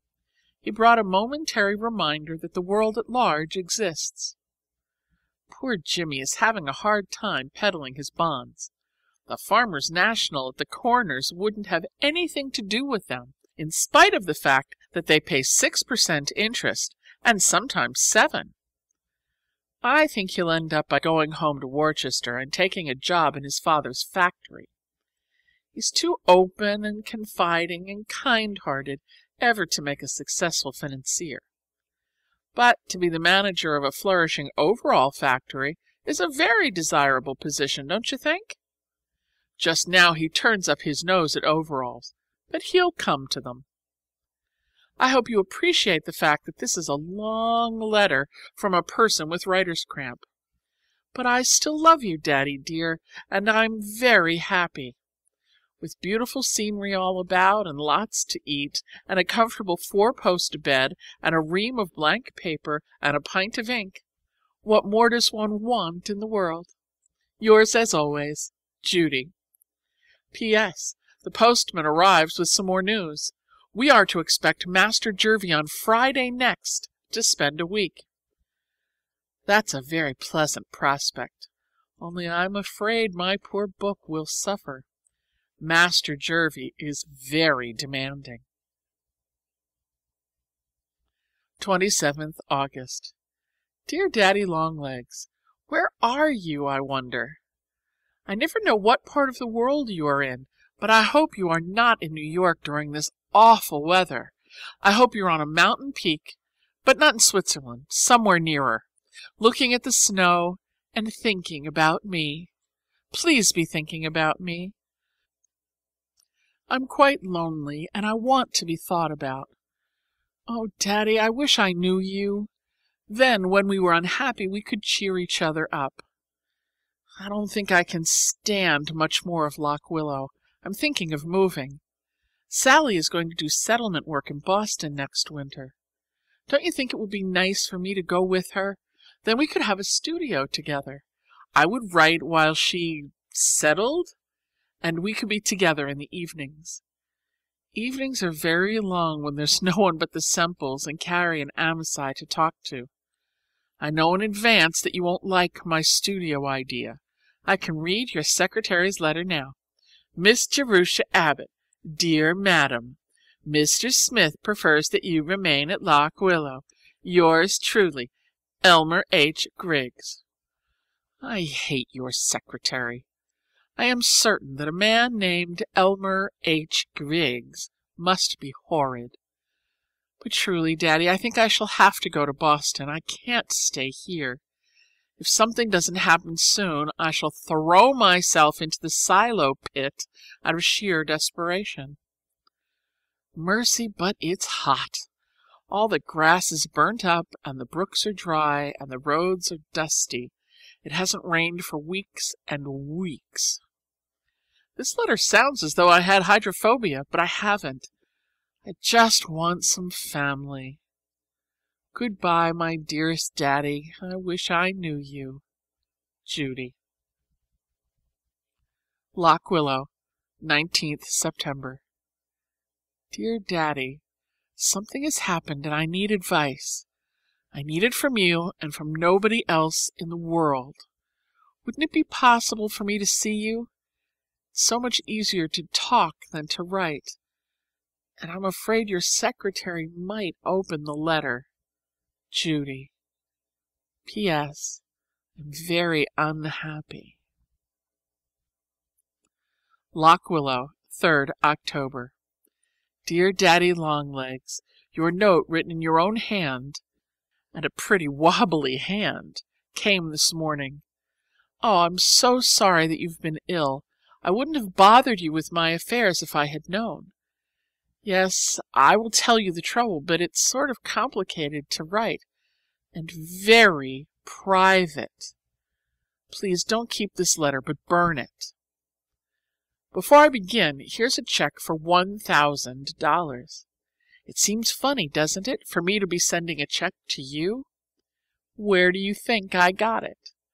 I've sold my story, Daddy. It's going to be published serially in 7 parts, and then in a book.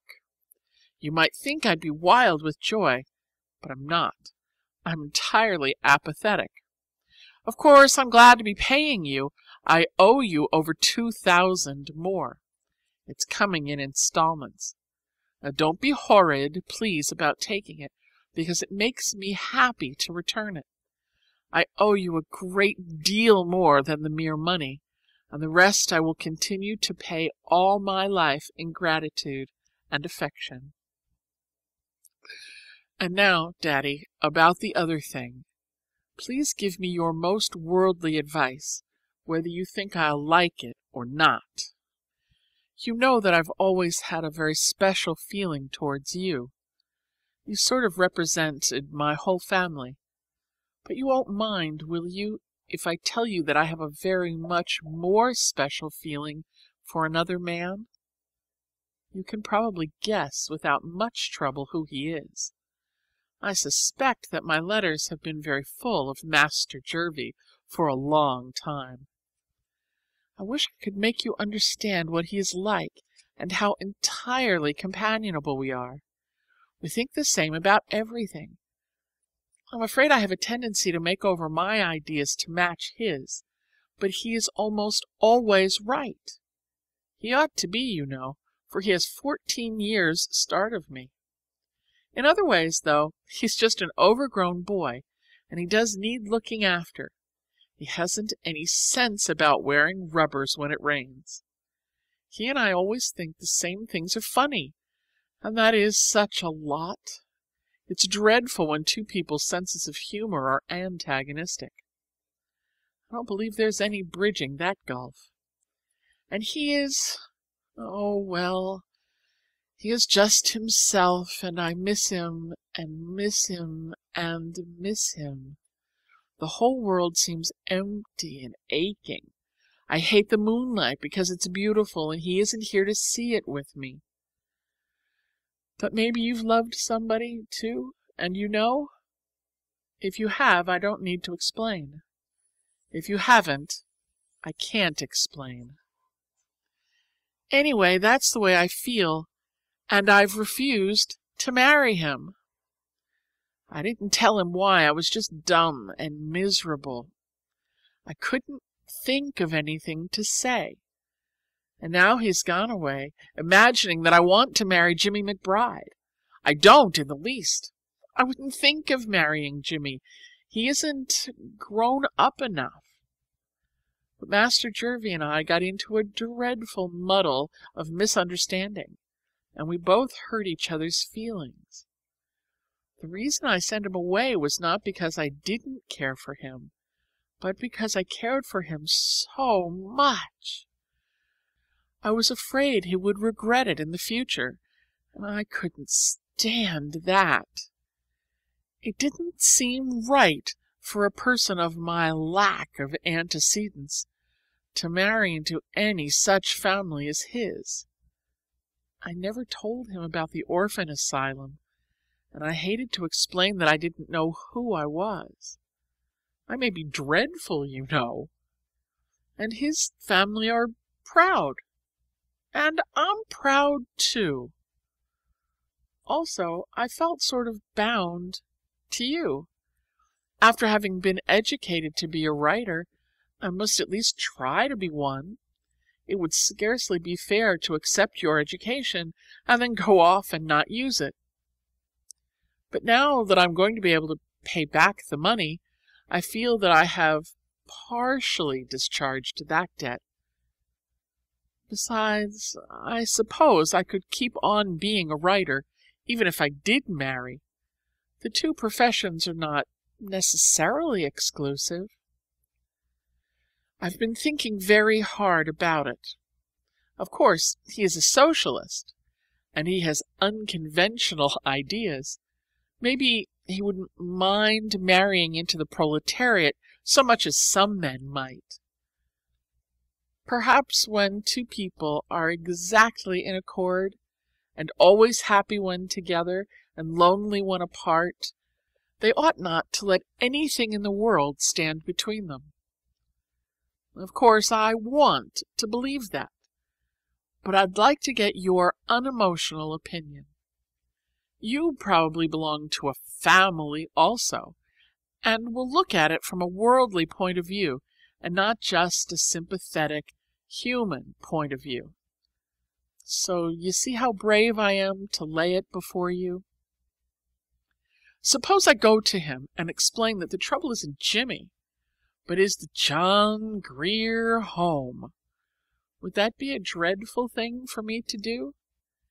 It would take a great deal of courage. I'd almost rather be miserable for the rest of my life.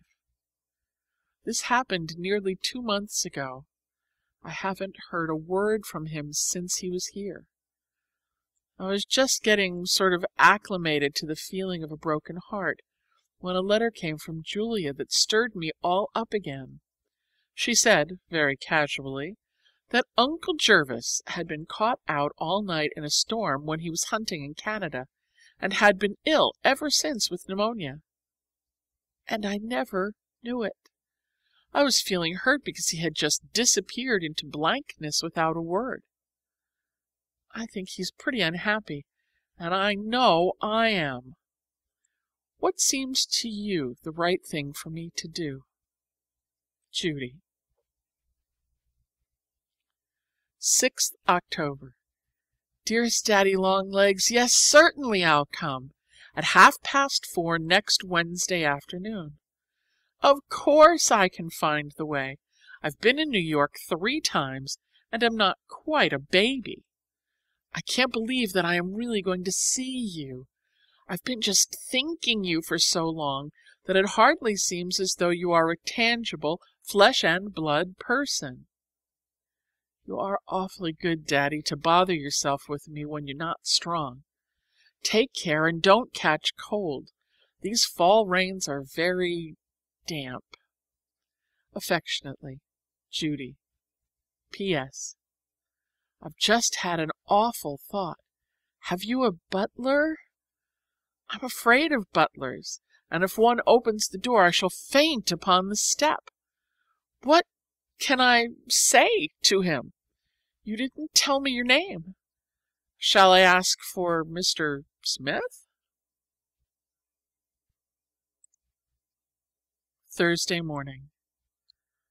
My very dearest Master Jervie Daddy Longlegs Pendleton Smith. Did you sleep last night? I didn't. Not a single wink. I was too amazed and excited and bewildered and happy. I don't believe I ever shall sleep again, or eat either. But I hope you slept. You must, you know, because then you will get well faster and can come to me. Dear man, I can't bear to think how ill you've been, and all the time I never knew it. When the doctor came down yesterday to put me in the cab, he told me that for 3 days they gave you up. Oh, dearest, if that had happened, the light would have gone out of the world for me. I suppose that some day in the far future one of us must leave the other, but at least we shall have had our happiness, and there will be memories to live with. I meant to cheer you up, and instead I have to cheer myself, for in spite of being happier than I ever dreamed I could be, I'm also soberer. The fear that something may happen rests like a shadow on my heart. Always before I could be frivolous and carefree and unconcerned, because I had nothing precious to lose. But now I shall have a great big worry all the rest of my life. Whenever you are away from me, I shall be thinking of all the automobiles that can run over you, or the signboards that can fall on your head, or the dreadful, squirmy germs that you may be swallowing. My peace of mind is gone forever. But anyway, I never cared much for just plain peace. Please get well fast, fast, fast. I want to have you close by where I can touch you and make sure you are tangible. Such a little half hour we had together. I'm afraid maybe I dreamed it. If I were only a member of your family, a very distant fourth cousin, then I could come and visit you every day, and read aloud, and plump up your pillow, and smooth out those 2 little wrinkles in your forehead, and make the corners of your mouth turn up in a nice, cheerful smile. But you are cheerful again, aren't you? You were yesterday before I left. The doctor said I must be a good nurse, that you looked 10 years younger. I hope that being in love doesn't make everyone 10 years younger. Will you still care for me, darling, if I turn out to be only 11? Yesterday was the most wonderful day that could ever happen.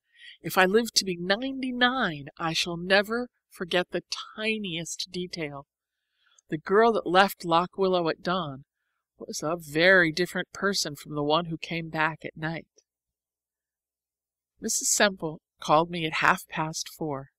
I started wide awake in the darkness, and the first thought that popped into my head was, I'm going to see Daddy Longlegs. I ate breakfast in the kitchen by candlelight, and then drove the 5 miles to the station through the most glorious October coloring. The sun came up on the way, and the swamp maples and dogwood glowed crimson and orange, and the stone walls and cornfields sparkled with hoarfrost. The air was keen and clear and full of promise. I knew something was going to happen. All the way in the train, the rails kept singing, You're going to see Daddy Longlegs. It made me feel secure. I had such faith in Daddy's ability to set things right. And I knew that somewhere another man, dearer than Daddy, was waiting to see me. And somehow I had a feeling that before the journey ended I should meet him too. And, you see? When I came to the house on Madison Avenue, it looked so big and brown and forbidding that I didn't dare go in, so I walked around the block to get up my courage. But I needn't have been a bit afraid. Your butler is such a nice, fatherly old man that he made me feel at home at once. Is this Miss Abbott? He said to me, and I said yes. So I didn't have to ask for Mr. Smith after all. He told me to wait in the drawing room. It was a very somber, magnificent, man's sort of room. I sat down on the edge of a big upholstered chair. I kept saying to myself, I'm going to see Daddy Longlegs. I'm going to see Daddy Longlegs.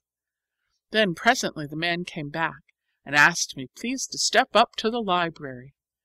I was so excited that really and truly my feet would hardly take me up. Outside the door he turned and whispered, He's been very ill, miss. This is the first day he's been allowed to sit up. You're not to stay long enough to excite him. I knew from the way he said it that he loved you, and I think he's an old dear. Then he knocked and said, Miss Abbott, and I went in and the door closed behind me. It was so dim coming in from the brightly lighted hall that for a moment I could scarcely make out anything. Then I saw a big easy chair before the fire and a shining tea table with a smaller chair beside it, and I realized that a man was sitting in the big chair, propped up by pillows with a rug over his knees. Before I could stop him, he rose, rather shakily, and steadied himself by the back of the chair, and just looked at me without a word. And then I saw it was you. But even with that, I didn't understand. I thought Daddy had had you come there to meet me, or a surprise. Then you laughed and held out your hand and said, Dear little Judy, couldn't you guess that I was Daddy Longlegs? In an instant it flashed over me. Oh, but I have been stupid. 100 little things might have told me if I had had any wits. I wouldn't make a very good detective, would I, Daddy? Jervie? What must I call you? Just plain Jervie sounds disrespectful, and I can't be disrespectful to you. It was a very sweet half-hour before your doctor came and sent me away. I was so dazed when I got to the station that I almost took a train for St. Louis. And you were pretty dazed, too. You forgot to give me any tea. But we were both very, very happy, aren't we? I drove back to Lock Willow in the dark. Oh, how the stars were shining. And this morning I've been out with Colin, visiting all the places that you and I went to together, and remembering what you said and how you looked. The woods today are burnished bronze, and the air is full of frost. It's climbing weather. I wish you were here to climb the hills with me. I am missing you dreadfully, Jervie dear, but it's a happy kind of missing. We'll be together soon. We belong to each other now, really and truly. No make-believe. Doesn't it seem queer for me to belong to someone at last? It seems very, very sweet. And I shall never let you be sorry for a single instant. Yours forever and ever, Judy. P.S. This is the first love letter I ever wrote. Isn't it funny that I know how? End of section 9. End of Daddy Longlegs by Jean Webster.